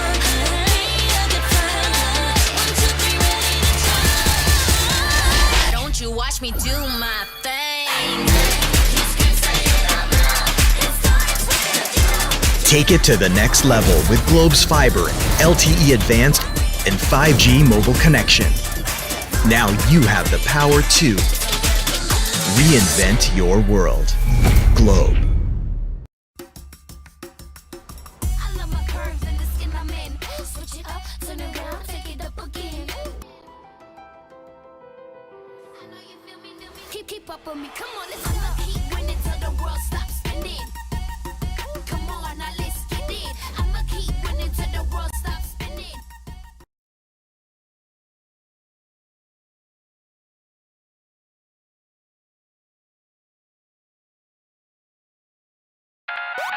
When you want to level up your entertainment, G-Pay your way and get the latest games and movies on Google Play using Globe Prepaid and Postpaid. Add payment method on Google Play. Enable payment through Globe Prepaid and Postpaid and confirm. No credit card needed. Simpleng steps para tuloy-tuloy ang purchases at downloads sa Google Play. Your safe one-stop shop for apps, games, music, and movies on your Android device. Use Google Play now through Globe Prepaid and Postpaid para level up ang entertainment. Also available in TM. Sekreto ng mga gwapong Master Gamer? Para fresh all day, bring your clay game with Master. New Master All-in-One Clay Wash. Fights germs, controls oil up to 12 hours, and helps prevent pimples. New Master All-in-One Clay Wash. Sekreto ng mga gwapo.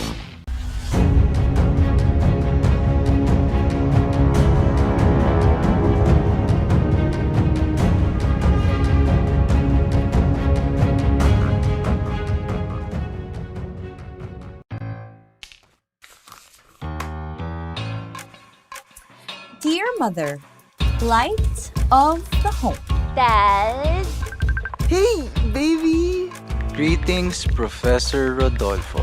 May I be absolved from Math Club tomorrow. the Globe Virtual Hangouts kasi. Go and hang out from wherever you are. Just open the Globe One app, choose an event, and click join. Watch concerts online! Dance together! We can do quiz nights! Yo, let's go! If you allow me, I promise. To make it up to you. And repay your kindness tenfold? Truly, your favorite child. I love you, Dad. Please, babe. Thank you, sir. Enjoy your fave events with Globe Prepaid Virtual Hangouts. All together now.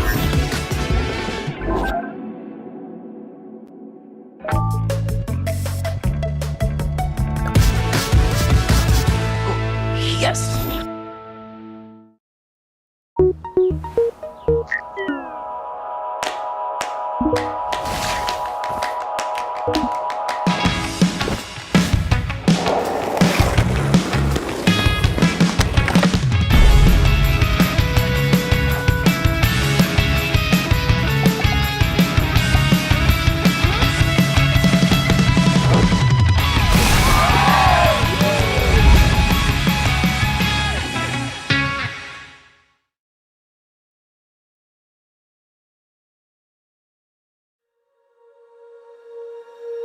When you feel it's hopeless, when you think that you lost, oh, I will take your hand and we'll rise up from the dust. Oh, here we go, go, go, let us heal and grow. You won't be alone, we're unstoppable.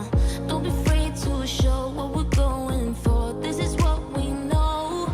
Here we come back to life, we're still breathing.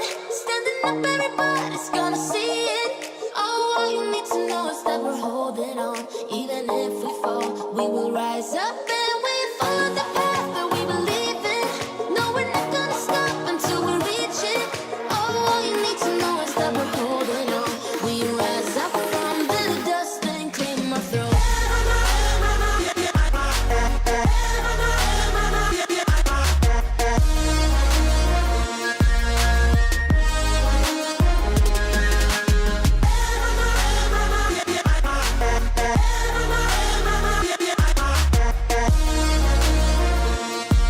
We rise up from the dust and clear my throat.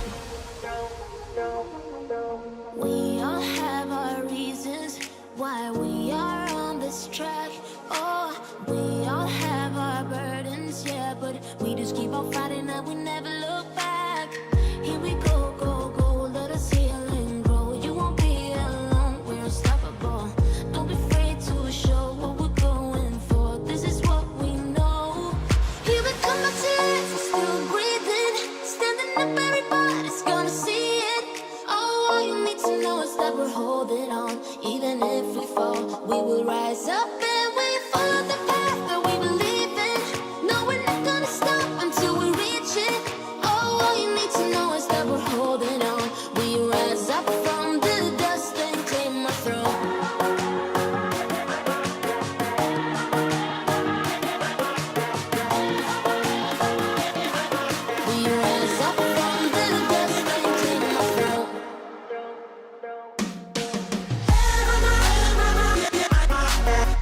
It was a valiant effort, but the newcomers to the Rift still cannot withstand the dominance that the top dogs have. Nexplay Esports closes day 2 with a 2-0 against Galaxy Racer, and Nexplay Esports and Team Secret remain at the top of the standings. Guys, I want us to break down that series. It just seemed like Nexplay Esports had an answer to everything that Galaxy Racer tried to pull out of their hat. Yuko, let's start with you. What are your thoughts on Game 1? Okay, so I'm ready. I have my notes. I have my ball pen. So one of the things that I want to highlight in game number 1 is when Nexplay is able to take out Kaisa from Galaxy Racer, a huge chunk of damage becomes unavailable.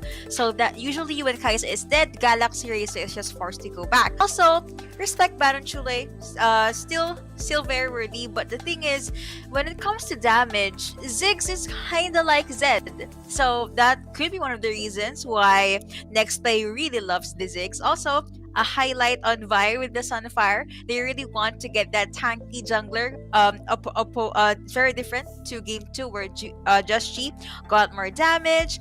And the one flavor from Galaxy Racer is actually really smart because they gave Akali time to actually go online. But during the 6-minute mark, Just G realized, wait, the meme and people are like, no, wait, and then the calculating thingy. They realize Akali dishes out so much damage, that's why Just Chi would commit his Vi every single chase he has. He would commit it to Akali and do his very best to take her out. And from there, Nexplay got their win conditions and eventually bagged game number 1.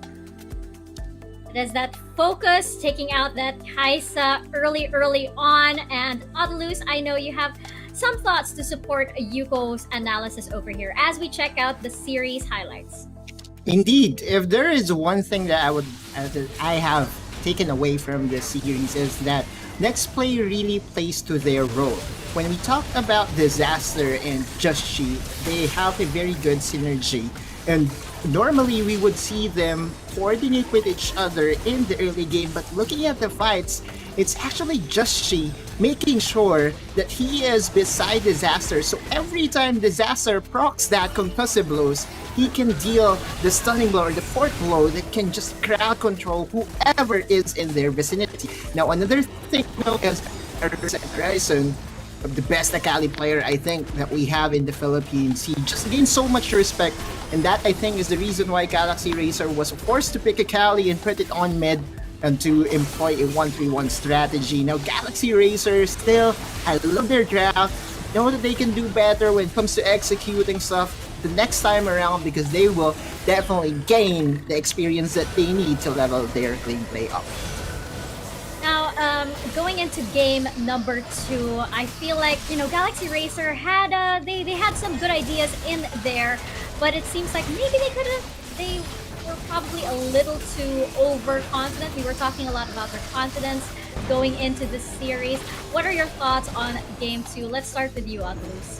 Alright, so this time, I kind of want to just praise Galaxy Racer for picking Aurelion Sol because Galaxy Racer just fits their Aurelion Sol too much. But yeah, he memes said aside, memes aside though, I wasn't a fan of that Jax pick. The Jax, at the moment, I think, when it comes to stats, it's not really at the point that it can stand toe-to-toe against the early pressure that Lee Sin provides against Wukong, against Vi. There are so many options out there, and I think Jax is not really the best champion out there at the moment. If you actually look at my profile right now in Wild Rift, Jax is one of my most played because it's a very challenging champion to just to win games because it's very, I don't know, I just feel like we need a couple of buffs onto this champion so that we can see him relevant in the competitive stage. Spoken as somebody who has probably fallen into sort of like the unfortunate losing streak that happens maybe when oh no, you don't have to start on that. But Yuko, I know you have some thoughts on game 2 as well, and you know what, Ryzen also, we have to just commend him. I remember seeing that 4v1 and thinking, okay, Horizon's, probably gone. But no, he was not. Hugo, what are your thoughts on this? Yeah, Arisen with the 1v4, I am actually surprised. Not because Arisen was able to still live, but more on why would you put 4 champions on Arisen's lane, given that the other players, 4 champions from Nexplay is making their way to your Nexus. I know initially the plan was to make a pick-off, but at the same time, Arisen is usually alone in his lane. So might as well try to pick off maybe no, Lee Sin is very mobile. Maybe Janna or Kaisa try to catch them off guard. Also, I like it when Nexplay banned out 6. They do not want to give that long range damage. No explosions, no bombs for game number 2. And going back to what Autola said about Jax, I kind of see the logic as to why Galaxy Racers picked him. But compared to a Lee Sin can survive on his own. He's a strong, independent champion. However, for Jax, he needs care. Like #care for Jax or whatever. But yeah, he needs someone to always be with him. So he can't really go with the invades unless other players just give him the resources that he needed. And Nexplay is very known for the early game, right? Jax usually goes online late game. So you need to have a jungler that can try to go up against their Nexplay's jungler. And the ASOL pick was really good. I loved the first blood, and it just goes to show how really good that was. Also, Otus was being very happy here because Galaxy Racers and ASOL Galaxy, you know what I mean? Yeah. Death Star even. And yeah, last of my remarks was the Orianna. Yo, the damage per minute was 1,700. That is an obnoxious amount of damage. And not only is her damage, his damage so much, but Chule always gives the shield at the perfect time. Usually giving it to either Uze or Just Chi. Also, there was this one time wherein Jax was able to get the Rift Herald, but what happened in return? A 4-man shockwave. That's right. Chule really played Orianna beautifully, and I think when we talk about Orianna, yes, she got nerfed, but when put in a very capable hands like Chule, can still wreck the game as what he did during that game. Another thing to point out, I just wanted to point this one out, that it could have been that the pro players have a different set of thinking. Yes, we understand that the Lee Sin is very strong in the early game, but maybe, just maybe, the Galaxy Racer was afraid by the split push potential of the Camille come late game, and they wanted Jax to answer to that. So when it comes to late game, yes, they actually have a very sensible plan. Then again, we're talking about Nexplay that is all about early game aggression. It's possible that Galaxy Racer actually had something planned, but they just weren't able to execute it because Nexplay Esports, they might have the Aurelion Sol on their side, but Nexplay Esports very much looking like the Empire as the answer to that Death Star. It looks like the Death Star should be on the side of Nexplay Esports instead, because it just looks like they have an answer to everything that Galaxy Racer threw out there. And just going into our standings so far on day 2 so far of the summer season, I believe that our big winners for today, Nexplay Esports and Team Secret, are still on top. And just a reminder, we are just taking the top 2 from each group stage to advance into the playoffs. So yes, we've got a few more days to go, but as we check out the standings over here, Galaxy Racer and Action PH, they need to get on board if they want to catch up to Nexplay Esports and Team Secret and to advance into the playoffs. And panel, I want to get your thoughts on how it's looking right now. What do you think may happen in the next few days? Do you think it's still possible that we could see an upset? So far, it's looking like Team Secret and Nexplay Esports. But what do you think? Will Galaxy Racer and Action PH step up to the plate? Let's start with you, Otlus. Well, this is what most has predicted, right? Team Secret and Nexplay will go ahead and advance to the playoffs as the top 2. But to answer your question, definitely Galaxy Racer and Action PH will not will not falter and will not put up a dismaying show.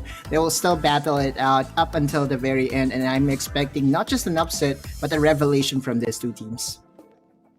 Now, checking out our overall standings, this is going to be quite a battle, quite an uphill battle for Galaxy Racer and Action PH. I do believe that these teams can bounce back, and it looks like right now Team Secret and Nexplay Esports, they are sitting pretty, but we still have a few more days to go before we wrap up the North Luzon group stage. By the way, we still of course do have the South Luzon group stage, Visayas and Mindanao coming up as well. I believe we do have some exciting, very spicy results coming out of the South Luzon qualifiers, which are happening this weekend. That should be really, really exciting. But first, on the North Luzon group stage, Galaxy Racer and Action PH, everybody loves a good underdog story.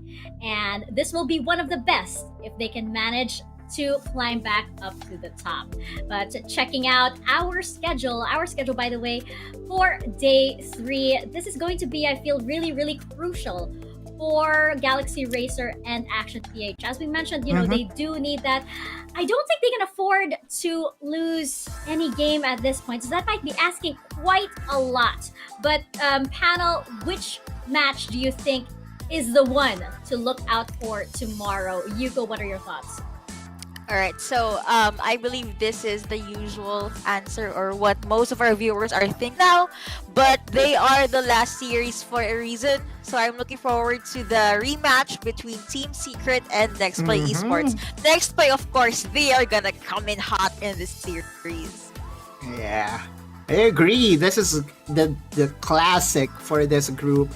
Sasuke versus Uchiha Madara. The community knows the reference too well. But then again, to answer your question, I will put my eggs in the basket of Team Secret versus Nexplay as the series to really look forward to for tomorrow. You know what? I'm actually looking at that first match tomorrow. Galaxy Racer versus Team Secret. Just because, I love seeing these new teams kind of get a one-up on very established teams, much like Team Secret, and the new team being Galaxy Racer and Action PH. So I feel like, if there is a chance, if there is a hope of these underdogs prevailing, it should be tomorrow. It should be tomorrow before the top dogs keep that momentum going and they become unstoppable. And what else could make you unstoppable? Maybe if you've got some wild cores in your bag, that would be great, right? Unstoppable wild cores. Yes, everybody loves that. Everybody loves a giveaway, and we do have 4 lucky winners for our minor prize, which is 380 wild cores. We have, drumroll please, Gilbert Valdehueza, Lyra Enriquez, Justine Paul, Stephen Barrieta. Congratulations, you guys have won 380 wild cores. Please do send a message over to PPGL on Facebook so that you can claim your prize, maybe get something cool in the game to, boost up your rank. Of course, we know that these in-game purchases do have a buff. Believe me, guys, they do have a buff. morale of course. Even. Yes, of course. That's a morale boost right there, and nothing beats that. And that about wraps it up for day 2. Thank you, of course, to all of our sponsors, to PPGL, the largest multi-game esports league in the country, for bringing Icon Series over here. And this event is organized by Mineski and Globe. And we also have our official mobile partner in Oppo Reno 5 and Oppo A94. That's a new brand of phone that is basically our sponsor today.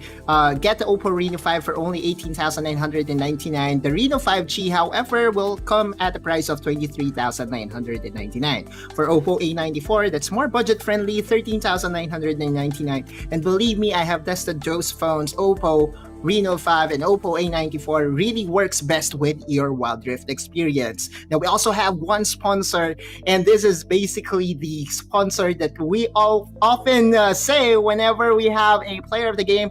That is none other than Master. Sikreto ng mga guwapo. Huge shout out to you guys, to everyone that is using Master. Continue on using that and have a clean face, game face on with you. course, and we have the Glow Virtual Hangouts, a supporting sponsor. Let's get hashtag all together now, as the Virtual Hangouts Go Esports brings events and programs like no other. Starting with apprenticeship program, led by the pros, of course, who else? And we also have stream takeovers and local and international tournaments such as this one. Download the Globe One app and click on the Virtual Hangouts tab to get updated on the latest happenings on Globe Virtual Hangouts. And while you are hanging out virtually, just like what Miss Mika and even Autolu said, elevate your Wild Rift experience when you top up your wild cards via Coda Shop via your Globe Sim. Yeah, you're gonna get a challenger if you have, a really nice skin. Everybody knows that. That's Yes, I agree. You can't put a price on that Marablis that comes with a really cool skin. That is a wrap on day 2 of the Wild Rift Sea Icon Series Summer Season Philippines North Luzon Group Stage. We will see you for day 3 tomorrow. Same time, same place. I mean, virtual place. Same virtual places, rather. Until then, thank you so much for watching. Mika Fabs, Autolus, and Yuko signing out, and we will see you back in the Rift.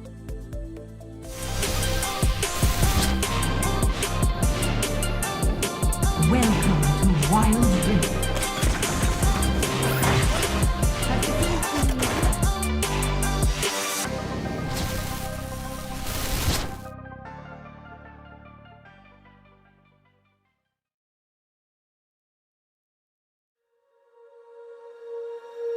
When you feel it's hopeless, when you think that you lost, oh, I will take your hand and we'll rise up from the dust. Oh, here we go, go, go, let us heal and grow. You won't be alone, we're unstoppable. Don't be afraid to show what we're going for. This is what we know. Here we come back to life, we're still breathing. Standing up, everybody's gonna see it. Oh, all you need to know is that we're holding on. Even if we fall, we will rise up and we follow the path that we believe in. No, we're not gonna stop until we reach it. Oh, all you need to know is that we're holding on. We rise up from the dust and clean my throat.